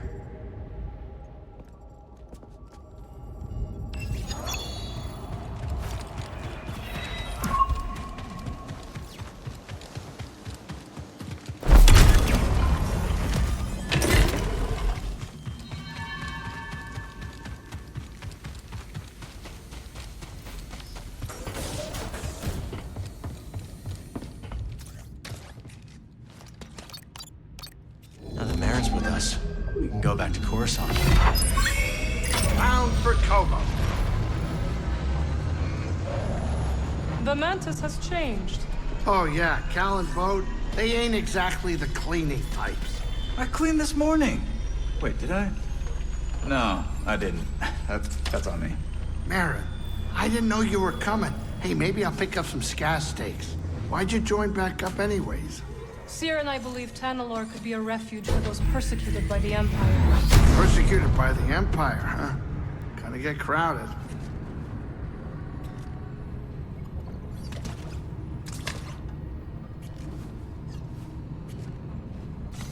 Get over here, kid. We're about to land.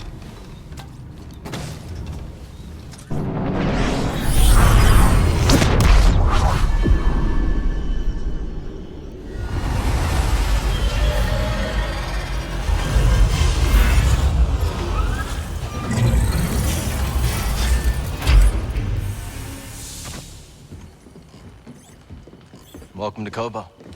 Cal, super.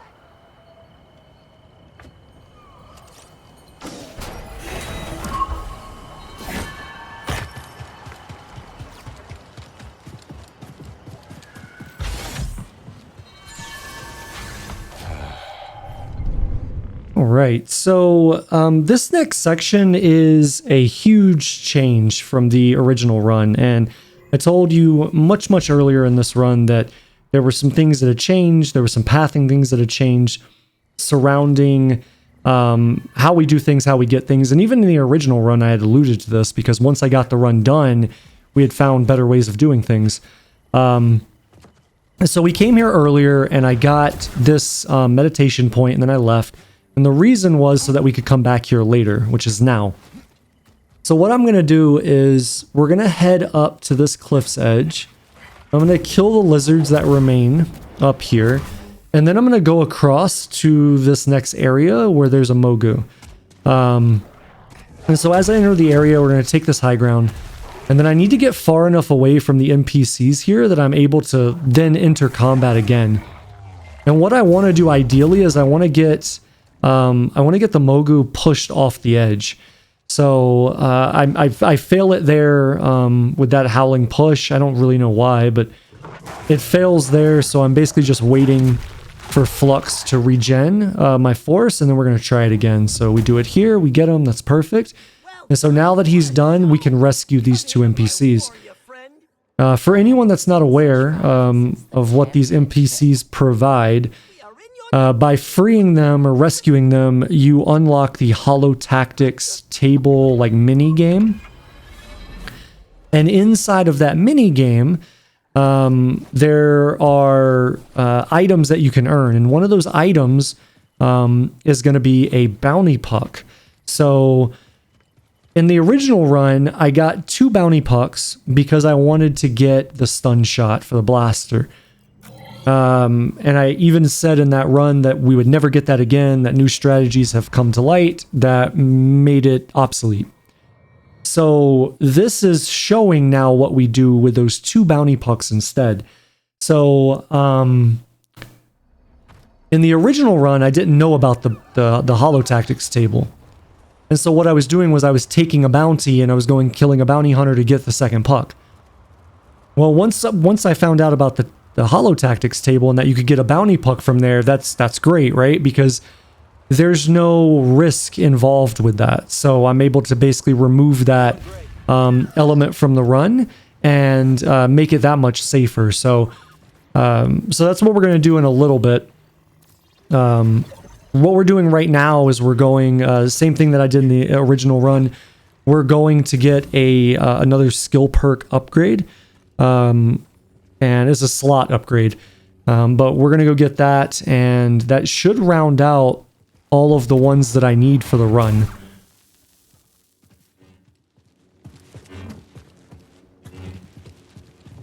Now this is interesting because I had this guy glitch. I remember this. I had him kind of like get stuck on the wall. And then this happened and I started to freak the fuck out. And just started shooting at them to kind of keep them at bay so I could regen force. So So this was all unscripted and unplanned. It was a strategy that went awry, and then I was just freaking out and trying to respond to it. Find something? So what should normally happen is I go in there and I force pull and I kill the first one, force pull, kill the second one, and then we shoot the third one if we don't have enough force. But as you saw, that kind of got messed up. Once we're out of here, first thing is paying a visit to Dome and Dendra. You hear that? Oh no! Run!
Welcome, welcome. Make yourself at home.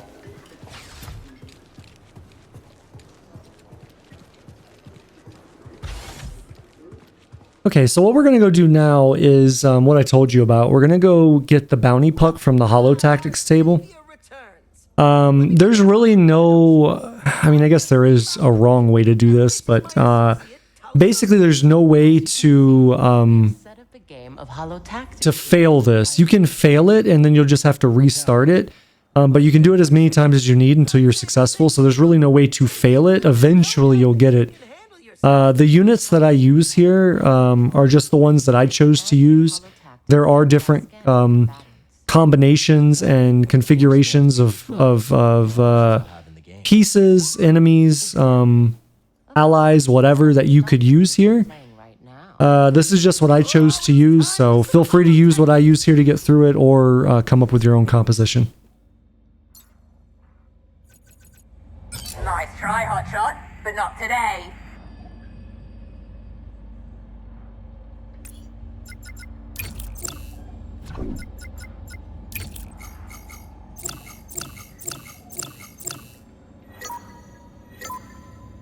Commence! Obliterated! And it's off the board! Oh, so long, farewell! Tough break, Cal! Very tough break! I'd say nice try, but why should I? Nice try, Hotshot, but not today.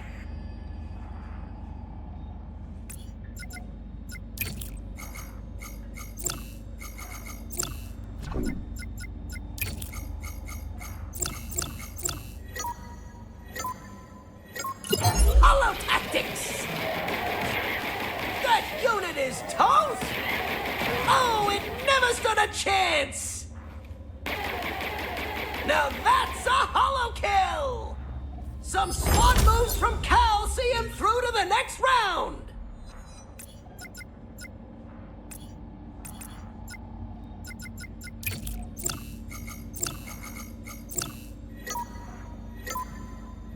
Combat!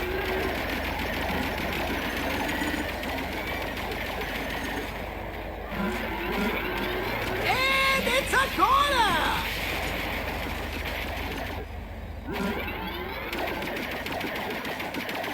Oh, so long, farewell! Yes, very good.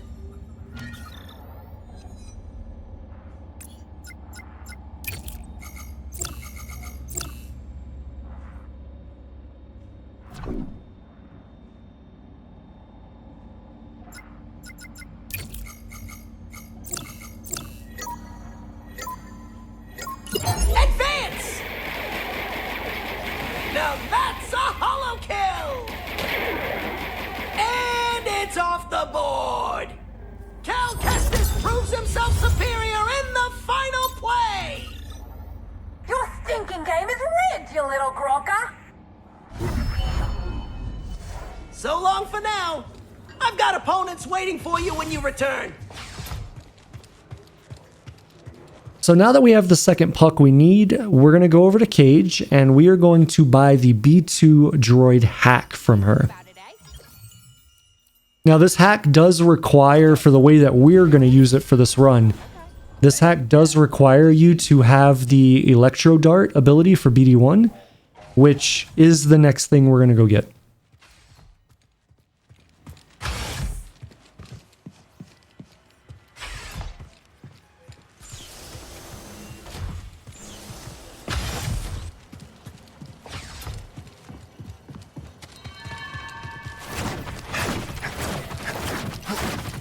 Don't worry about me.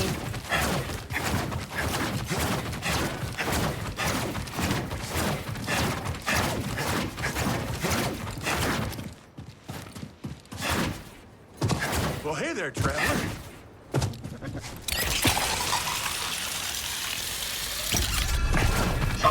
Muestras one almighty rocket. Have your belt for feet. Well, that's not something you see every day now, is it? Let's see what's up ahead, buddy.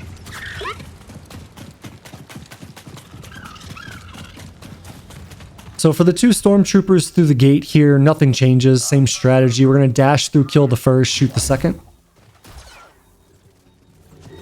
For the next set of enemies, the composition changes here a bit. But what we're going to do is basically the same idea. So I'm going to go through, kill the first thing I can see, come all the way back.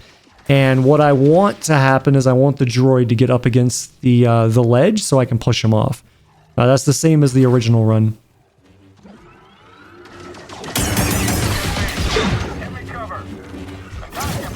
Alright, so right here we should be able to get him off. Stand up and fall, perfect. And then we can pop back out and finish this guy off. So we're going to have two Viper droids in this next section, and I'm very proud of this strategy because it was a mistake. So what I do is I go on the wall run and I jump in the water to aggro them, and as they come down, they blow up. I don't necessarily know why that works or why they don't shoot at you, but this was an area in the run when I was routing it that I was very, very concerned with. And so luckily I was able to find that strategy which makes it almost stupid. So basically you just run on the wall run, and where you would jump off to go into that next area with them, you just don't. You just jump back into the water. And if you're lucky, both of them will go into the water. If you're not lucky, which is the majority of the time, then what will happen is one will come in, and then you either have to jump over and fight the second one normal, or you can try it again. You could try the same method again to get the second one to go in the water as well. So just like the normal run, I'm going to come over here and fight the bugs simply because at this point I have no force. I need force. So it just helps me move the process along a little bit quicker than waiting for flux. So we'll pull both of these chickens just like we do in the normal run. And then the enemy composition in the next section is much harder than the original run. So basically this is all heavy assaults and rocket troopers. So on the normal run, I tell you guys I line up with this tree that's off to the left side of the area, and that I do that because when they start shooting at me, that tree can block shots, and so it just helps keep my guard from breaking. In this warrior run, it's even more important because these guys can all shoot at you. I get lucky here and they don't, but they can all shoot at you, so using that tree to stop quite a bit of the shots is absolutely required if they all start shooting at you. So in the original run for this section, I mind confused the Biomaw, which is now a Mogu, and have them fight each other and then just kind of run past them. Since these are both upgraded versions of their particular enemy type, I cannot mind confuse either of them. So what I have to do basically is just stand up here at the top and use quick draw to defeat both of them. So that's what we're going to do. We're going to kill both of these via quick draw, and then we'll make our way forward here.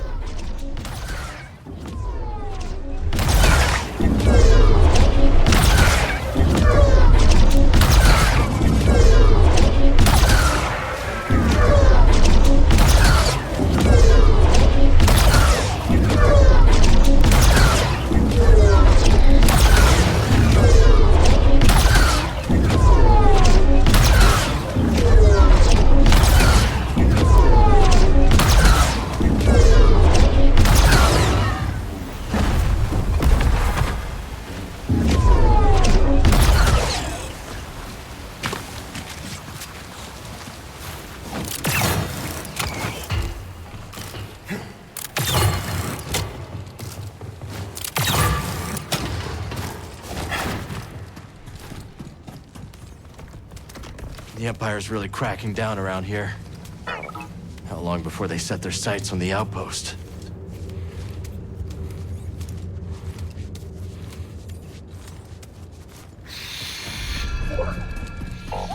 Visibility's pretty bad. Gotta push through. Force is with me. Okay, so for the lizards in front, basically what I'm going to do is kill them via force pull. And for any that I can't kill, so like what I'm going to do here in a second is use quick draw, if I remember correctly. If I don't have force with the patch 6, I can't do that, right? So what would we do here? Well, we could shoot it normally, or we could pull it all the way back, get on top of the ledge, and just wait for me to regen force, and then we could force pull it or quick draw it. So for the most part, that strategy will remain unchanged. For the Mogu that's going to be pathing from the right to the left here, it is an upgraded version of the Mogu, but the strategy remains the same. We're basically going to wait for it to get right in front of us, and then we're just going to use the stealth mechanic of walking to walk right by it.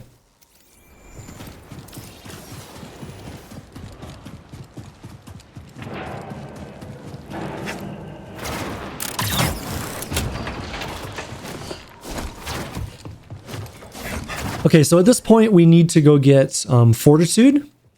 And so we're going to do the same thing we did in the normal run. We'll force push all of these roller mines. We'll drop down into the area where the legendary biomall is. And then I'll proceed to go into the tunnel, and we'll just quick draw it from the tunnel.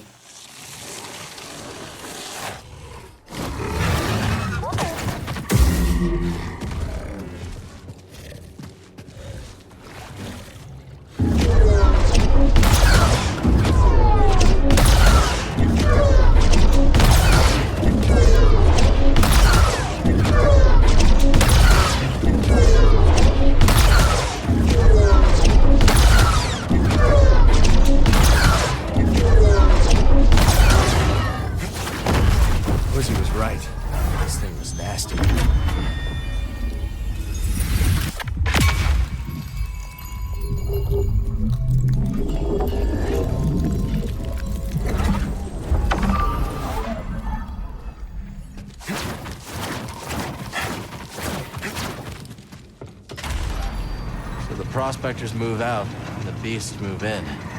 Hard place to call home. For this strategy, exact same thing as the normal run. We'll open the door. The Mogu will get stuck on the door, trying to turn out of it. We're going to force push him, and then we're going to dash jump, or chain dash all the way through to get ahead of him and leave the area.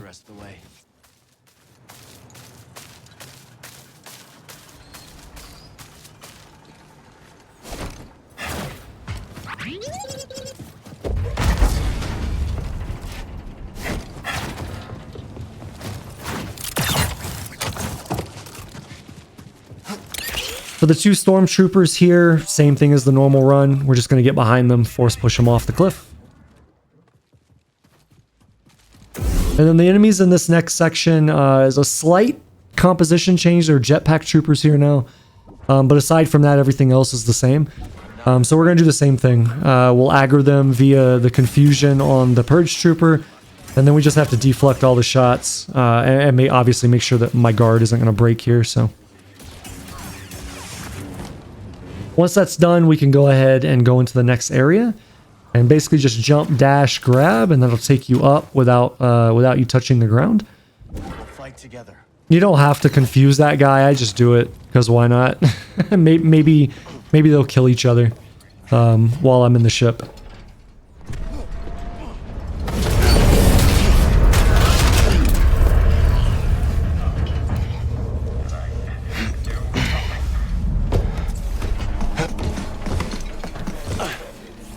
Anything?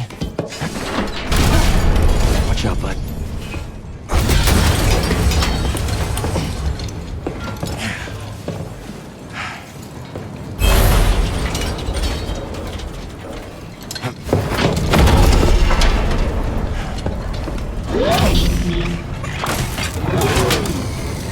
Not a good day for these droids.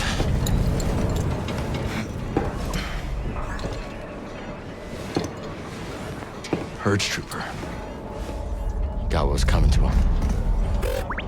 What is it? Oh. You want it? All yours, bud.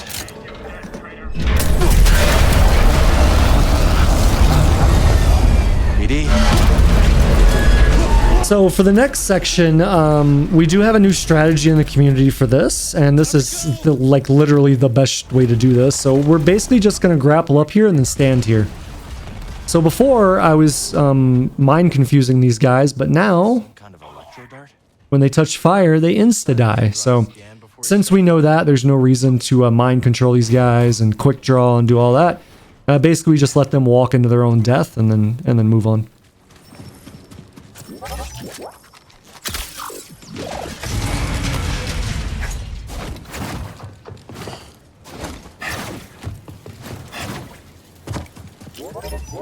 Hit it.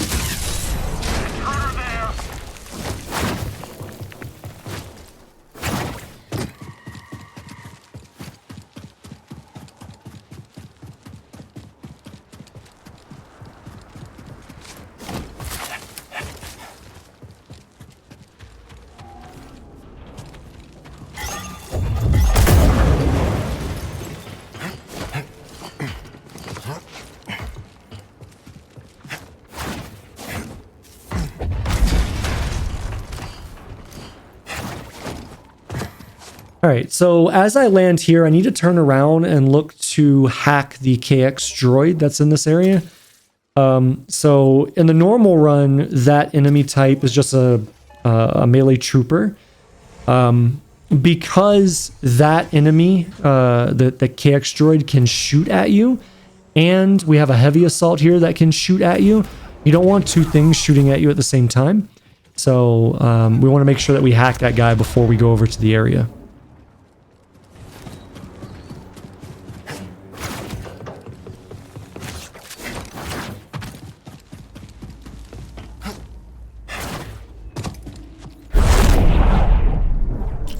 If I can do this. No. I have to. That new gadget's pretty useful, huh?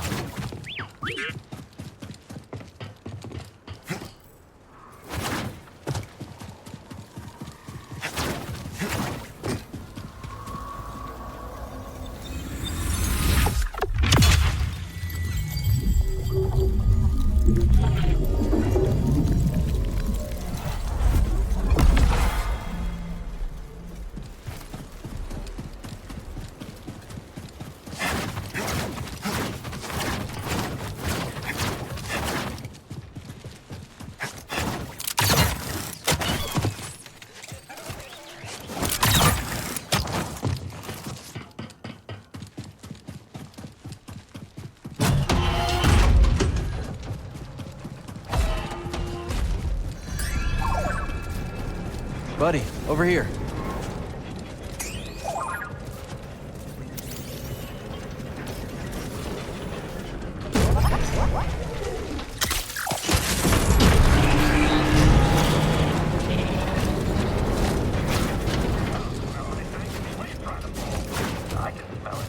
So the enemies up ahead, this is another spot where it's easier on Warrior than on the standard run. Because there's a Flame Trooper here, I'm going to be able to confuse the Flame Trooper and have him kill these enemies.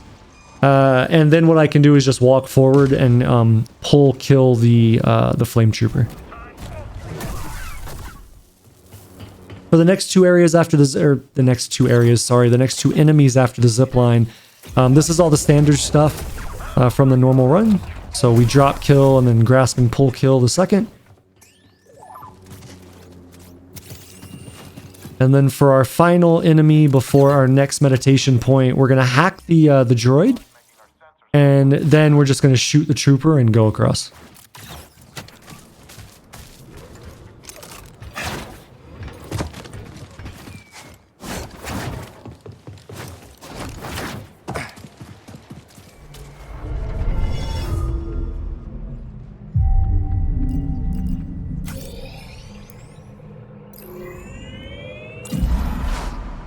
So now that we have the Electro-Dart and I have the meditation point for the Imperial outpost, I'm going to go back to head to what our main objective is, which is the Lucrehulk.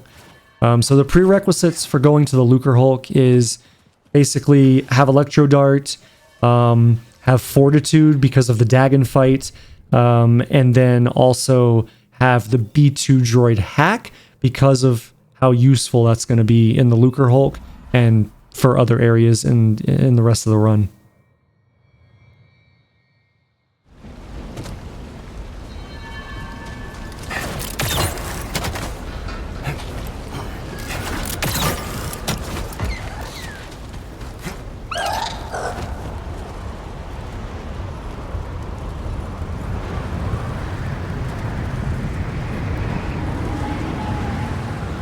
So just like the first time we came to this section, I'm going to deal with the Biomaw and the lizards that are up here in the exact same way. We're going to kill as many of the lizards as we can, which should be 3. And then the Biomaw will run to the edge here. And once it drops combat, aggro, it turns around, starts walking away. Then I'm going to run by it and chain dash all the way through to the green screen and move on.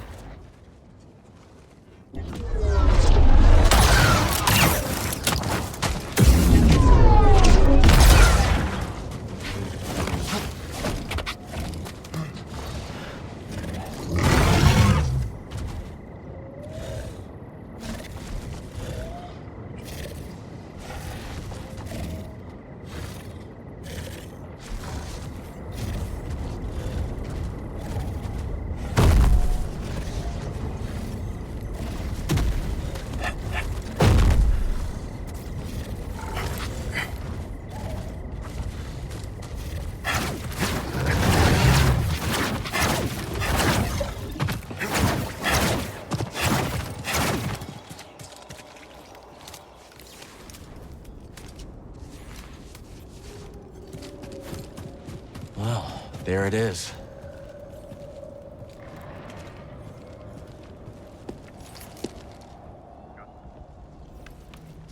Any sign of the droid? Some kind of service gantry. Could be a way in. It's the best option I can see. Only way to the Lucrehulk is through this swamp. For you, maybe. You want a ride, BD?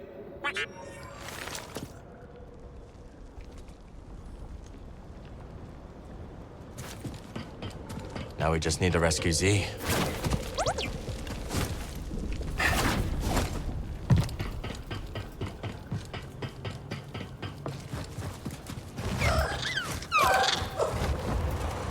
Hard to believe anything could live in this swamp. I guess our friend here makes it work.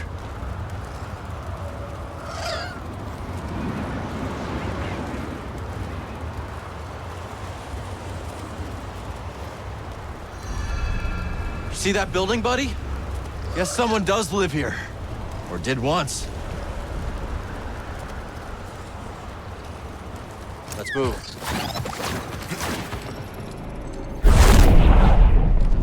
How much do you think this is worth? Nothing's worth crossing the Raiders. Now move.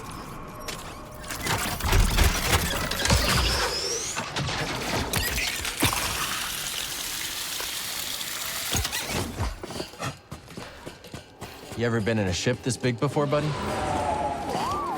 Been a long time for me. Oh, looking forward to it. But Ze's in there. We're not leaving without her.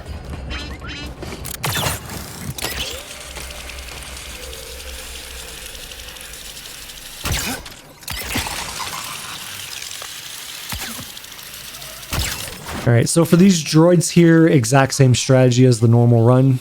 Basically, we just skip them. We don't fight them.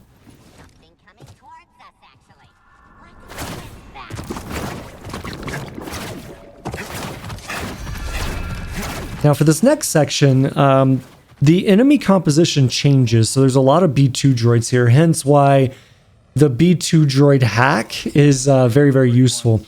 So what I'm going to do is I'm going to hack these enemies through the door before we enter the area. And with that third one hacked, now we're going to go through, and it's basically going to be about the same strategy as the original run. I'm going to take this position. We're going to take some of these raiders and throw them into, well, if they cooperate, throw them into the tar. But basically, once the B2 droids are done killing the raider, then what I'm going to do is I'm going to go forward. I think in future runs, I would actually change this. So in the original run, I told you guys that if you come in, you kill everything on the lower level, and then you go back and you rest and you come back in, then you would be able to do it again, and then Bode would be able to drop the connex that's at the top right. That makes the bridge for you to go across. On this run, I decided because I had the B2 hack, I would just hack the B2s up there and we would deal with the enemies, and I have Unrelenting pull, so I can pull the BX droids and blah, blah, blah. I think it's a lot of wasted time. In retrospect, I think it's a lot of wasted time, and I don't need to do that. So I think the meta strategy for this would be to hack the B2 droids, come in, stand on that that area that I stand on, let everything die in the lower section, run out, rest, come back in, repeat that process, and then you'll be able to just continue on because Bode will be able to drop the connex.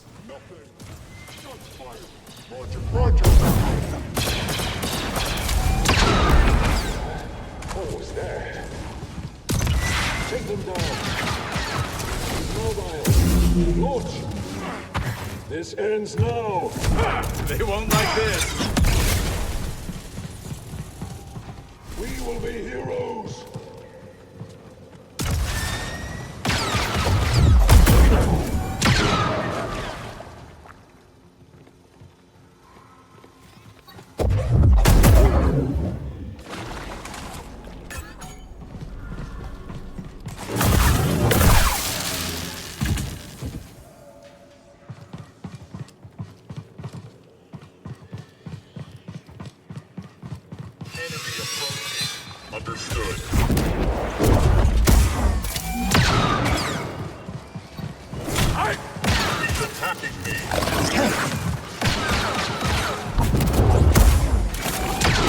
Stay back.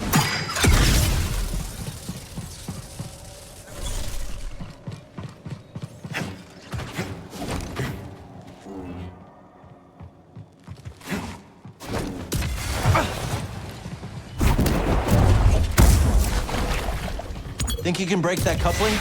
Let's find out.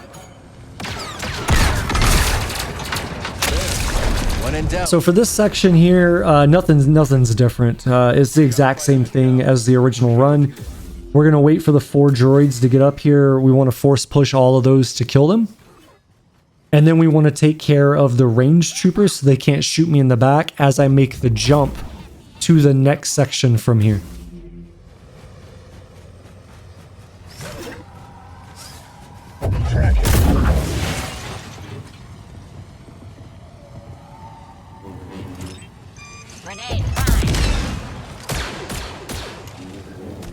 Nothing but a coward.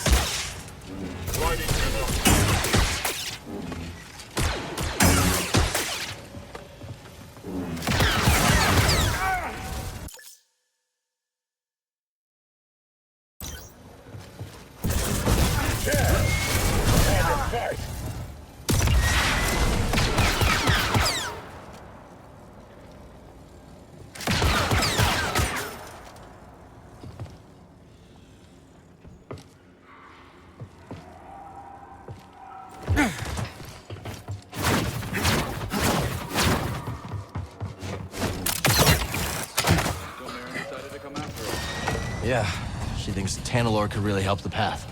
All right. But you do seem happier now that she's around. Okay, let's focus. C needs us.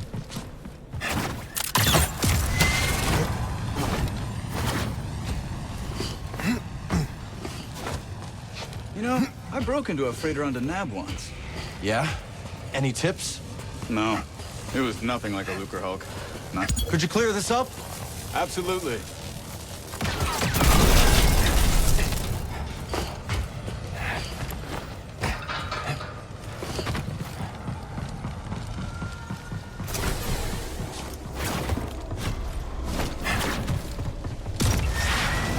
All right, so up ahead, here's another section where what we want to do is we want to hack the B2 droids.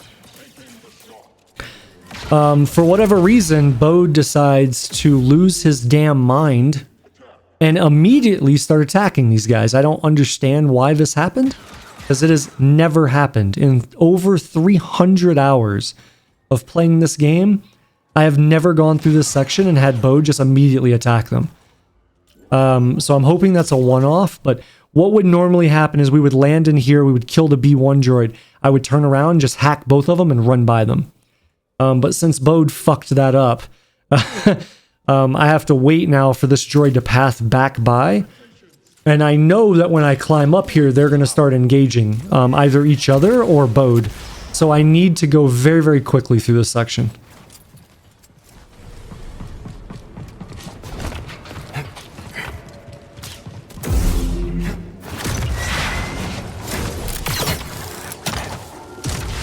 I'll make sure the coast is clear. Miss me, BD?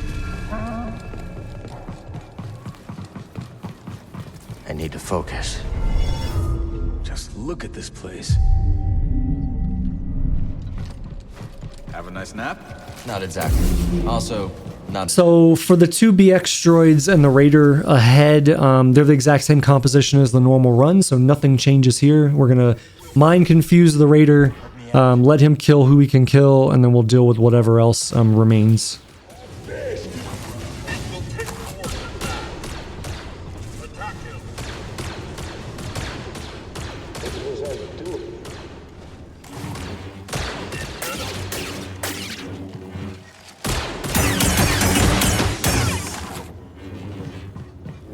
Keep going up, yeah? Somehow? Thanks, BD. There. Never doubted.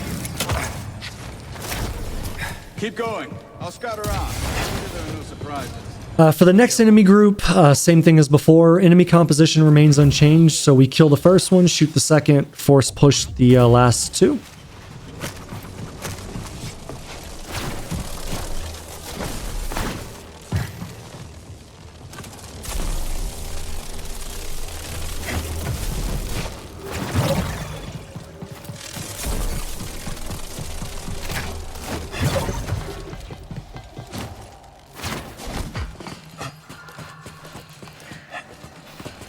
Scaling a beaten-up warship, just like the old days.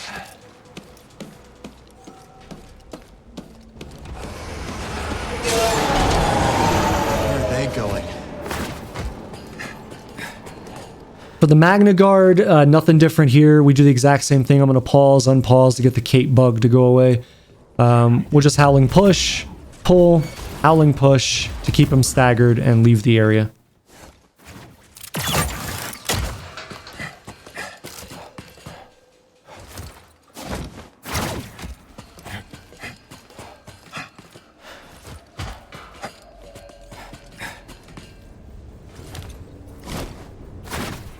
For this enemy set, nothing different, same strategy.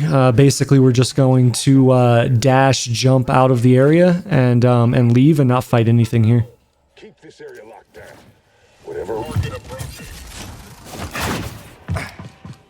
For this next section, same as the original run. I'm going to go through the screen. We'll insta-kill the B1 droid. Then howling push everything to keep it staggered.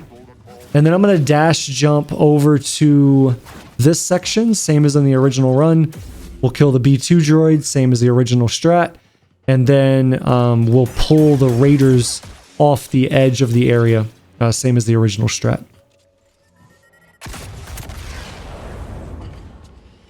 Come, let's end this. Hunting them down.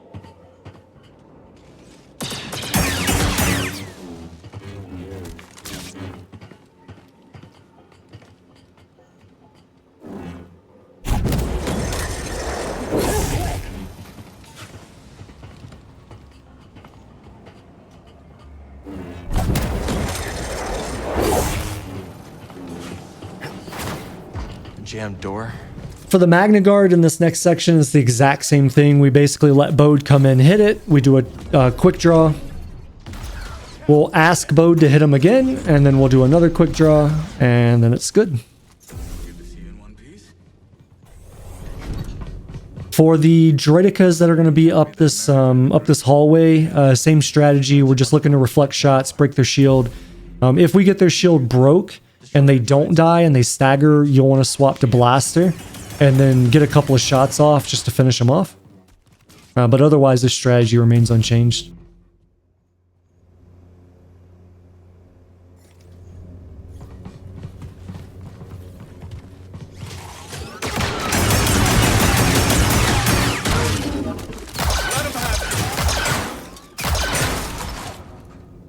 I think that's all of them. First time I fought Droideka was with my master during the Clone Wars. Okay, for the next set of enemies, this does change from the original run. Generally, you have B1 droids up here with the BX. In Warrior, the B1s are replaced with B2s.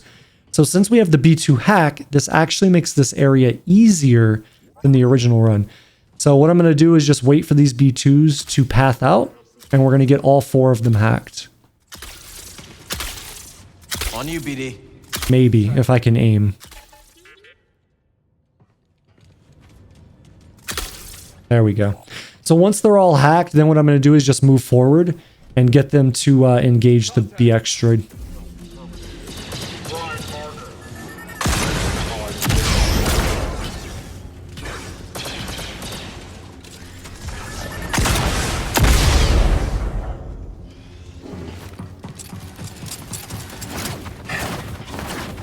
Do what you gotta do, buddy.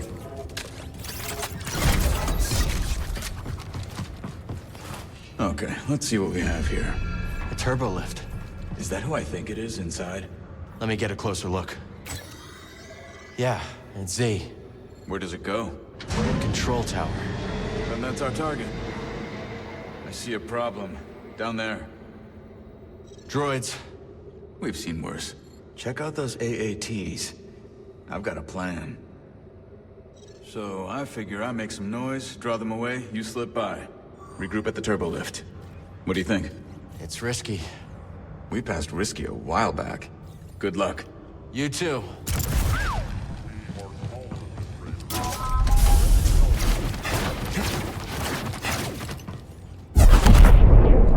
Ship won't fly, but there's a hangar full of craft. An army. All ours. Ready to scour this planet for my love. For this section, the enemy composition is basically the same. I do slightly change the strategy because now I have Unrelenting Pull, which before in the original run I didn't have it at this point in the game. So what I do is we still use the stealth technique to get behind this BX droid, but now I'm going to grab him and throw him backwards. And then we can just run past and get on the elevator.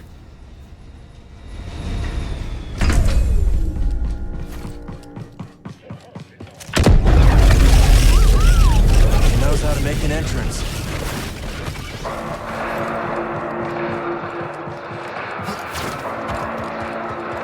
So for this area, nothing changes. We're going to run past everything. The B1 droids, the 8 B1 droids we're going to have up ahead. We're going to use the exact same strategy. We're going to go through the gate and howling push all of them to defeat them.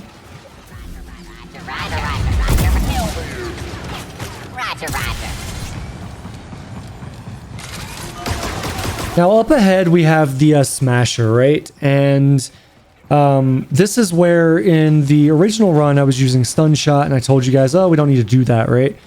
And this is why, is because we realized that Unrelenting Pull staggers them. So when you pull them, and you guys might remember this from when we were on the Shattered Moon, when you pull them, it makes them fall down on their face. So we're going to use that to our advantage. I'm going to basically get him to the edge here. And then what I'm going to do is I'm going to drop down and I'm going to pull him.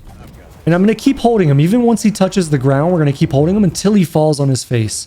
Once he falls on his face, he'll be staggered. That'll give me the time I need to climb up, get over here. We just wait for him to drop combat, and then we can move forward.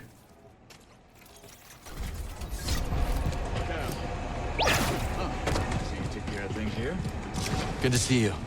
Likewise. Does anyone need a hammer that size? Doesn't need it anymore. Couldn't find a way to the turbo lift. Well, let's look for one together.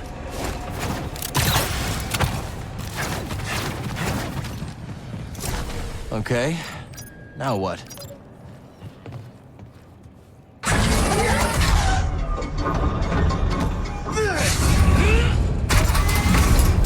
Not bad. What are these buildings? Technical term is yurts. Living. All right, so for the yurt section, the enemy composition here does change, and in fact, it makes it, in this section specifically, it makes it actually quite a bit easier because, for example, normally there's a BX droid in the yurt to my right. There's a raider and a BX droid. In Warrior, it's just 2 raiders, so it makes it quite a bit easier. But the overall strategy and approach here doesn't change from the original run. All I'm trying to do is get these guys to come out, let Bode fight them where he can, get whatever damage I can in on them when I'm able to, and then if for whatever reason an enemy does break the boundary where I'm standing at, because generally they will not walk past this point, but if they do break that boundary and walk out towards me, then I pull them back and we just kind of shove them off the ledge. So that's basically the strategy for this whole area in a nutshell. And again, for the most part, it's unchanged from the original run. Turn back or die.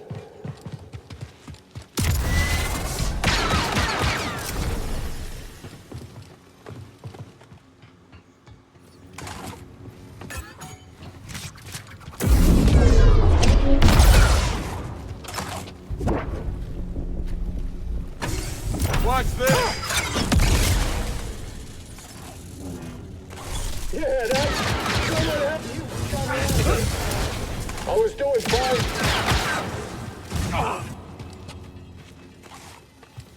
Afraid not.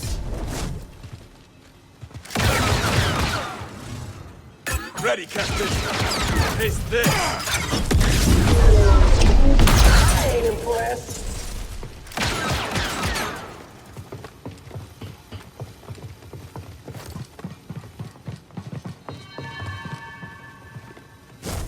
You'll pay!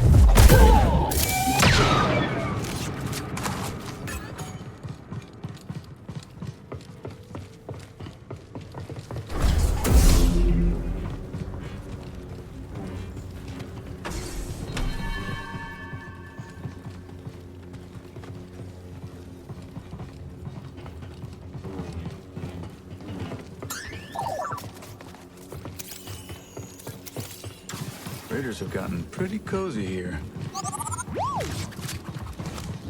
All right, so for the next area, again, nothing different. Strategy remains the same as the original run. We're going to jump down in this area, and then we're going to run basically to the room to the back left here. And once we're in this room, nothing can enter this room except B1 droids. So we're just going to sit in this room, force push the B1 droids, and then we'll use a combination of confusion and Bode abilities to defeat everything else here. For the droidica, I can't remember if it survives here or not. I know I've had a couple of runs where the mind confused like raiders will kill it, but if it doesn't get killed, then what I'll do is once there are no more raiders, we'll walk up to the right side here slowly. We won't sprint, and then we'll just shoot it 4 times with our blaster and it'll die. So which is the exact same strategy from the original run. So nothing changes here. It's all the same stuff. Let's fight together.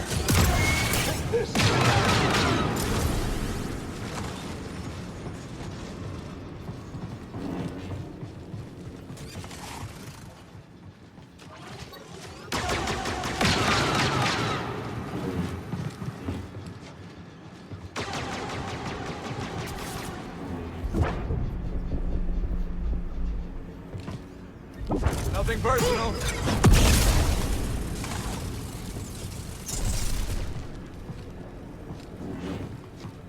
Defend me. Have it!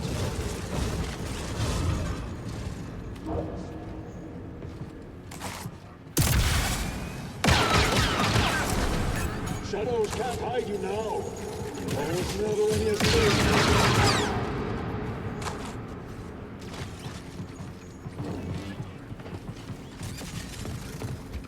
They're onto us.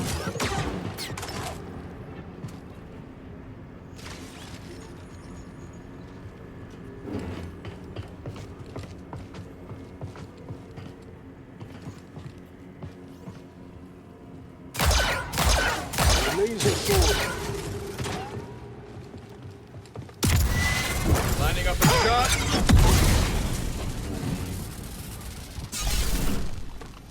Pass that thing.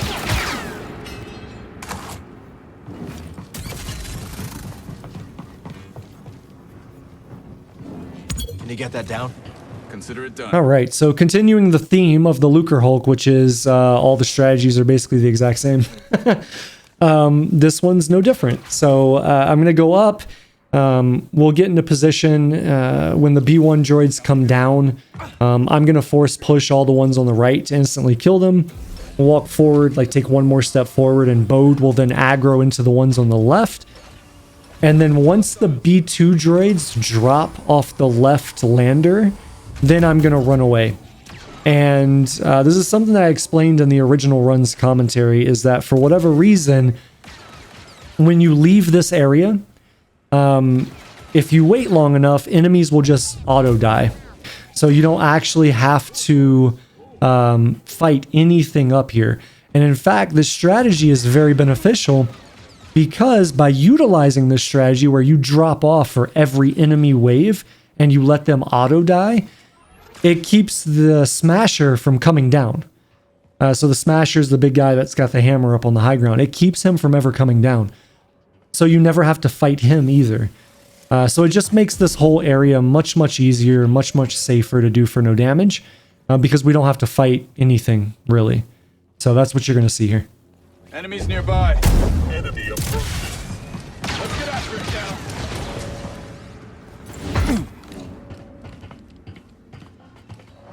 Just one more.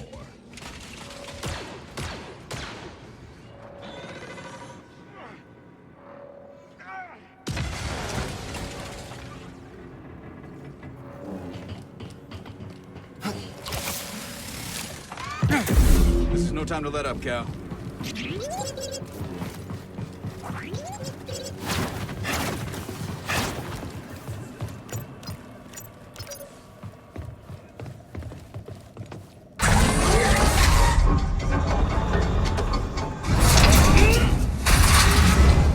How do you think those other compasses went missing?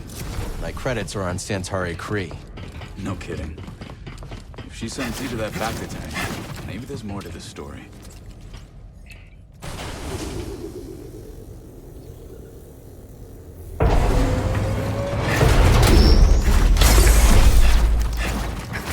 This isn't very inviting.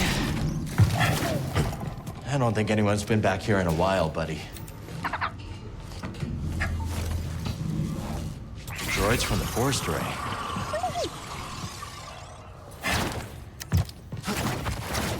Dagan's gonna destroy Z to get what he wants. He's obsessed. Shouldn't have left her at the outpost. We have to get her back.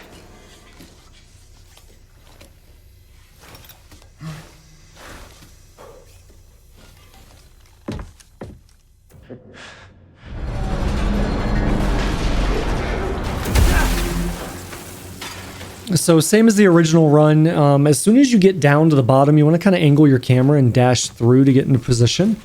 And this will make sure that the turrets never have a chance to shoot at you. And once you go into the cutscene, you're completely safe.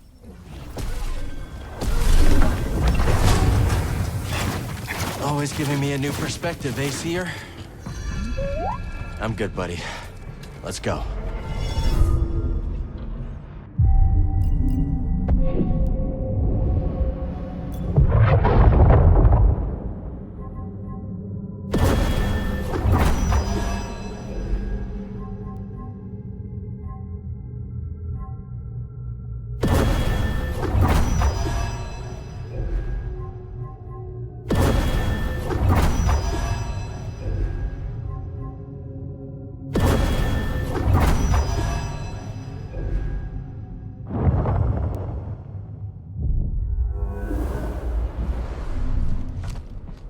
All set.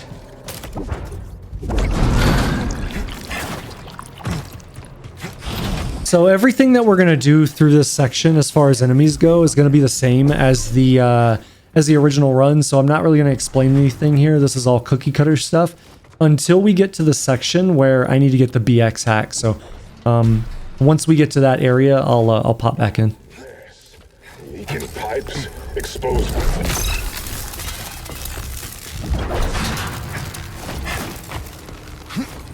Maintenance path should get us topside, I think.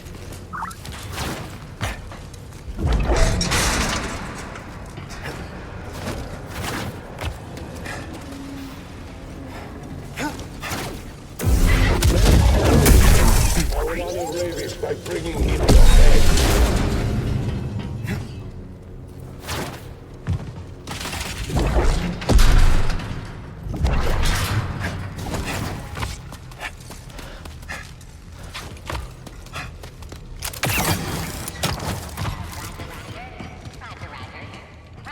All right, so we're gonna run out here, and I'm just gonna go ahead and delete the BX droids. So we want to go ahead and push those.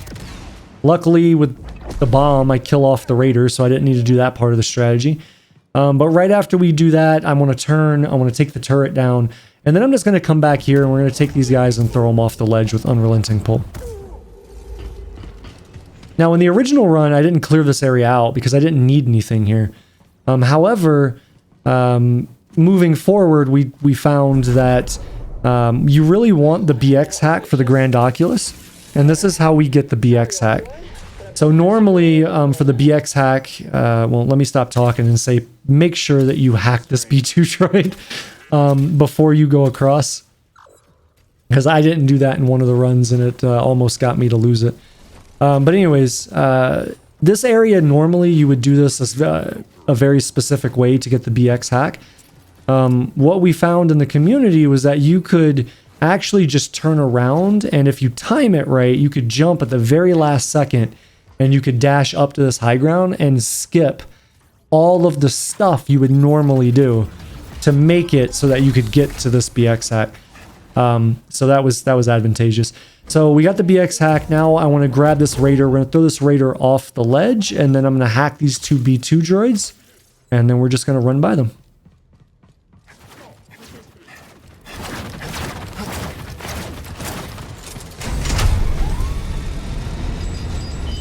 Bode? Bode, can you hear me? Must be out of range, or they're jamming our comms. I'm sure he's okay, but for now we have to go it alone.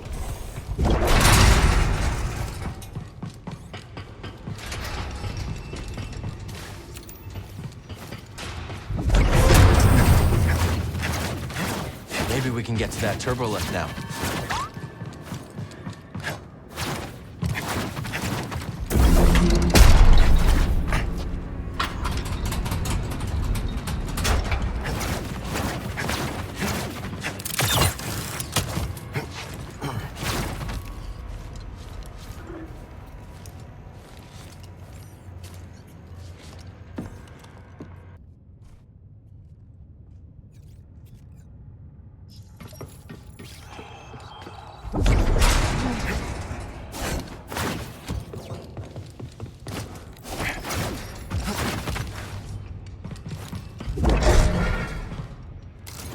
All right, so time for the Dagan 2 fight, the second encounter with him.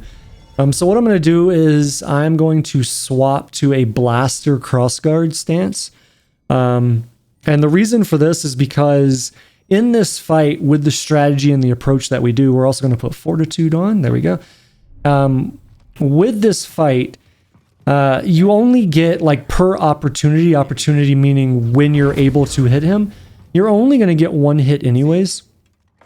So it makes more sense from, you know, like a math on paper sense to when you get that one hit, make that one hit do as much damage as you possibly can. So that's why we're going to use crossguard here. It's just going to be so that whenever we hit him, we're maximizing the damage output of that hit. And then if we get the chance to break his guard, we're also maximizing the damage output there, because once we break his guard with cross guard, you can hit him twice. Otherwise, we're only going to be able to hit him once. And so that's all I'll say on this. Again, as I've said for all the other boss encounters so far, I will be making a detailed guide for this that will go up on the channel in the coming weeks. So I'll leave my full explanation to that. Here.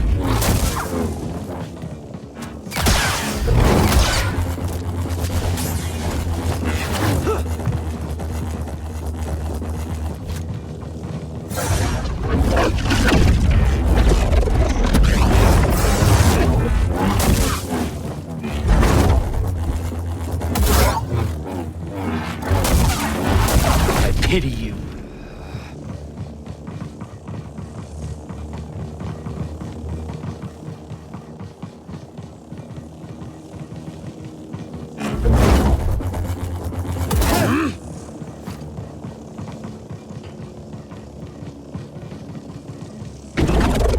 No mercy.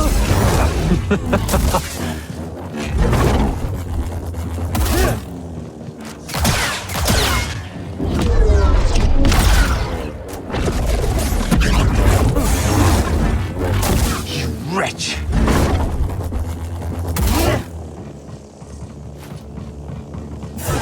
You'll have to try harder.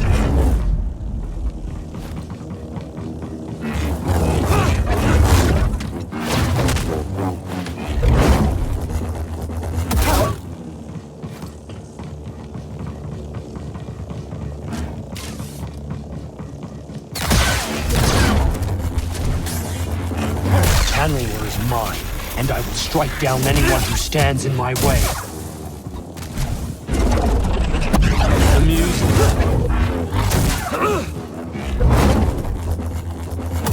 So you're learning.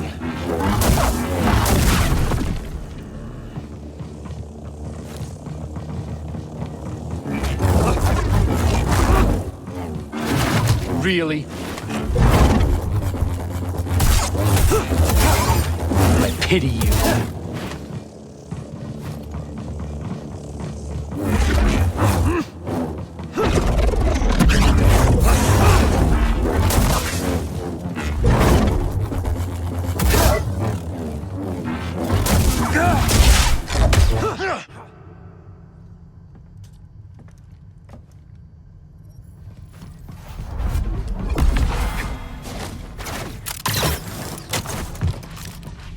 Come on, Z. Let's keep moving. Perhaps that's wise. Dagan Gera is positively mad. He kept going on and on about some compass. Your master created them to navigate the abyss. This is the first I'm hearing about it. She purged that knowledge from your memory. That would explain it. Well, Dagan is certain that she left a compass for him to find. Let's hope so. Dagan sent Rayvis to check out another array on the moon. Maybe we'll find it there. Back to the moon. Great. Oh, Master Kree, why did you send me to free that traitor? People are complicated. Maybe she thought the Order got it wrong. If only we could ask her.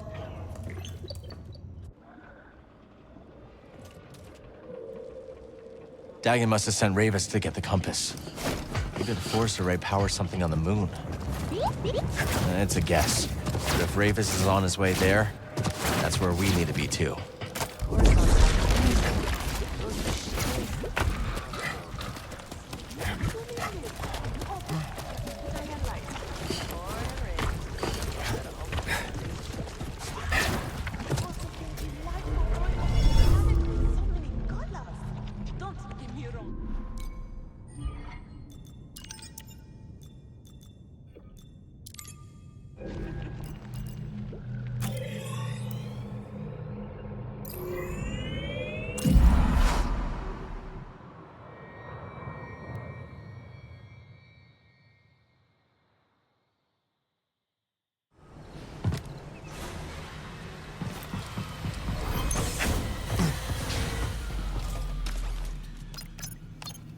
Where should we go next? Shattered Moon it is.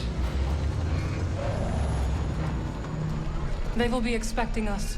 Cal and I made it through the Lucrehulk all right. You and I have different definitions of all right. I wonder why Dagan sent Rayvis instead of coming here himself.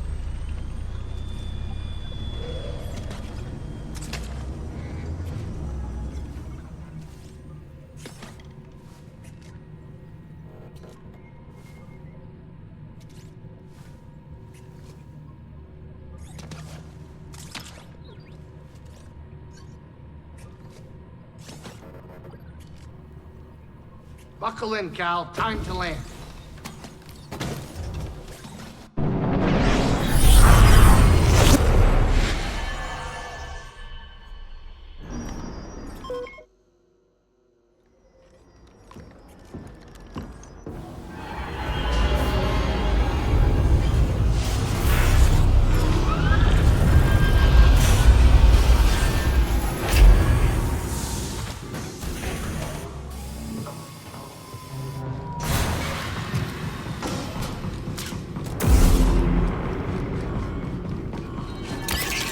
So for the droids at the end of the zip line, nothing too challenging, right? We're just gonna howling push, kill these guys.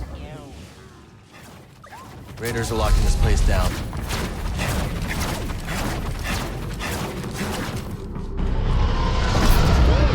It's Rayvis' ship. He's headed for the tower. Best way up is through the array.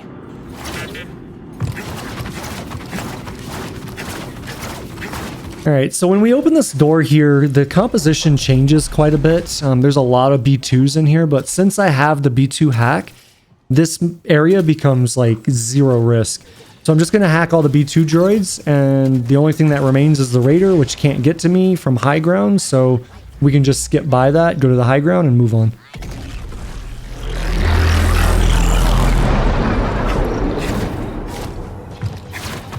Only way through is the firing chamber. Yeah, I don't love the idea either.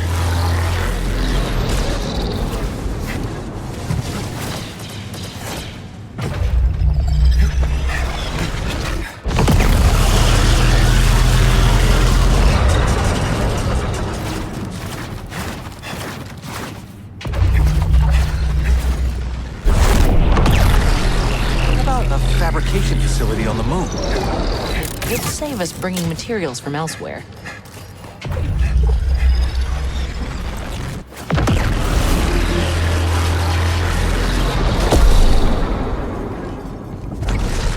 Jedi, I admire your persistence in following me. You survive.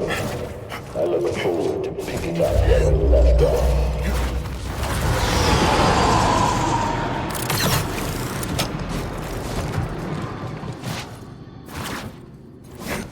All right, so for this area, I approach it slightly different than I did in the original run. So what I'm going to do is I'm going to hack the BX droid in the back. We're going to force push whatever we can off of this little ledge here. And then I want to take care of the B1 droids on the high ground. And just where are you going?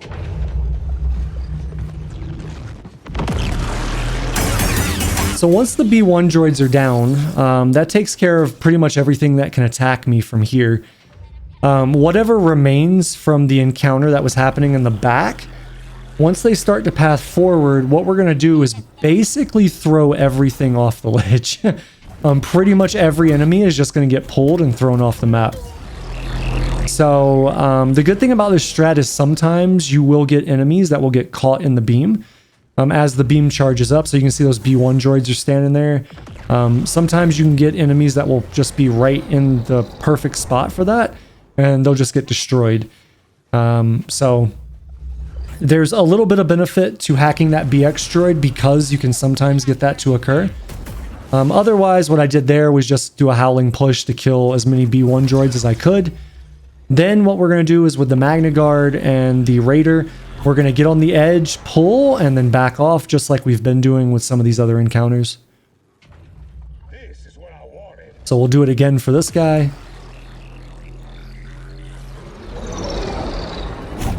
If he doesn't get stuck on the side there. Good. Alright, so once the room is cleared out, what I need to do now is I need to drop down, and we want to go across.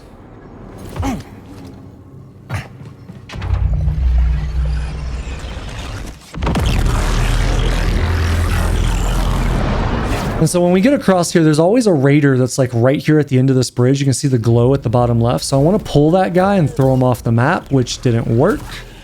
But that's okay. All right. So now that he's out, I always try this. I've only got it to work one time where I was able to hack this droid before it saw me. So I always try this, but it has a very low success chance. But it doesn't matter. Once I get them to aggro onto me, what I'm going to do is I'm just going to run back all the way over here, and I'm going to go around and take the high ground where the two B1 droids were at the beginning of all of this. So once I'm on the high ground, my first priority is dealing with the ranged BX droids. Again, I choose to do this with a single saber because if you use double saber, they will actually dodge roll your shots. So want to make sure that I'm looking for that. And then once we get the BX droids done, then what I'm going to do is just basically wait until the beam happens, and then we're going to pull this guy and throw him into it. And that should be all of the enemies in this section, and we should be clear to just move on. But just as a precaution, I always double check because there are so many enemies in this area. So I always double check, and once I feel confident that they're all dead, then we can move on. How long have you laid dormant? Soon, you will sing again. Hey, Cal. There? I'm here. You all okay? We're managing. No rush, but hurry up and let us know when you're on your way back. Will do.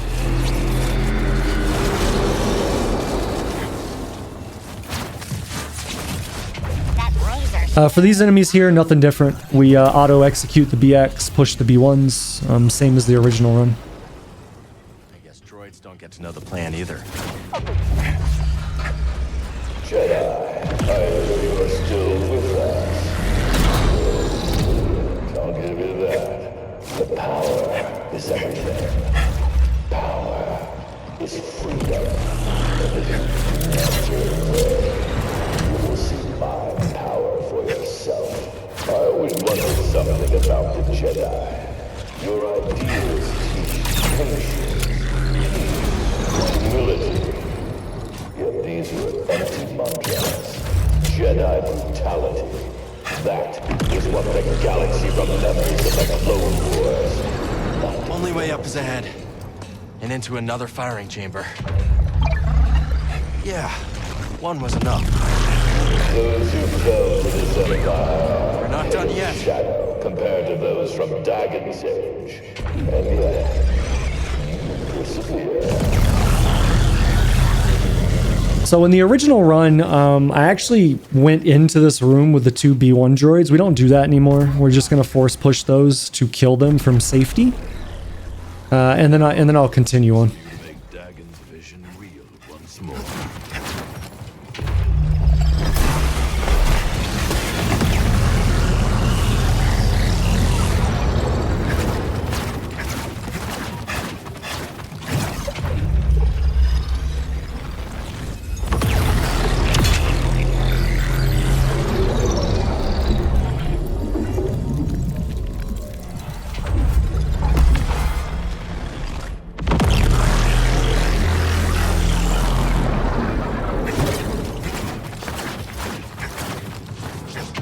Persistence reveals the path.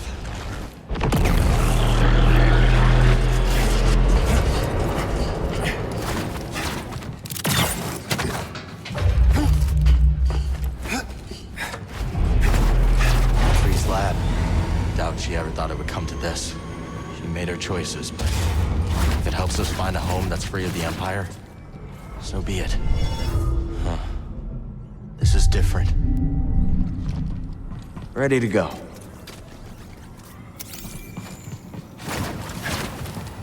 All right, so for the enemies here, it's basically the same approach. The enemies don't really change much. What does change that has the biggest effect on the strategy is that the two B1 droids get replaced with Magnaguards. So what I have to do is I basically have to pull the Magnaguards down to this lower section or get them in a position to where I can pull them and let them just fall down into the environment. So it's basically standing on the edge, pull, pull, pull, dodge back, and then we're good. This one's very finicky though, because if you miss it, like if you mess up the distance on where you pull them from, you can actually pull them up on this ledge, and then that creates a whole nother problem. So, so what I want to do is, for these droids, is I want to take it slow and just make sure that I don't get hit here. I always tuck into the corner there, just to guarantee that I don't get shot from both of them at the same time. I get a little nervous here, I guess, and decide that I'm just going to back off and we'll deflect them from up top. So once the range droids are done, then this whole thing is pretty much over. All I have to do is execute the grasping pulls properly for the Magnaguard and for the veteran raider, and we're good to go.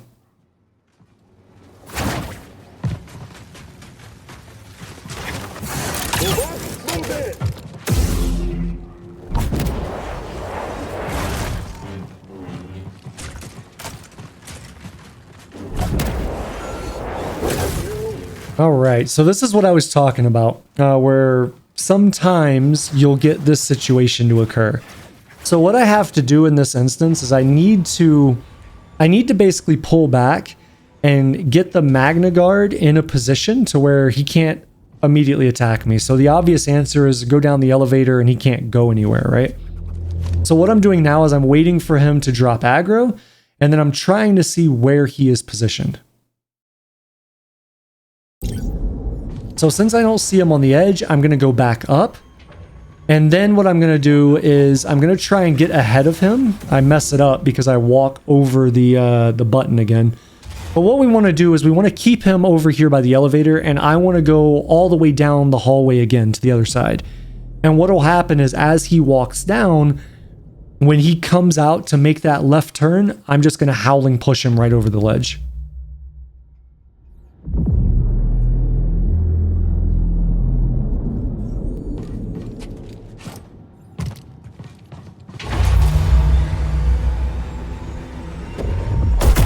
Alright, so I do a howling push just to keep him staggered because of where his placement was. Like, I need to run by him. But otherwise, what I described a second ago is what we're going to do. We're just going to wait for him to come out of here, and then I'm just going to time it right so when he comes out, we just howling push him right over the side.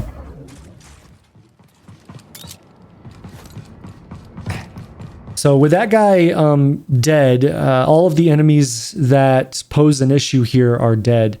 There is one raider, so this raider right here that's in the center of that platform. Well, not the smasher, sorry, the one that's at the edge right there.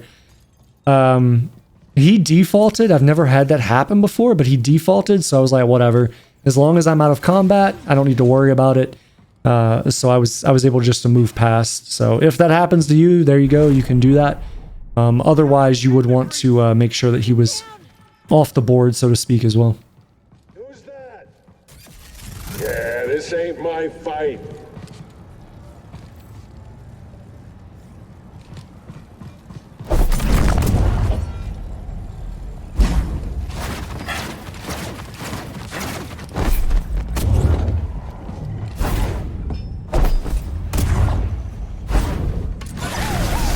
All that tech on Koboh.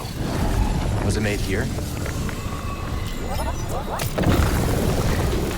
Gadget we found in the stone spires. Think you can help here? You've got this one, right, BD?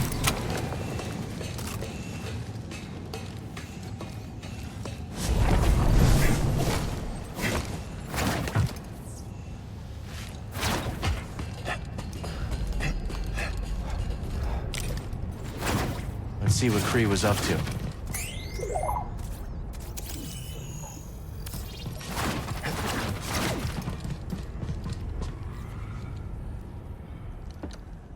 Could help us climb the tower.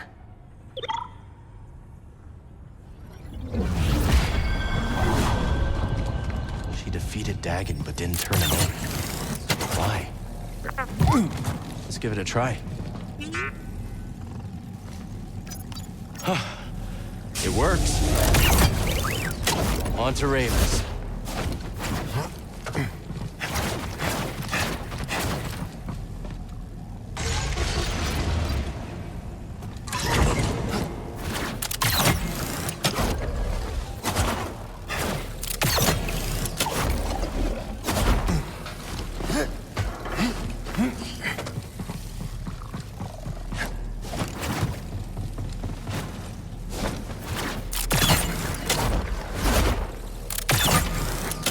So for the two droids here, nothing different. Same thing as the normal run. We're going to execute the first, howling push the second.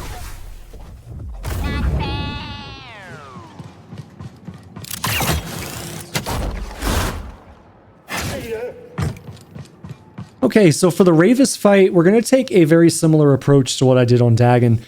We're going to use Crossguard here. We're definitely going to use Double Saber. In the original run, I only used Double Saber. I didn't use anything else. However, there are several instances where you can get, like, there are just big openers to get massive damage. So what I decided to do was to use the Crossguard if a ability telegraphs itself for me to be able to do that. Now, what I'm also going to do is I'm going to also upgrade the Crossguard so that the strike that we do, I can't remember the name of it. I think it's the cleave. But what I'm going to do is I'm going to get that upgrade so that the cleave attack happens faster. So it's this one right here. Or sorry, the one that I just got is the important one. I end up getting this one because I just wanted to test with it to see if the range mattered. But really what you want is you want the time reduction on the charge up, so that as we're fighting Rayvis, I can say, okay, he's doing this ability. I know that at the end of this ability, there will be an opener for me to hit him one time. And we just get like the most powerful high damage attack in one hit that we can get and land it on him. So that's the strategy here. So it's basically what I did in the original run, just maximizing the damage output on those instances where there exists the possibility for me to get an extra, like to get a nice big hit in. So again, as with everything else, I will be making a detailed guide on this boss. So I'll refer you to that once it goes live for all the ins and outs and details for this fight.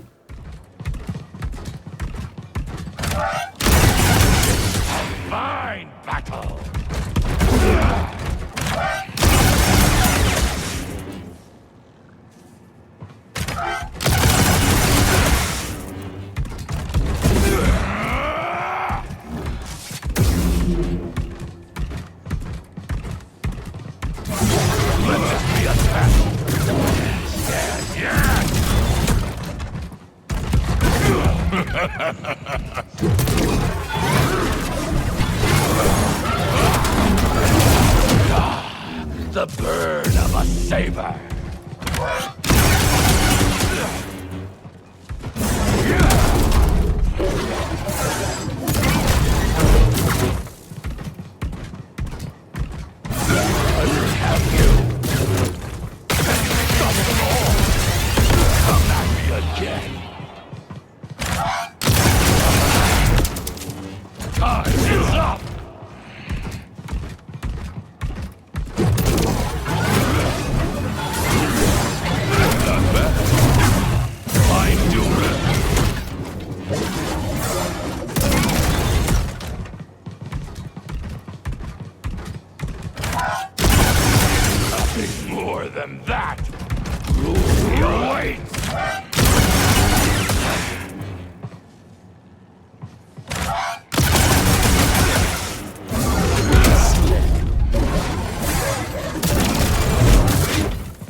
are truly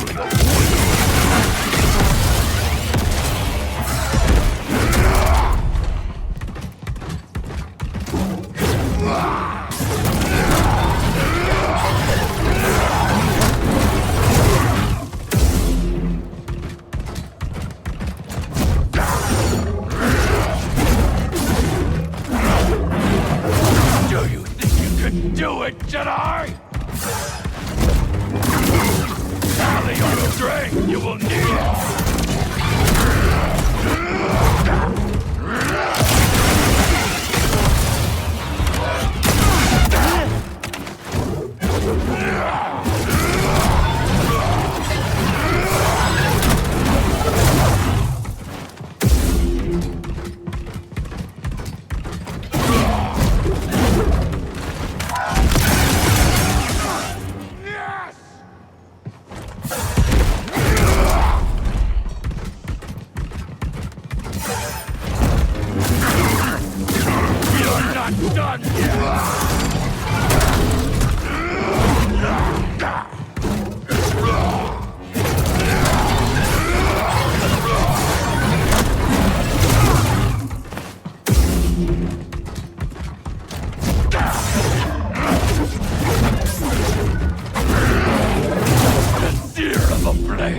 Is more potent than any blaster!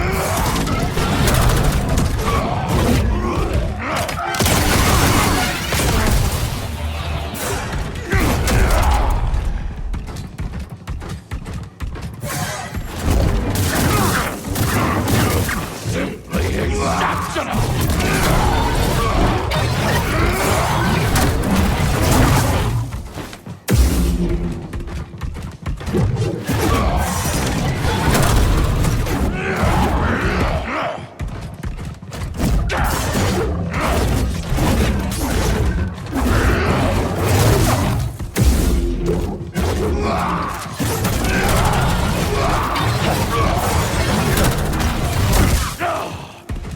Jedi truly know how to fight!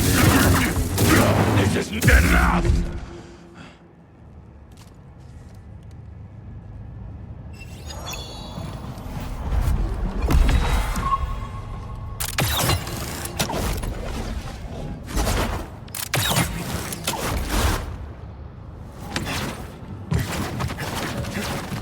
I need to focus.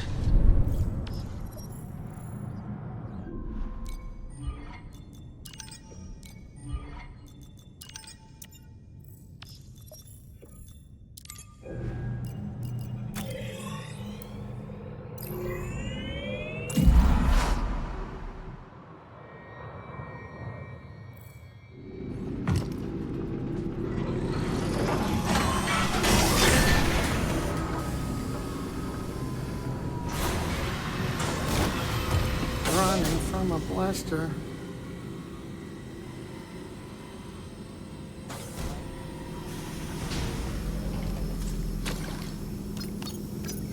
Where to next, PD? Bound for Koboh.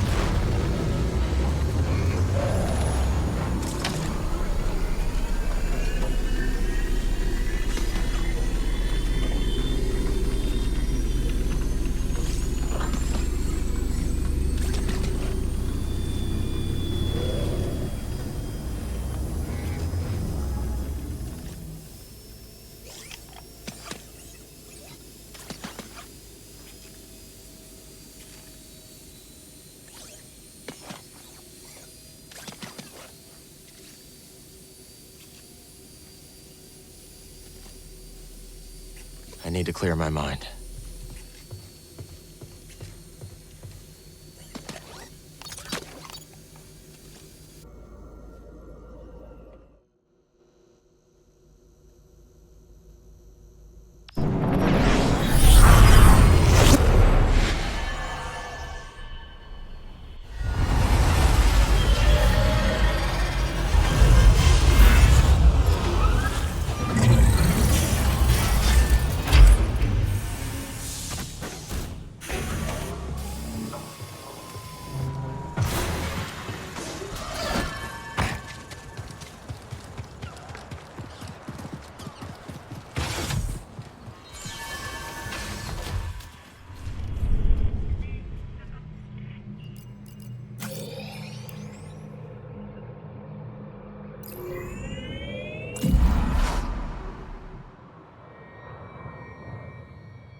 Ready to go? All right, so for the Imperial outpost, or I think I've been saying Imperial outpost, it's post. I just saw that. Anyways, for this section, it's completely unchanged. All the enemies are the exact same. Nothing is different. The way that I handled it in the original run is how we handle it here. So nothing to really talk to here. It's just going to be the same strategy. And from their base. If those Raider scum try anything, we'll blast them into dust.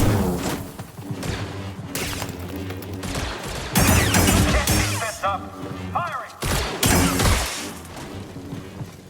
Get him. Up there. I see him, BD.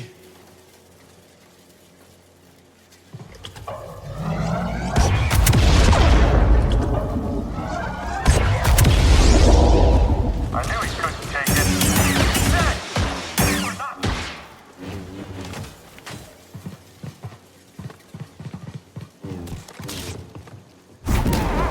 Someone else take him down.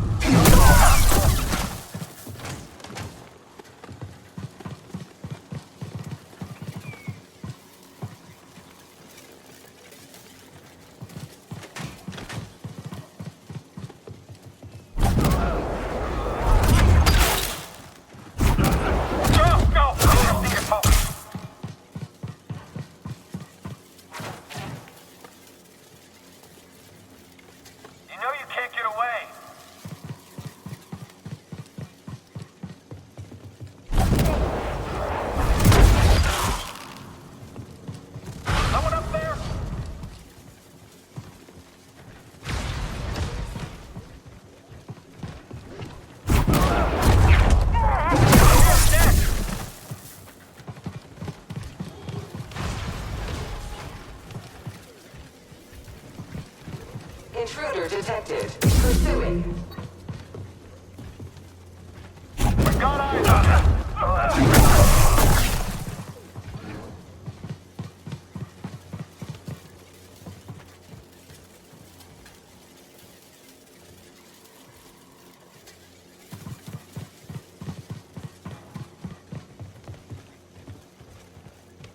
Intruder, return for extermination.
That's the last of them.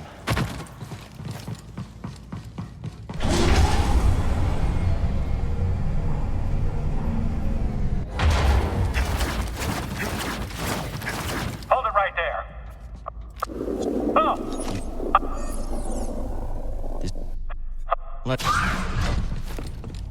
Weak minds don't stop them from conquering the galaxy.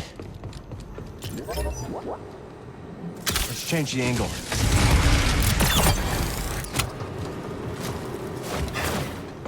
Don't fall behind. Buddy.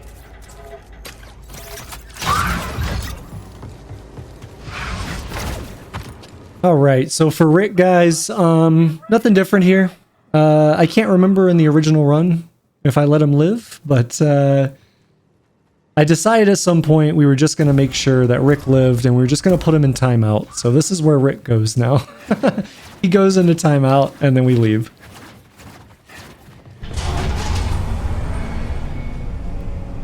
I don't know if this garrison could hold against a raider attack. I know. Who would you want to win? The Rancor or the Gundam? Okay, this is high.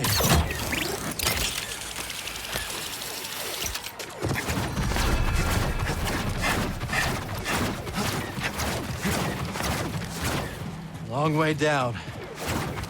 Come so far.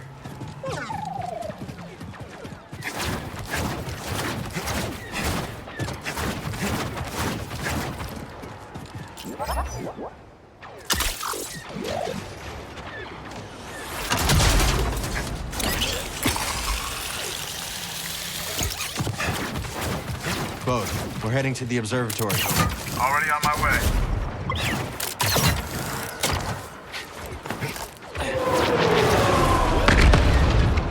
This is it. Keep pushing. I'll cover you from the sky. These look modded. Probably for the high altitude.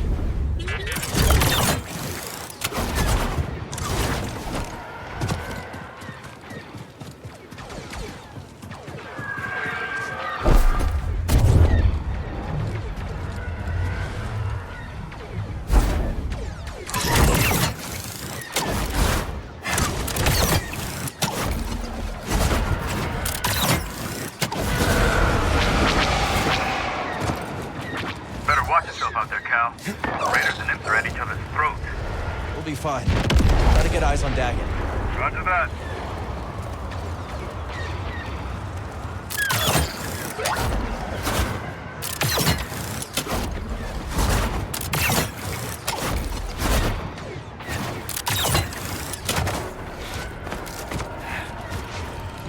Raiders already tore through here.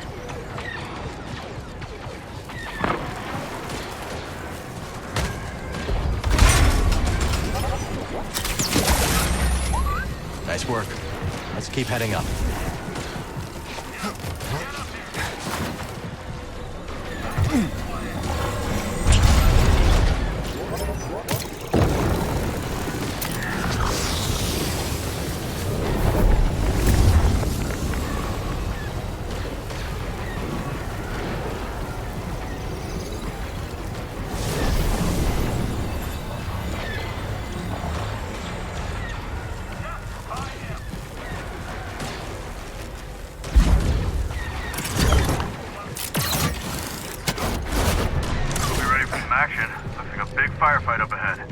We'll manage.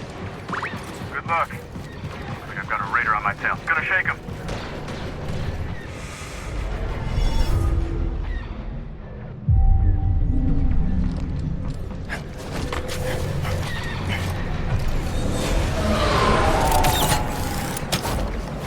All right, so for this next section, very similar to the original run strategy, except now I have the BX hack. So what I want to do here is I want to eliminate as many of the stormtroopers as I can to keep the Raider and the BX droids at the front of this area as much as possible. So basically I start at the back, I shoot them, I deal with the guys in the middle, and that usually accomplishes that. So what that allows me to do is then I can go and start hacking these guys. Now, for whatever reason, in the game, there is what we believe to be a bug where you cannot, even with the BX droid hack, you cannot hack a combo droid. So again, as a reminder, the combo droid, as we define it in the challenge community, is one that has both a gun and a melee weapon. So, like this one right here that I was shooting, that one back there, those are both combos, and we can't hack them. So we'll have to deal with that one in the normal way that I did in the original run, which is to kind of bait them to the back of this area and then throw them over the side. So that's what we're going to have to do. But otherwise, this whole strategy here happens more or less the same as it did in the original run. This one's mine.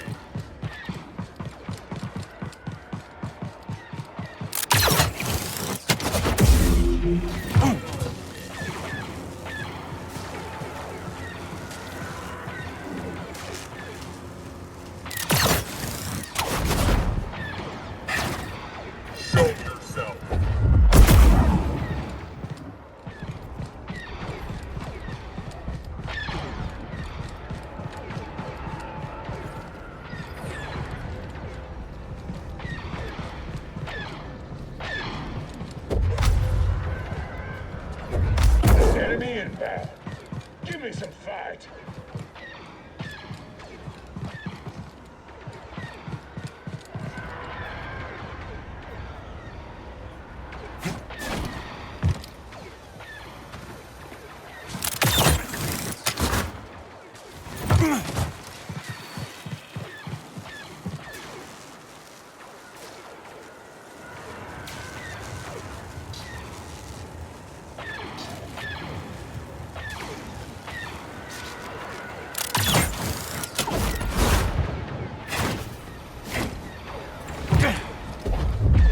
Ready for combat.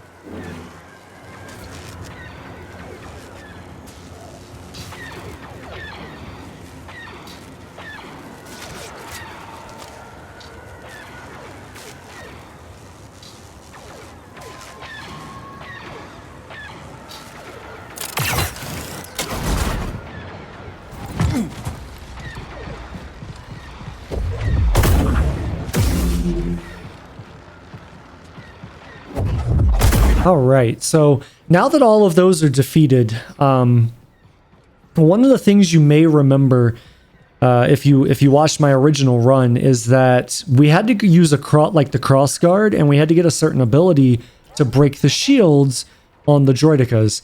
Well, one of the guys in the community found shortly after I got the run that you could just sit here and use Electro-Dart on the shields to break it. So because of that, we no longer need the cross guard for this section. So I'm going to do that on any of the shields that remain. Generally speaking, one of the shields will get broken by a rocket trooper on the warrior run, which at this time was the guy on the left. So I only had to break one shield. But anyways, we would break their shields and then just do what I'm doing here, just deflect, and it makes that section very, very nice, very simple. So then moving forward, what I want to do is we're going to have the B1 droid up to the left. So I just want to make sure that I'm watching for that guy, and we take that guy out. For the two B1 droids up ahead, nothing changes. We shoot the first one, deflect the second one, and then move on.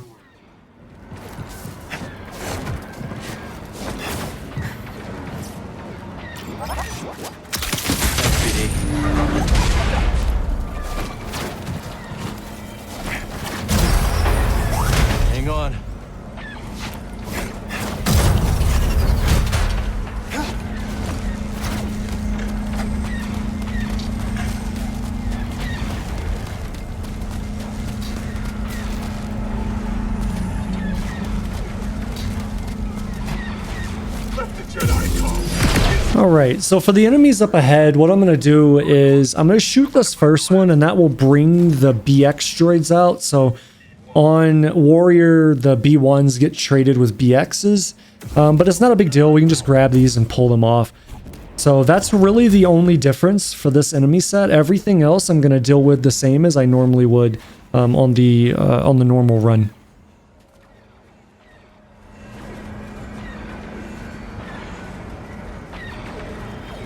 So once these droids are lined up with the other ones, I'm just going to pop up. We're going to hit these guys. We're going to run over. So there is a slight difference here. I think I misspoke earlier, but normally these BX droids would be just regular B1 droids. So it takes 3 shots to kill them, or 3 deflects to kill them. So slightly more challenging, but not too bad. And then once we get that done, we'll go push the Raider off, like we normally do.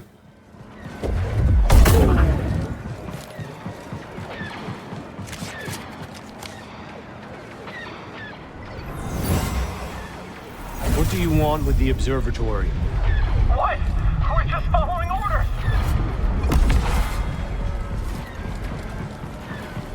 Have mercy. Nothing about mercy in the code.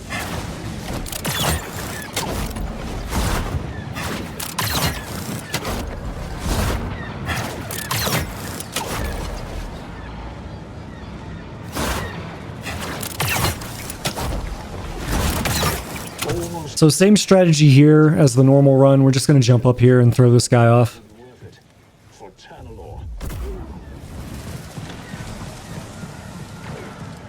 So for Urgost up here, basically I'm just going to stand on the stairs. We're going to open up the door. And then you have a few seconds, if you're fast enough, where you can get the Electro-Dart off on this before he pulls into combat. And then we can just go through. So we don't really need to fight him or do anything with him. We're just going to skip right by him. Here's our man.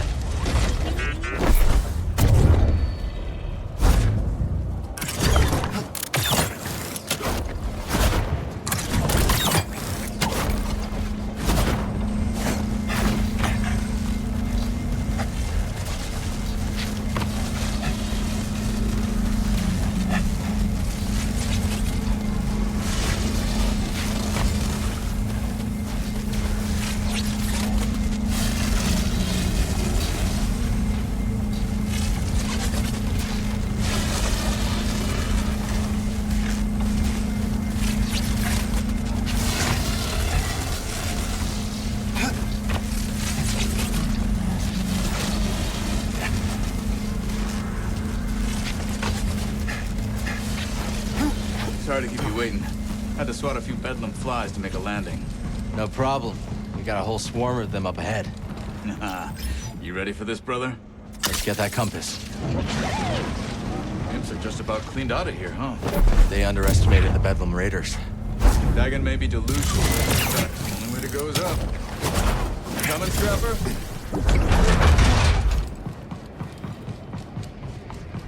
Just look at this tech. My daughter loves it.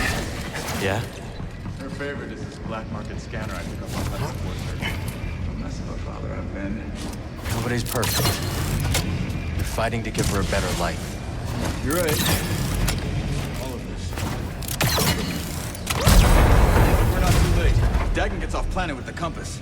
He flies out of here and we never see him again. Well, then let's pick up the pace and make sure that doesn't happen.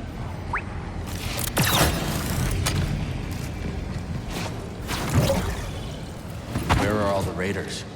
Oh, I don't like the look of this. Alright, so this area actually changes quite a bit from the normal run. So we're going to have 2 Magnaguards up here to start with, which isn't too bad. For the most part, they behave well. I'm going to pause and unpause to get their capes to stop being crazy. But for the most part, they behave in such a way that once you get far enough away from them, they kind of just focus on Bode. It doesn't always happen, but the vast majority of the time you'll be in combat with these, they'll basically just kind of hover around Bode. So this one kind of broke out and started running to me. Bode intercepted it. It's fine. This one's doing it again. But you can see as I get over to here, now it just kind of loses interest and stops. So, regardless, you know, if you had to keep going back and back and back and back, we'd be going back to the window, which is what the original run strat is for all these enemies, right? So, and not that this is a big difference. This is the same as the normal run, but the next set of enemies is going to be very different. Systems damaged.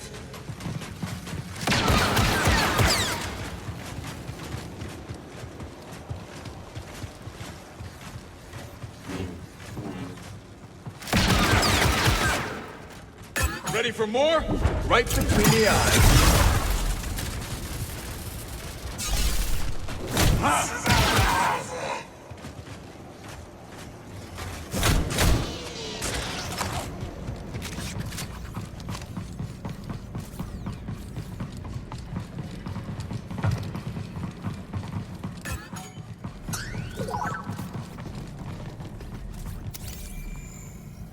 All right, so as soon as we activate this, we are going to get 2 B2 droids, which is normal, and 2 smashers, which is not. So on the normal run, the smashers are veteran raiders. This is a very, very dangerous part of the run. And the reason for this is because of the interactions that can take place with one of their attacks. So the smasher has an attack where it will like leap towards you, and it'll smash the hammer down in kind of like this like smash shockwave type animation. And you can see that I'm standing on the back edge of this window. From right here, you can be hit with it. So if you guys remember way back to when we were on Jedah the first time, I told you guys with the DT droids that there was this interaction that could happen with the enemy AI where if you engage them, you're now on their aggro table and they can at any point in time just stop fighting Bode or stop fighting whoever your companion is and just look at you and attack you. That is the same thing here. So ideally what you need to do here is literally do not touch them. Like let Bode do everything. It takes forever, but it will keep you off their aggro table so that they can't do that to you. However, let's say for whatever reason he did do it and he jumped at me with that red attack slam. The only way that you can avoid it is to jump out of this window. So what that would look like is it would look like I would see the attack coming. I would jump out of the window the way that Cal is facing. I would have to time it right to then double jump and dodge back into the window. Or dash, I guess, back into the window. And the reason for that is because you can't stand there and take it, and there is literally no better strategy. There's no better place to stand. There's no better place to be in this area. So this is it. So we just kind of have to mold it and make it work for us. So, but anyways, that's the strat. They're not going to do that here because I never shoot them. I never touch them. So they'll never engage on me, but I did want to call that out in case anyone is trying to do this run. That is a detail you would not get just from seeing this. It's something you have to know. So now you know.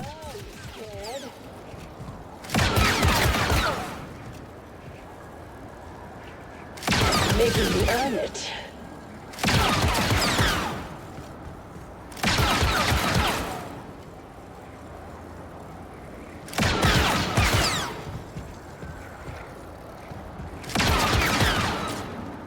Come here, I dare you.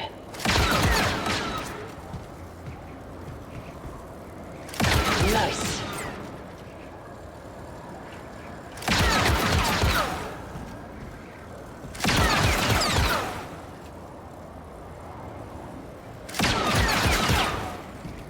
Back off!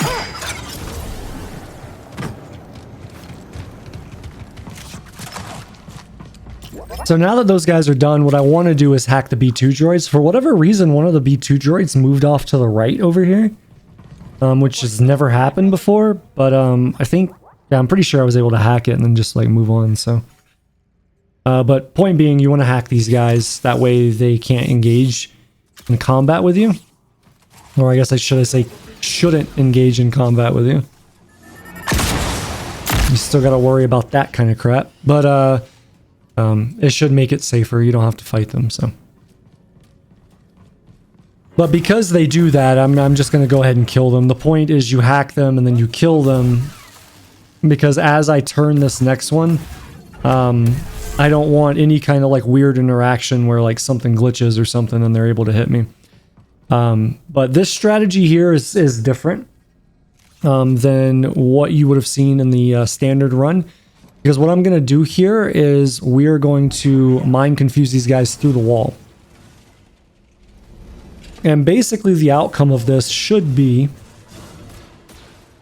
that everything here dies except the combo BX droid in the back and the smasher. That should be the outcome. Which is the outcome for this run anyways. Fix this. Look at you go! Are those Jedi powers?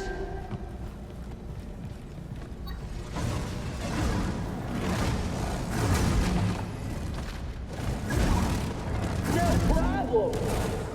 You're done for.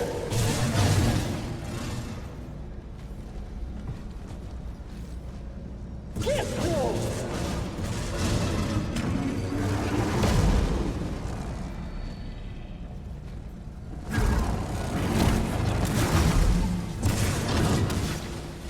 You can fight at least. I'll give you that. Your time is over, Jedi. What are you afraid of?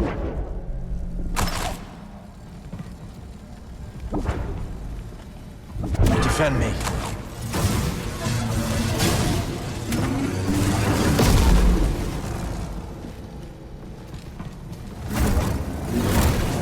Catch me now!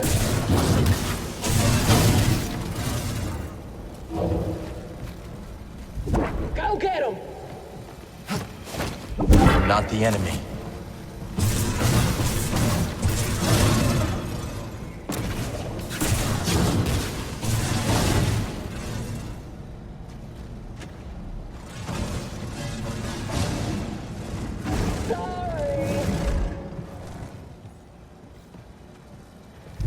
Fight with me.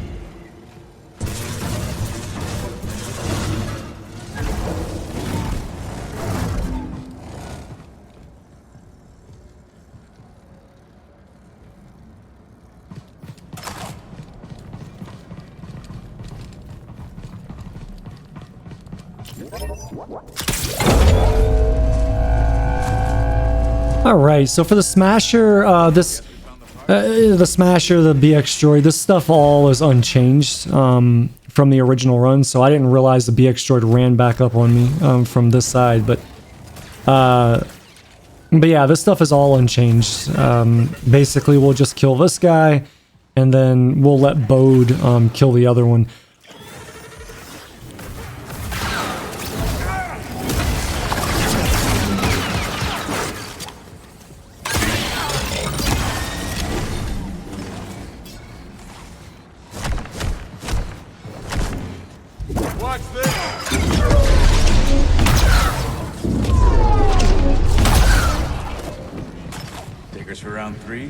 Round 3 already? I've lost count.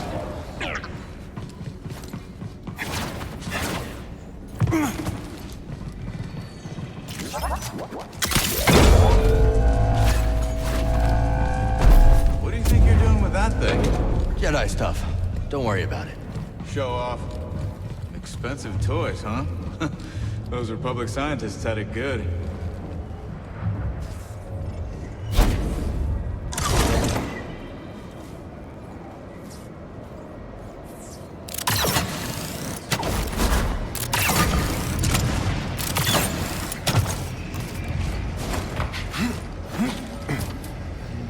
Observatory is up ahead.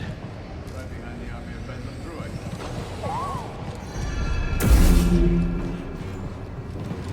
Alright, so nothing really different here with these enemies. The strategy is going to be basically the same, but the composition is different. There are BX droids now on Warrior wrapped into all of these melee and ranged B1 droids. Strategy-wise, it's not a big deal. We just basically, when we see the BX droid, he comes down, we grab him, we throw him over the ledge to my right. So it's not a big deal. But it does present a different element of risk with this. So you would want to make sure that you have at least one force ability available. You don't want to dump all of your force and then not have the ability to grab it and throw it off the side. Keep pushing. So I'm going to wait for us to drop out of combat here, and then I'm going to go forward and just do the same strategy that I do with the normal run, which is hug this left wall. And once I get close enough to hit them, I'm going to howling push and should kill most of them. But that's really the strat for these enemies. There is a Magnaguard, as you can see. This is going to be kind of a hybrid strategy, if that makes sense. So what I want to do is I want to get Bode to interact with this guy and allow me to shoot him.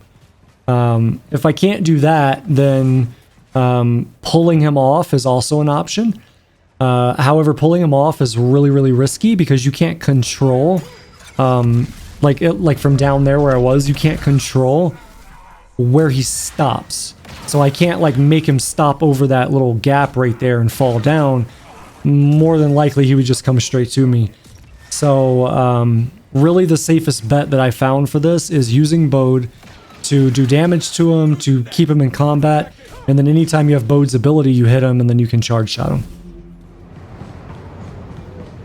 Alright, so we have one enemy set left before the final Dagan encounter, and this one, it happens the exact same way that it does on normal. We have the B1 droids. I'm going to push those, kill as many of those as I can, and then really it's just on Bode to kill everything else, so nothing too detailed to cover here.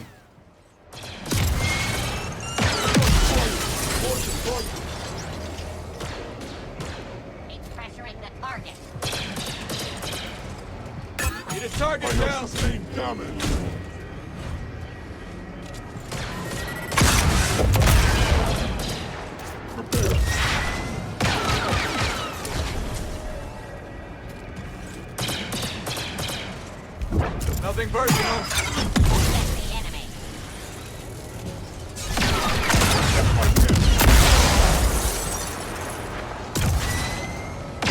You are inefficient. Taking the shot.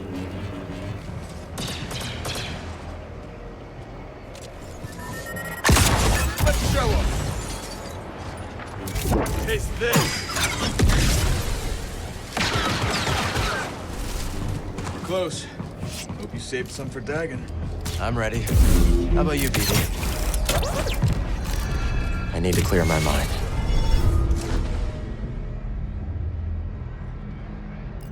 Okay, so for Dagan, the final Dagan encounter, what I want to do is I want to get crossguard. I want to maintain blaster. I want to put on fortitude. And then I also want to make sure that I have the maxed upgrade for force slam. Okay, and gravitational mastery, which increases the radius that that slam works in. So I want to make sure that I have those. Though that ability, those upgrades are specific to the final phase. And that has to deal with the clones. So really the only thing in this fight that makes it feel bad and inconsistent is the clone phase, because the clones never seem to behave the same way consistently. So sometimes he'll call the clones out and then he'll just stand there and do nothing. Other times he'll call the clones out and the clones will kind of stand there and do nothing, and then he'll attack you. And then other times it'll be the opposite, where, you know... Anyways, my point being is that they're never consistent, so really the thing with this fight that makes it difficult for no damage is just that phase and that ability. And what we found in the community is that the most consistent thing you can do is as soon as he does the animation for the clones to come out, you start your animation for the slam.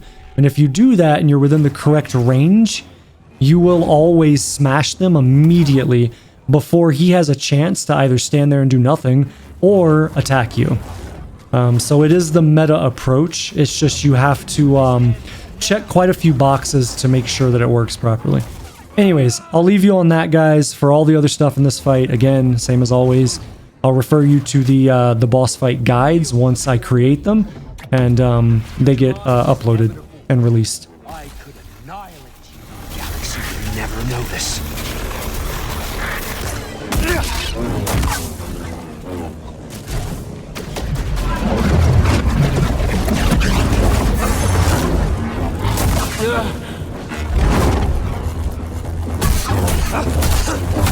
Pathetic.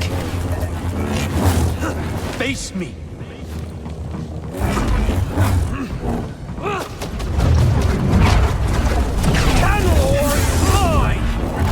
I will grant you only death.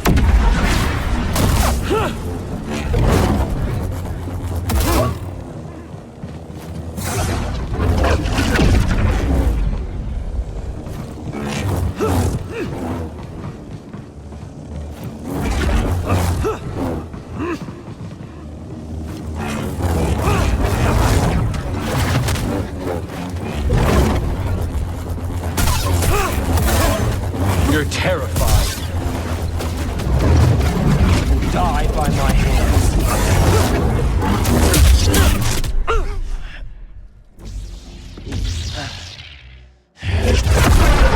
You are but a novice of the Force.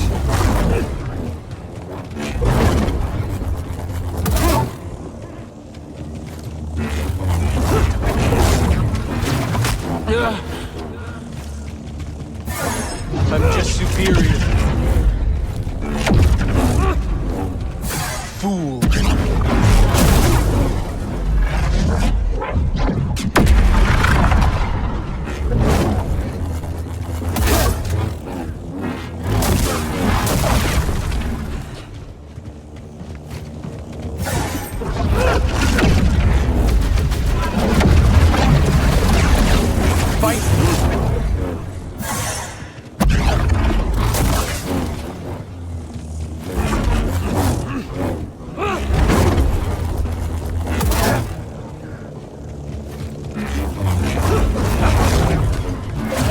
I did what the Order was too weak to do, and for that she betrayed me!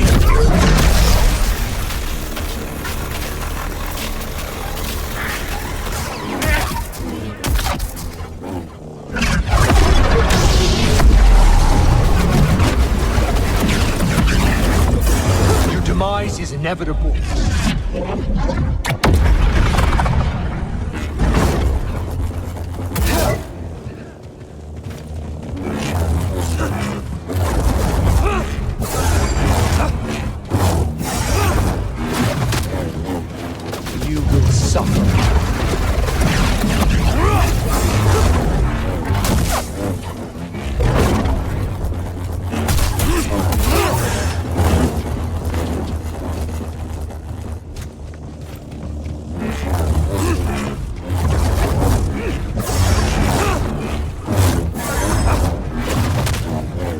Bow before me, Jedi.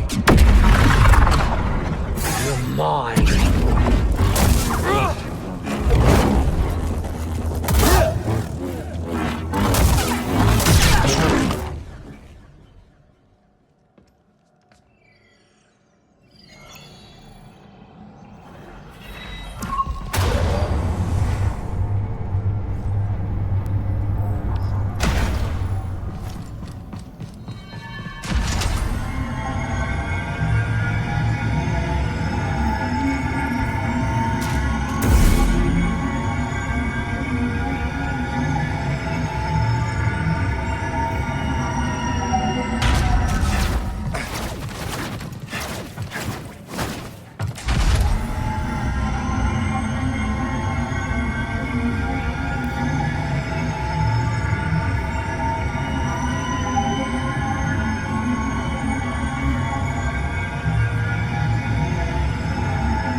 need to clear my mind.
Let's take a look. Jedah it is. You think Cordova can repair that compass? Oh, I bet credits he can. You have credits to bet? What's that supposed to mean? Tanalorr. We're so close now. I'm excited to see Tanalorr. Oh, me too. But just don't go starting a witch school or something. And definitely don't invite those creepy sisters of yours. But they're here now, Grease. All around you. I just sensed something, Grease. Did you feel that? Are you kidding me?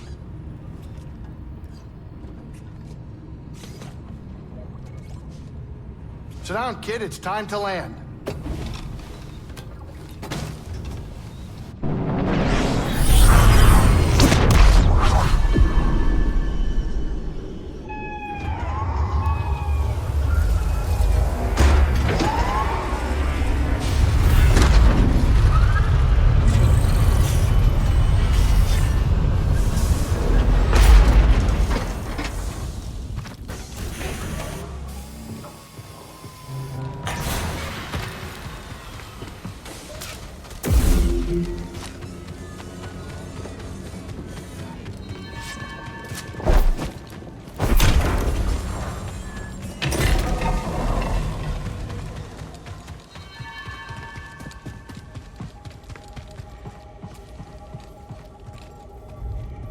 Master Cordova. Dagan Gera. The two-gun thing. I feel like one is enough. Not for him. Man, one is never enough. You think so? No.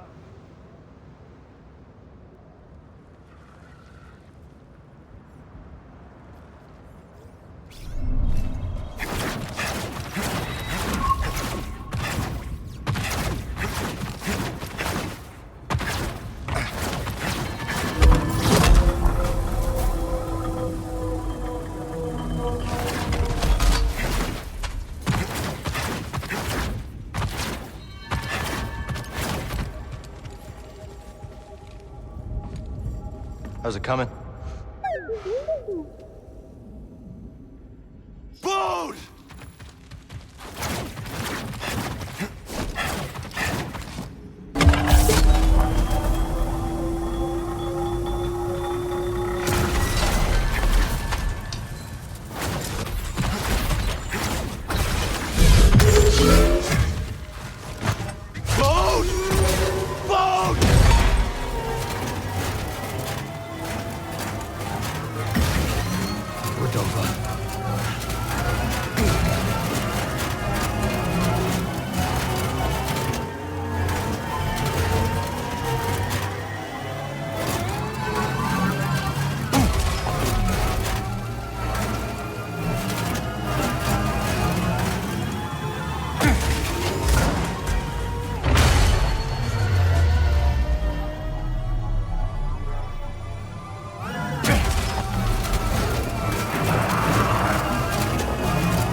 for the archive.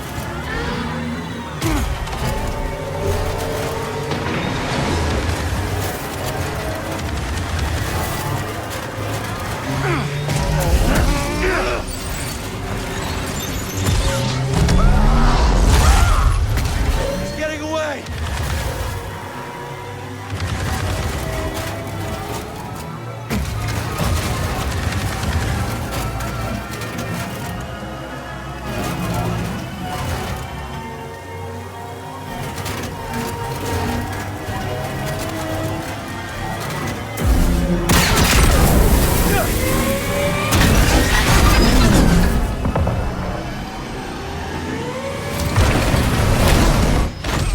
So for the Bode fight, nothing to mention here. This is literally identical to Phase 1, more or less, mechanics for the final fight against Bode, the final fight of the game. So the one thing I will preface is that I did take Flux off here. I did that for two reasons. One, so I can do more damage to Bode and push him faster using Aerial Ace. But then the second reason is because it will, whatever you have, skills, force, health, things like that, whatever you have carries over into the Cere legacy section of the game. So I want to take Flux off. It's more advantageous to have more force for Cere, same as it is to have more force here for Bode. So that's all I'll say for this. Again, once the boss fight guides are released, I'll go into all these encounters in much more detail.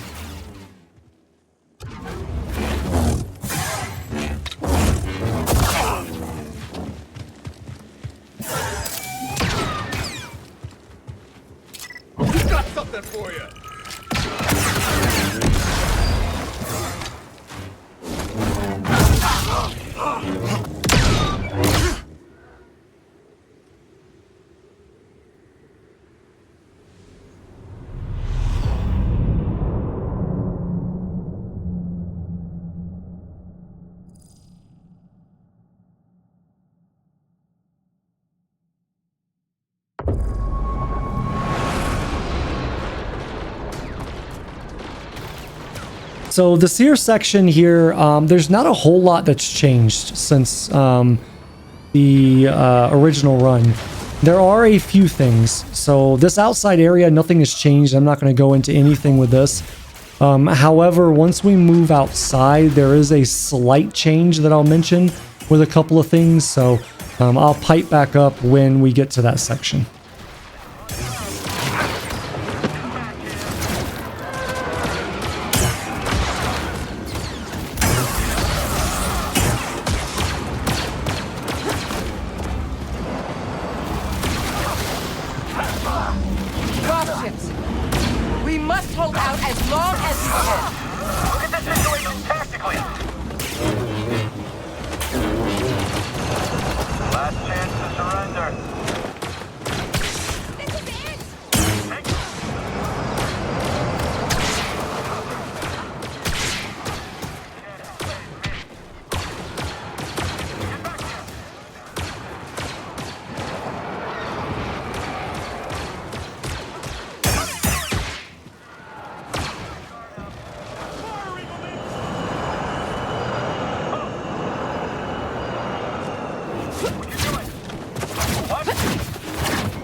Others to evacuate.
you're all right. Yes, but the Empire is attacking the main gate. A moment to focus.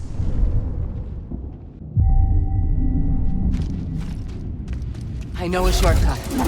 Stand back. We have to hold the hangar until evacuations are complete. Why aren't the base defenses active? Something's wrong. At your side, Cere. You will break.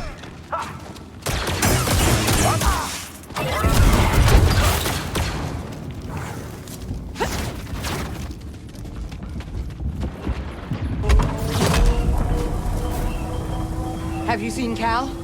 No. The BD was with the Mantis. They're evacuating those they can. Look! Walkers! Cannot reach the main gate.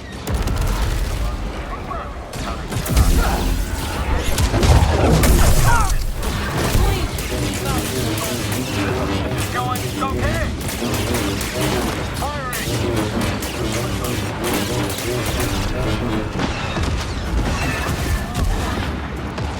All right, so for this section, guys, I just want to make one small note here. That something that, I don't know it's 100% confirmed, but it's a feeling, is that for this section, if you get to this position fast enough, you're able to get ahead of the AT-AT firing, so you should be safe pulling these enemies. Because that was a concern. For those who may not know or may have not watched my original video, for the original run, you can take damage from the AT-AT fire, the ones that are shooting behind you. So you have to be very, very careful about when you do things. And the other change that I wanted to go over, which you guys already saw, was that, and I didn't realize this when I was doing the original run, is that on Cere, Cere is much stronger than Cal. So you can actually take Purge Troopers and one-shot them, as long as you have Unrelenting Pull, which we have. In the original run, I did not have Unrelenting Pull, so I didn't know that. But that's why I pulled that Purge Trooper and just stabbed him in the chest to get him off the board. In the original run, I just sit there and I let Merrin deal with him. So what I'm going to do is I'm going to rest here. By resting here, this removes the jetpack troopers that would be up on the ledge in front of me. So we get up here, I'm going to go ahead and deflect these guys, and then in the original run, what I was doing with the Purge Troopers was I was howling pushing them off this ledge from the high ground. Since we can one-shot them with Unrelenting Pull, we don't need to do that anymore, so that's the better strategy for that. And then everything else here will occur the exact same as it did in the original run, with the exception of the hallway section. Because I am able to insta-kill Purge Troopers, that's what we're going to do. We're going to pull the Purge Troopers in, stab them, insta-kill them, instead of doing what I did in the original run, which is let Merrin fight them and kind of kite them around. So that'll be the difference. There is a huge strategy difference in the hangar section, the final section of Cere, before we get to Vader, that I'll talk to in much more detail. So until we get to there, I'll be silent.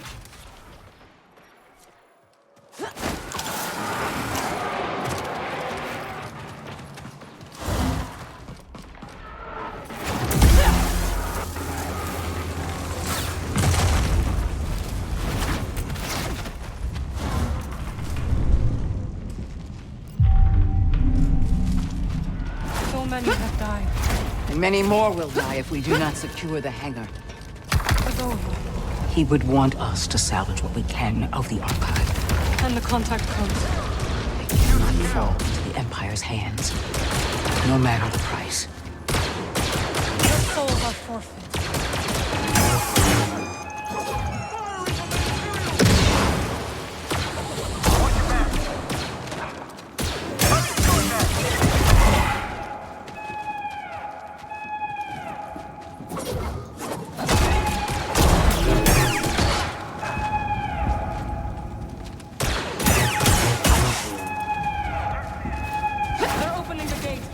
Then we'll stop. Head down.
Down to the hangar.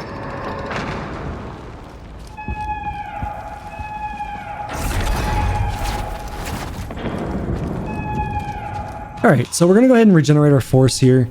And I told you guys a few minutes ago that there was a section here that was much more different, or much different than what I did in the original run.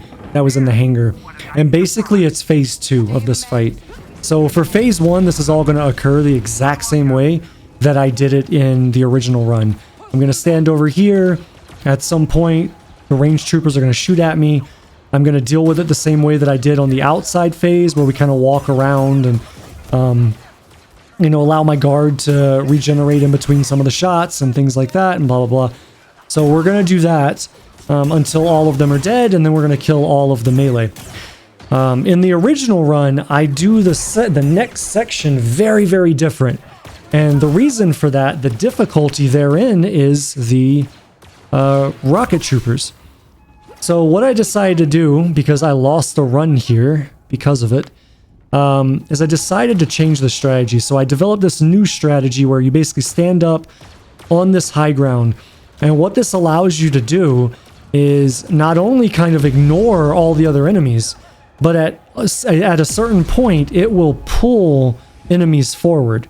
And those enemies that it will pull forward, or some of those enemies, will be the rocket troopers. And you can do that one of two ways. Either they will move forward trying to fight the NPCs, or you can drop down, move forward, let them see you, and then run back. I can't remember which one I had to do here, but once you get into this position, these rocket troopers will basically walk right in front of you, like basically right in front of where the camera's centered right now, and they'll try and shoot you, and then all you gotta do is force push it back. And because ranged troopers can only shoot, or sorry, because rocket troopers can only shoot one at a time, you're never gonna have both of them shooting you. And as long as you stay back this far away, the ranged troopers never see you. So it makes it almost no risk. So once the ranged troopers are dead, or sorry, the rocket troopers are dead, the ranged troopers kind of stay in the back, and then if I poke myself out, they start to see me, and then we can pick them off. And then after that, we can just pull these guys and insta-kill them, so it's not a big deal. So that's the big change for this strategy from what you may have seen in the original no damage run. everything that occurs after this is going to be basically the same strat, so there's nothing else to talk to here.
This is it.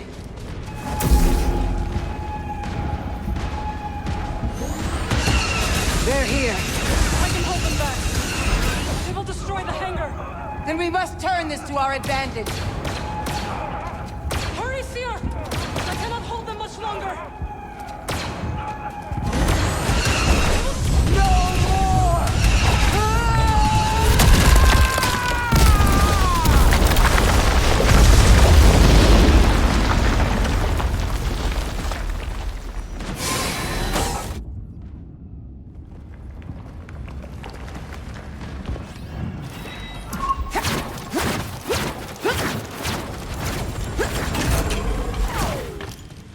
Cal is okay, but we must hurry.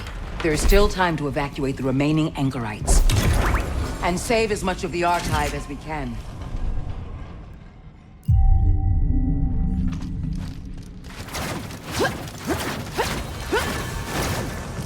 Alright guys, so for the Vader fight, nothing different. And again, my usual caveat, I will be making a guide on all this stuff, so once that's released, definitely refer to that for all the ins and outs and the strategy therein for this fight.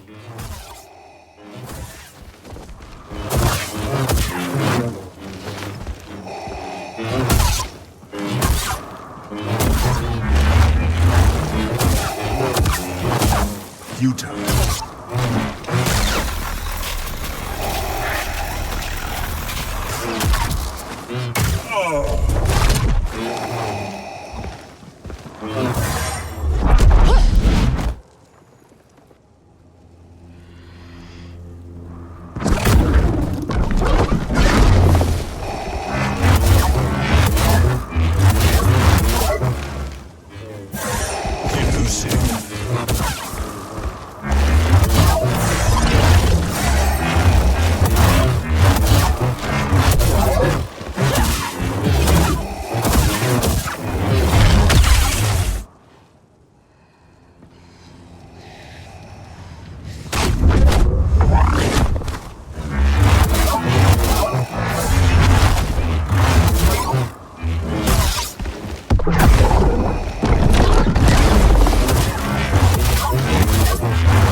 Okay, so I actually make a mistake here. I end up getting ahead of myself and going to ISB, and I forgot until I was landing on the planet, or I was landing at ISB, or maybe I was running to the meditation point and getting my skills and getting everything set up. But at some point, I realized I didn't get the DT droid hack from Coruscant. So I have to turn around. So we're going to go to ISB whenever the hell I realize that. I don't remember when it is, but at some point I realize it. And then I have to turn around. We're going to go to Coruscant to get the DT droid hack. Everything that happens there happens the exact same way. Same strategies, all that it did in the original run. So there's no difference there. There is a slight enemy difference. Like the enemy composition is slightly different on Coruscant, but the strategy works the exact same, so it's not a big deal. But we'll go get the DT droid hack, and then I'm going to come back to ISB, and then I'll continue through ISB.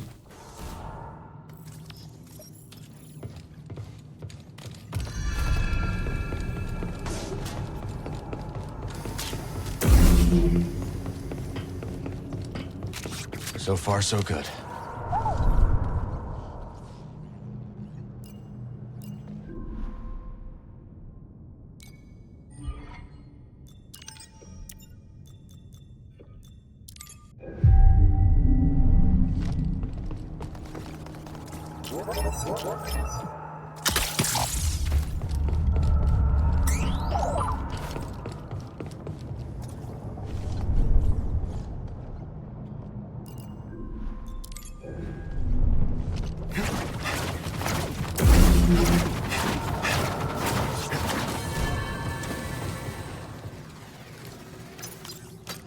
Let's go see what we can find.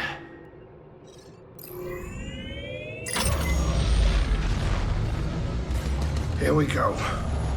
I don't feel like conversation right now. Yeah, me neither.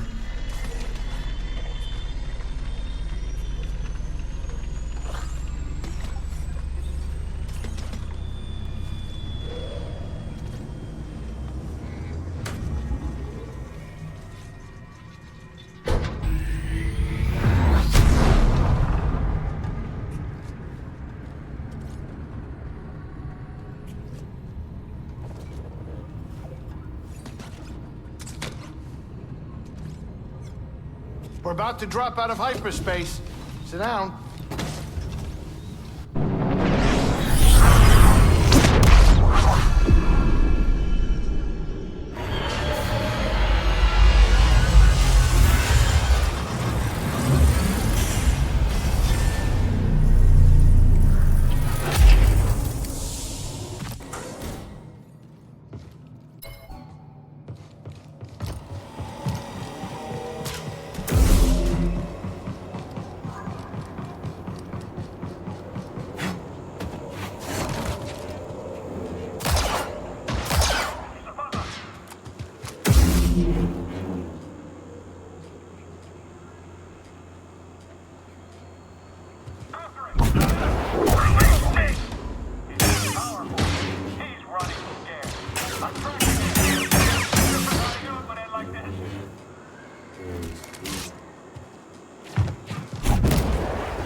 up an attack.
Let's see what's out there.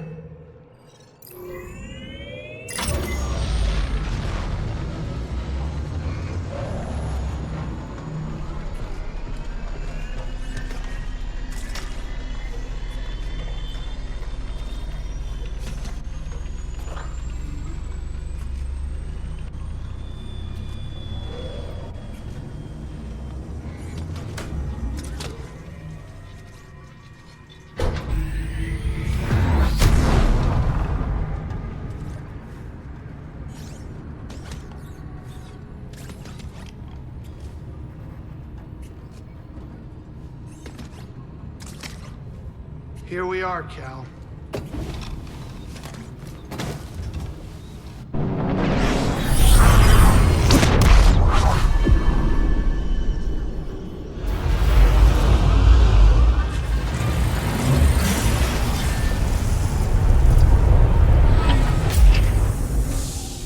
Okay, so now we have what we need. Let's fix Cal's cape. Now that we have what we need, let's go ahead and do ISB.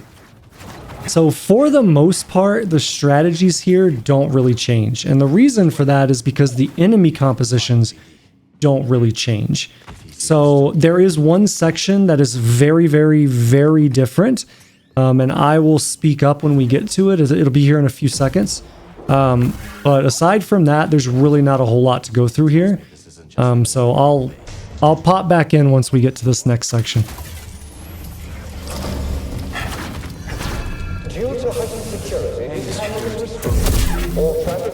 He's an officer in the Imperial Security Bureau, the Empire's secret police. If this is an ISB base, what's Bode doing here? Maybe working for Imperial intelligence?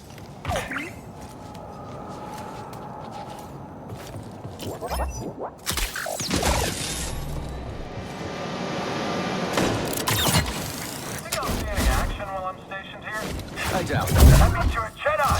Inside it.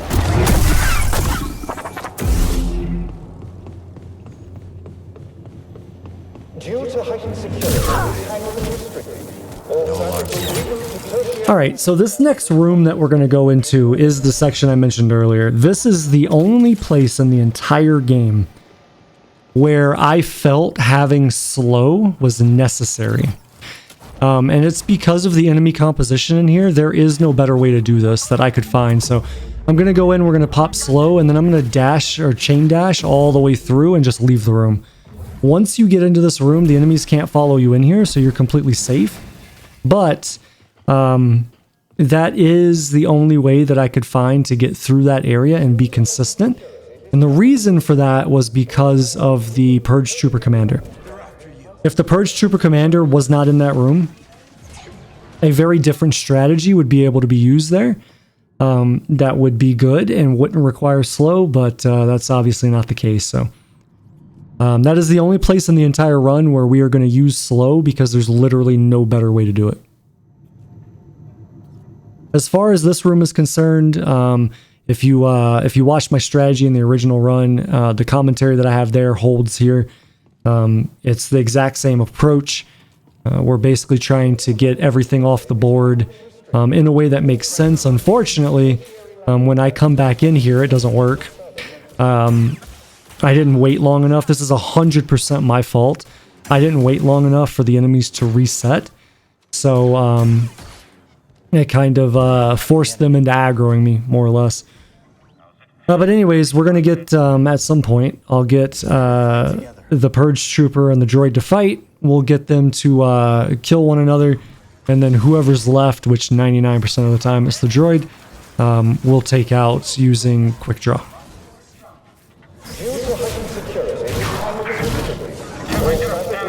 To tertiary pads for enhanced inspection until further notice.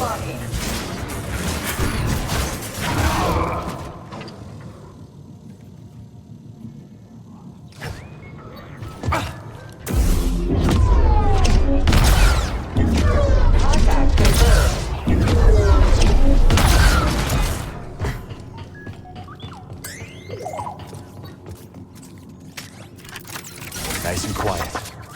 Can't let Bode know we're coming for him. On this base. I still can't quite believe it. Lord,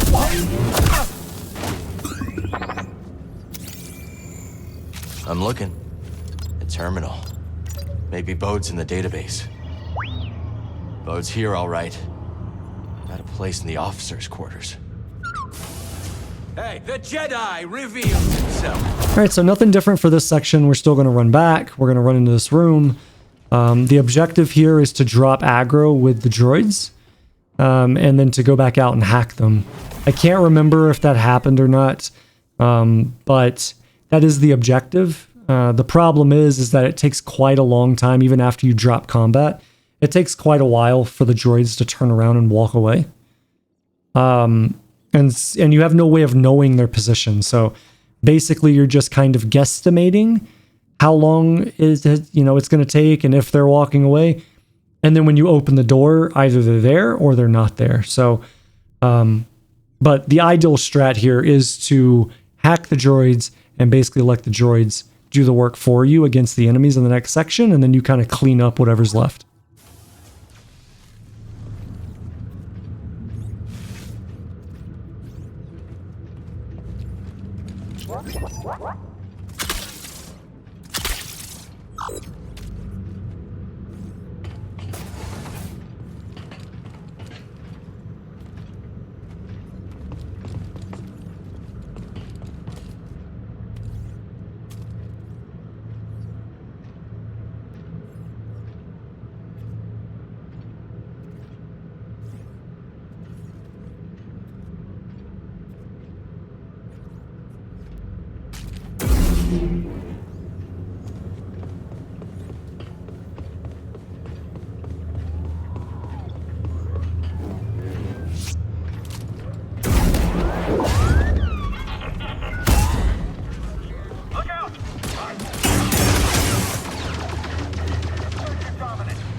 All you, BD.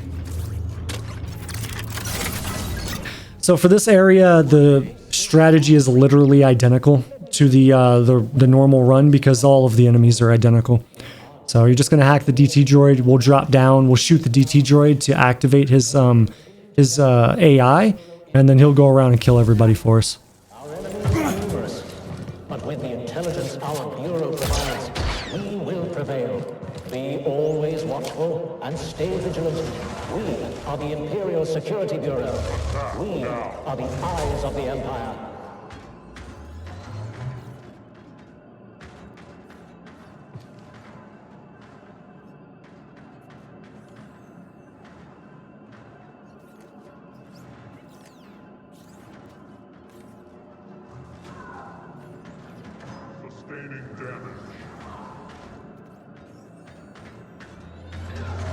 Perhaps our new guests can apprehend the Jedi for us.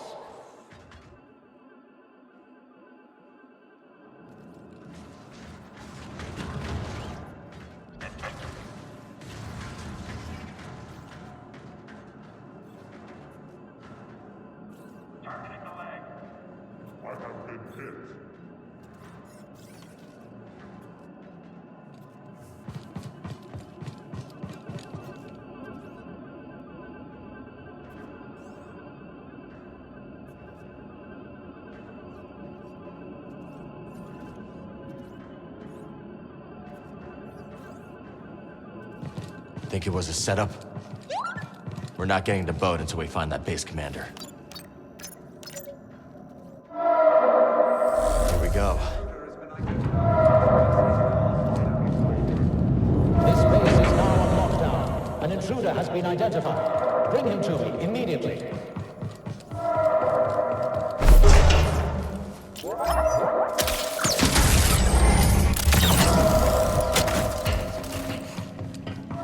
All security personnel, we've lost visuals on the intruder. All right, so this is the first area where like my strategy kind of changes a bit. I guess it's not this area, it'll be the next one. But in the original run, what I was trying to do was I was trying to get the Viper droid that's going to be up in front of us to kill itself inside of the red security field that spins in the center of the room. That proved to be very inconsistent. So what I came up with was basically a method where you kind of jump shoot at the Viper droid and you pull its like its aggro, and you basically just kill it normally from range. However, if I remember correctly, this actually bugs out on me. It doesn't work. And I can't remember why it doesn't work, but I vividly remember it not working, and then I end up shooting it to kill it. So let's see. It'll work eventually, I guess. Maybe. Yeah, I don't remember doing this, but sure. It's actually really risky. So the Viper droid destroyed the security droid. Okay, so yeah, I remember this now. So what I'm going to do is I'm going to go back up on the high ground where I started. Or at least I think. No. Okay, we're going to stay on the low ground and shoot this thing. So this is all improv. That's why I can't remember, because this is not part of the strategy. This thing kind of like bugging out and just not moving anymore is not part of the strategy. And I hadn't seen that before, so I was just trying things out here, and luckily I was able to kill it. But the way that would normally work is if I can't get it to aggro, then I drop down, I kill the rocket trooper, and then I go back to the high ground, and the Viper droid would come to me, and I would just perfect parry the blaster fire and kill it that way. Alright, so for this section, everything from the original run holds. Strategy-wise, we're still going to hack these guys, and then I'm going to move forward and get them to basically kill everything down here. Now, it takes a little bit longer on Warrior because the two melee stormtroopers that would be in the room to your left down here, they are now KX droids. They're security droids. So it does take a little bit longer for them to die, but the DT droids are more than capable of handling those. So you just want to, same strategy, just hang out and wait until everything is dead, and then you can move forward.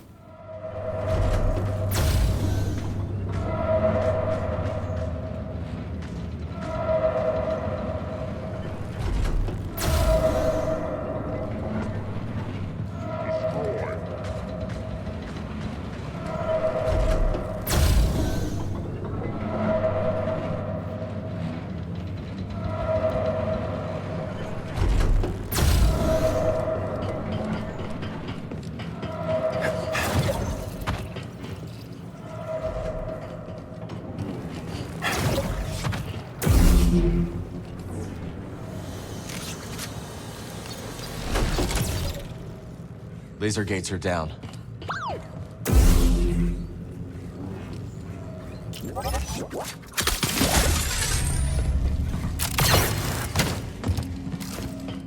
Does anyone have eyes on the Jedi?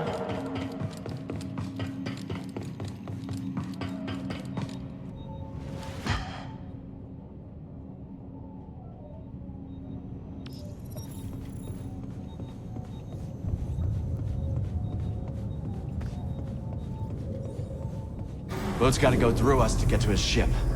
Let's hurry.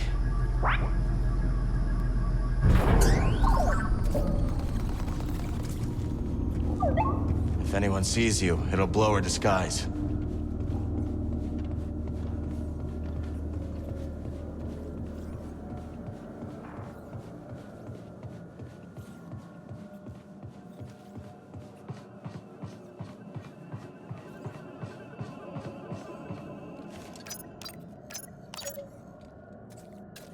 Good thinking, BD. See you on the other side.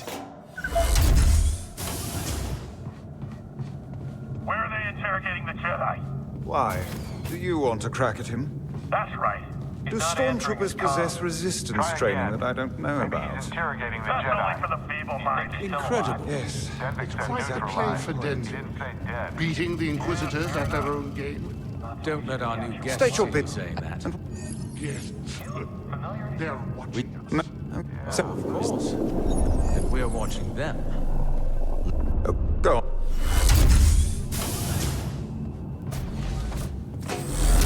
Hey, buddy. Be ready for anything.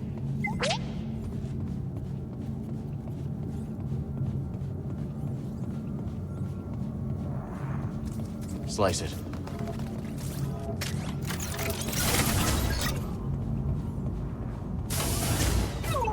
He's not here. Let's look around. He was gathering intel on us the whole time.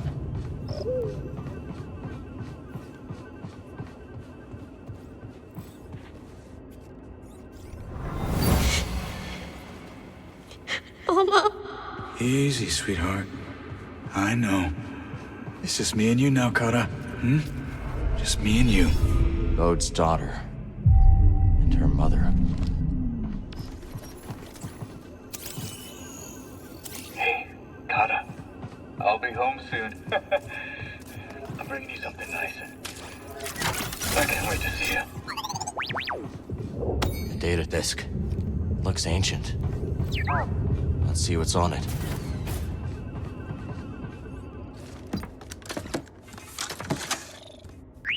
All right, so for this next section, I absolutely did change the strategy, and it's not that I changed the strategy because it's better. I changed it for one of the developers that made the game. It's kind of a long story. If anybody cares about it, ask me in the comments and I'll tell you. But this was the way the developers intend you to do this section. So pull and pull kill. And so because they told me that, I said, you know what? The next time I do a run, I will guarantee you that that will be in the run. I will put that in the run for you guys because you guys put this thought and this effort into making that doable. I'm going to do it for you. So that's why it's there. It is actually risky. It's low risk, but it is risky. The way that I do that section in the original run is the meta way to do it as far as risk reduction and safety is concerned. However, like I said, I wanted to put that in there as an homage to them. So that's why it's there. And again, if anybody wants to know the story behind that, just ask in the comments and I'll let you know. So everything else here with these enemies, they're all the exact same as the standard run. So I'm going to handle them the exact same way. So everything that happens here is explained in that run. So I'm not going to go over that again. But yeah, nothing different here. And I will pipe back in basically at the very end. The entire rest of ISB is the exact same enemies as the regular run. So all the strategies there in hold.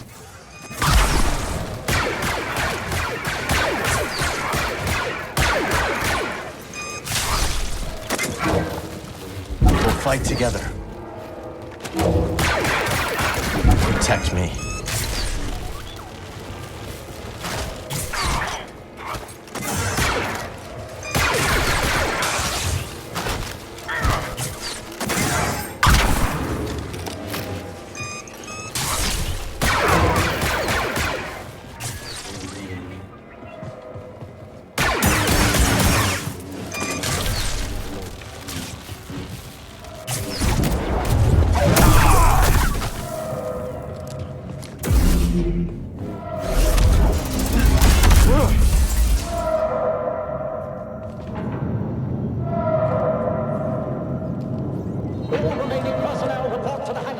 Inquisitorius is attempting to take over this base.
Bode's escaping. If he gets away, he's gone forever. Hey, Merrin, you hear that? Merrin, where'd she run off to? Destroy that fighter! Don't let that faker escape! We're too late. We've got to get back to the Mantis.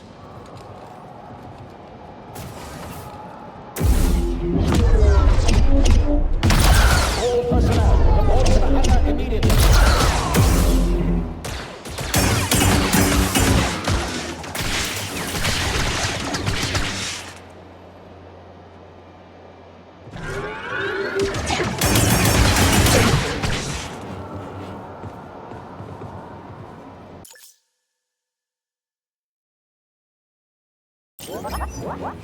Merrin! Cal! Why are you here? Why do you think? I'm rescuing you!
Okay, so as I was thinking back on the comment I made a while ago about all the enemies here being the exact same, this one section of enemies is where it breaks.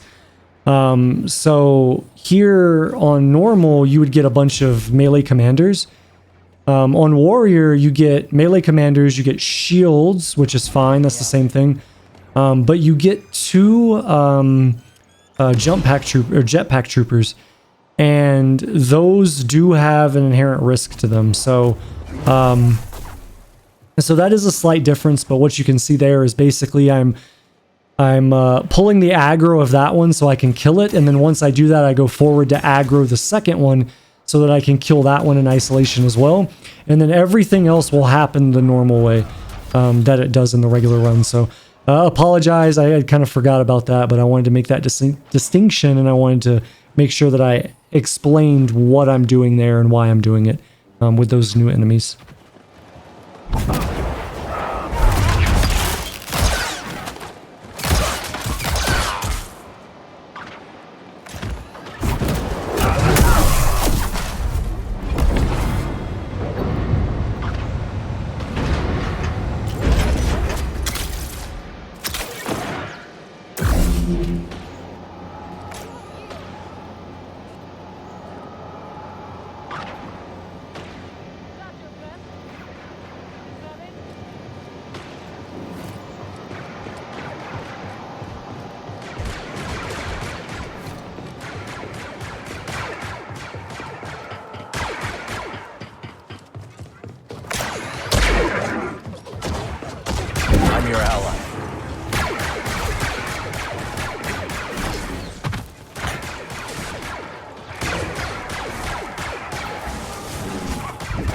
By my side.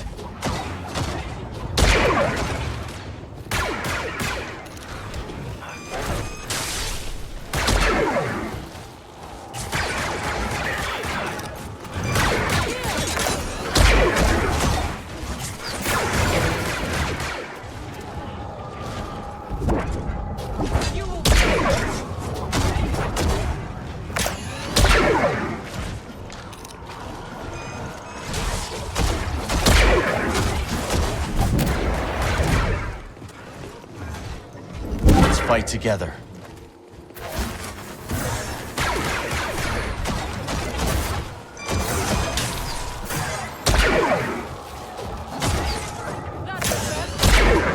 You want to protect me.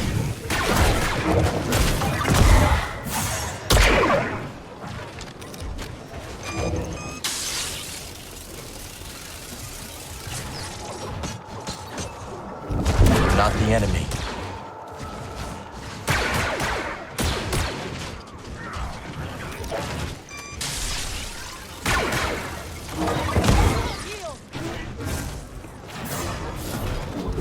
Fight with me.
out of here.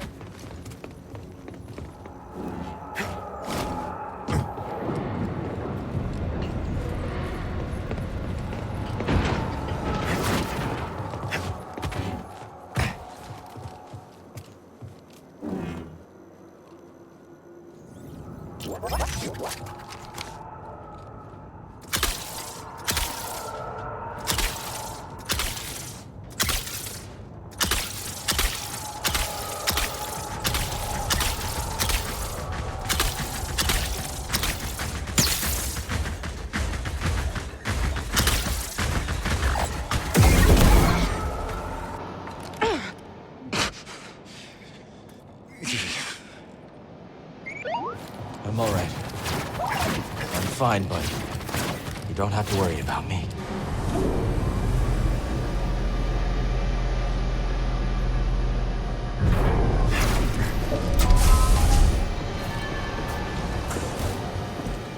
Oh, fine.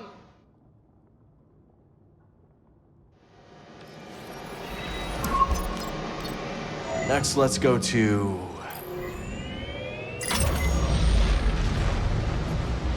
How can we be sure this experiment's gonna work anyway?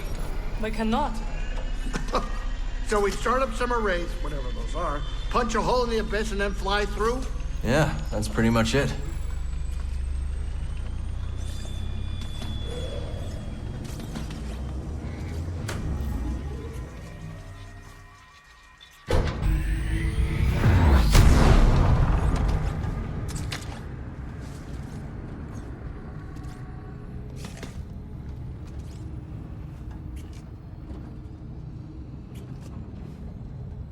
Ready when you are.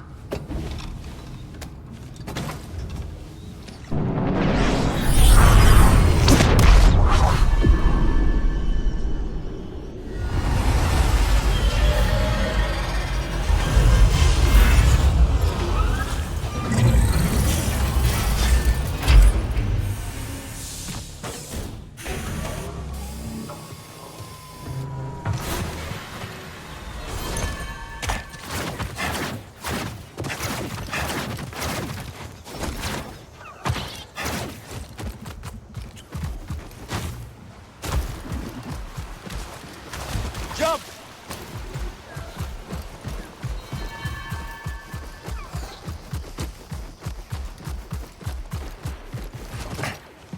Lot of chatter on the comms, kid. How you doing? Just reached the control center. I'll let you know if I run into any trouble. Welcome. I am Centauri Cree, the director of this experimental facility. Safety protocols require one person to remain here while the arrays are active. Reese, unless one of us is gonna stay behind. All right, so as we enter ISB, or sorry, not ISB, Control Center, there is a slight change here. There is one thing with this strategy that I changed. There's also one thing I do really, really, really wrong. But the one thing that I change is because I have the upgraded slam from Dagan 3, Viper droids can be completely slammed into the ground. And, you know, now that I'm thinking about it, I wonder if I could have used the slam to kill the Viper droid in ISB. I'm gonna have to go back and test that and see if maybe that's a thing. But anyways, what I'm gonna do with the Viper droids here, specifically on the phase where 2 of them come out, is I'm basically just gonna slam them into the ground and insta-kill them. So I wanted to make sure that I note that to you guys, that is a change. And then I'll go over the place where I really, really mess up and almost lose the run. I'll go over that when we get to it.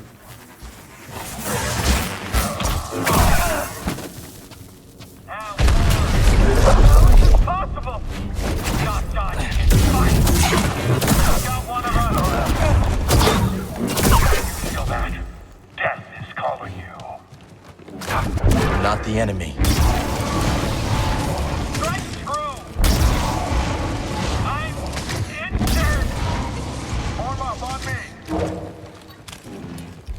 Help! None may stand against the Empire.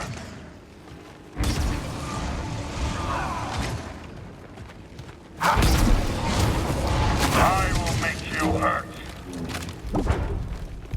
Right by my side.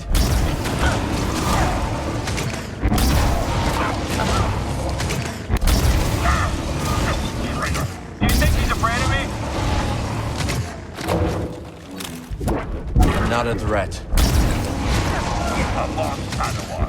I'll track you. What did I do now? I see you up there.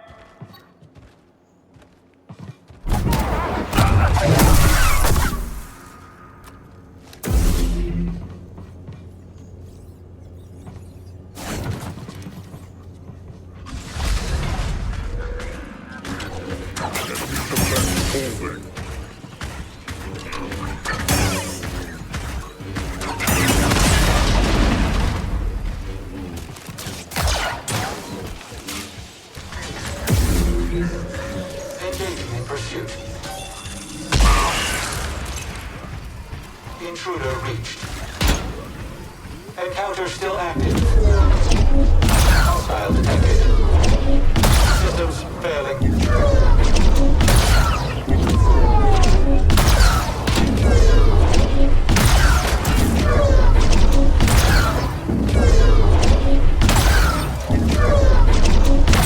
Support lost.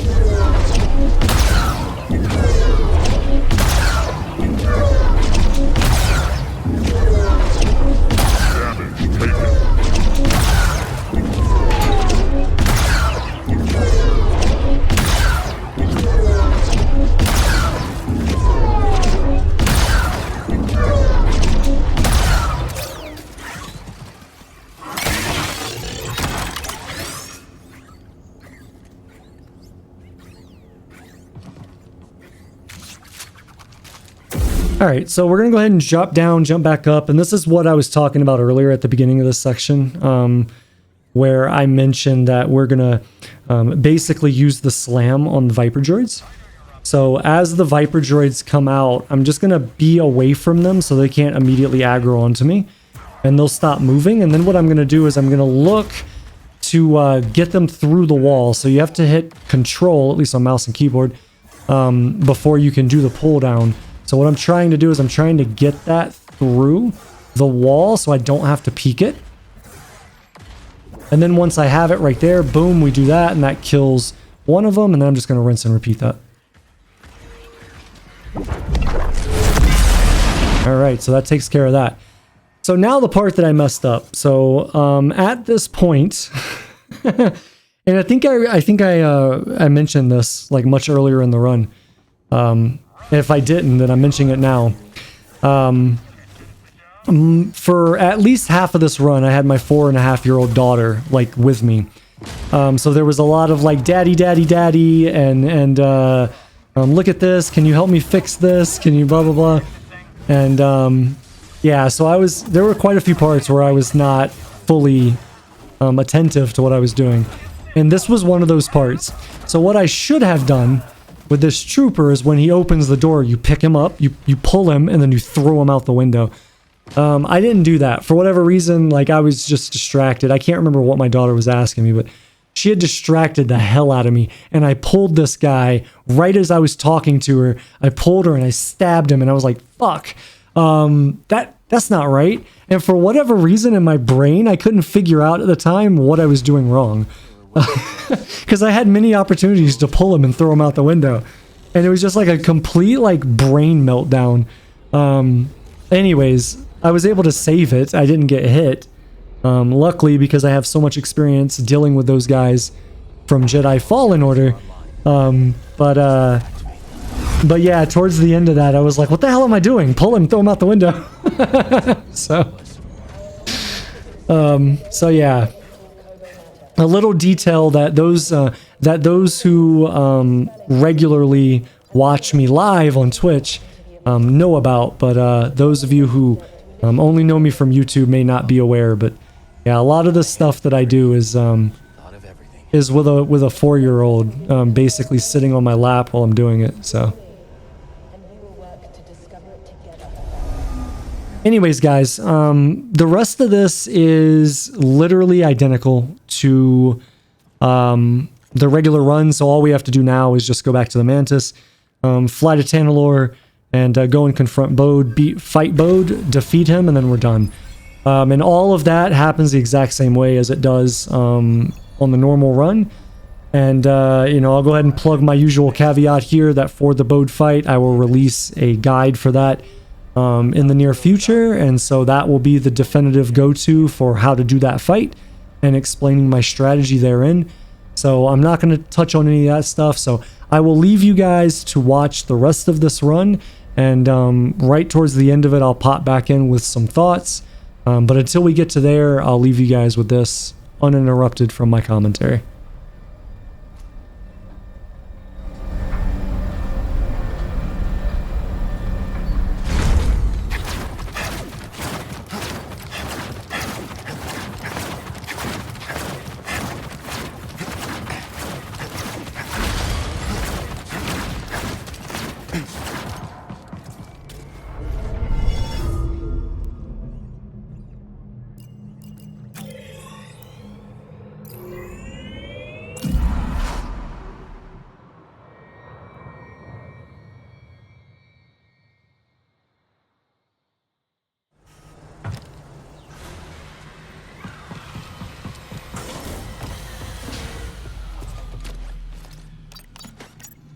Where should we go, buddy?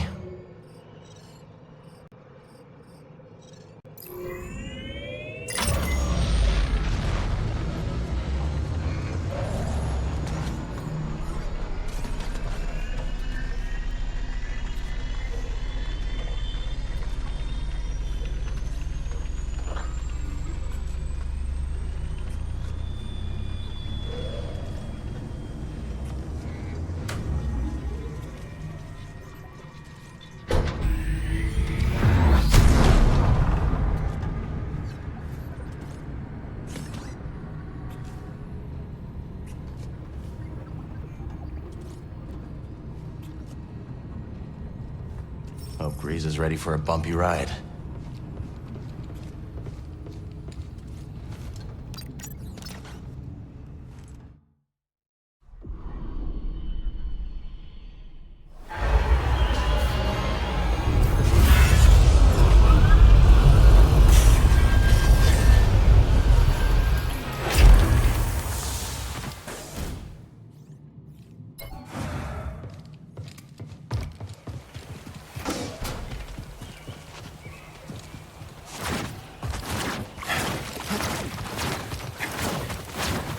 So this is Tanalorr. Not what you were expecting? I don't know what I was expecting. So much has changed since I first heard its name. The temple's this way. Dagan and Centauri Kree planned their future here. And look where it got them.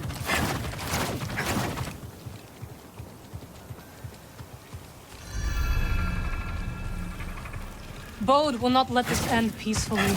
He has already used fatherhood to justify betrayal and murder. Now we have him cornered, with nowhere else to run. He will kill or be killed. Well, say something! You're right.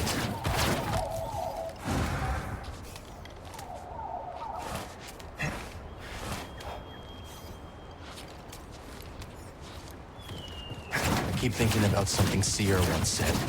A warning.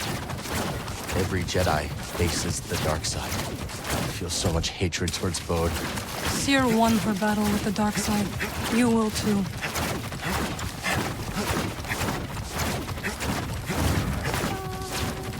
Do you hear that? Bata.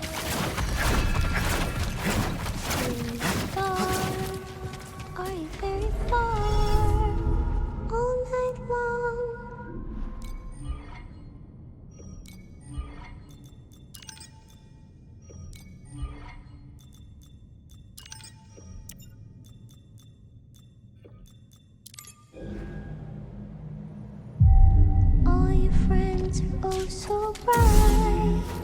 When the sky is clear, I can sense you're near. Best for my family!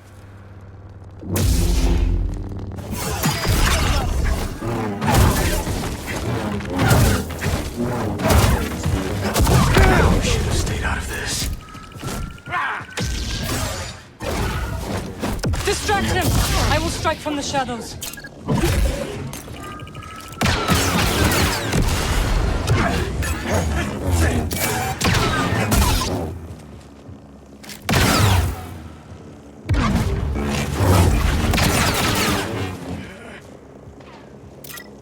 This is my home now!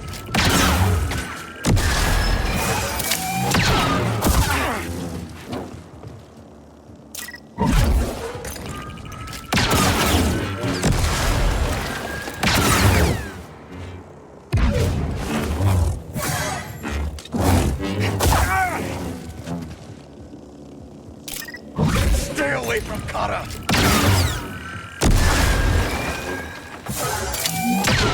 It's over, Kestis!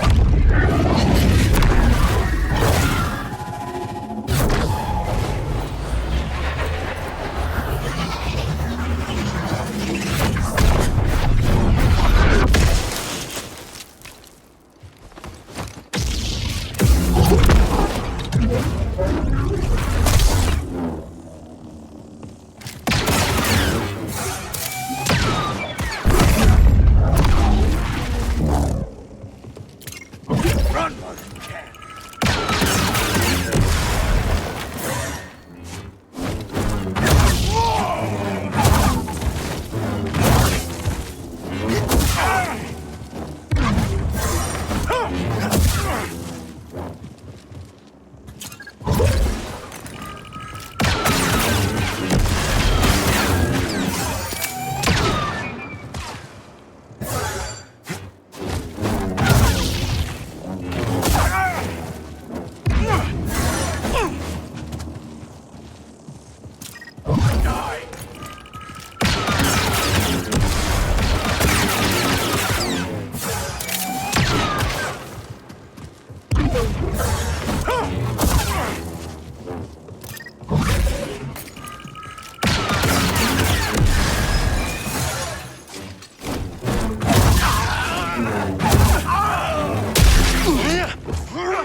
Alright guys, so that's the Warrior run completed on Jedi Grandmaster without taking damage.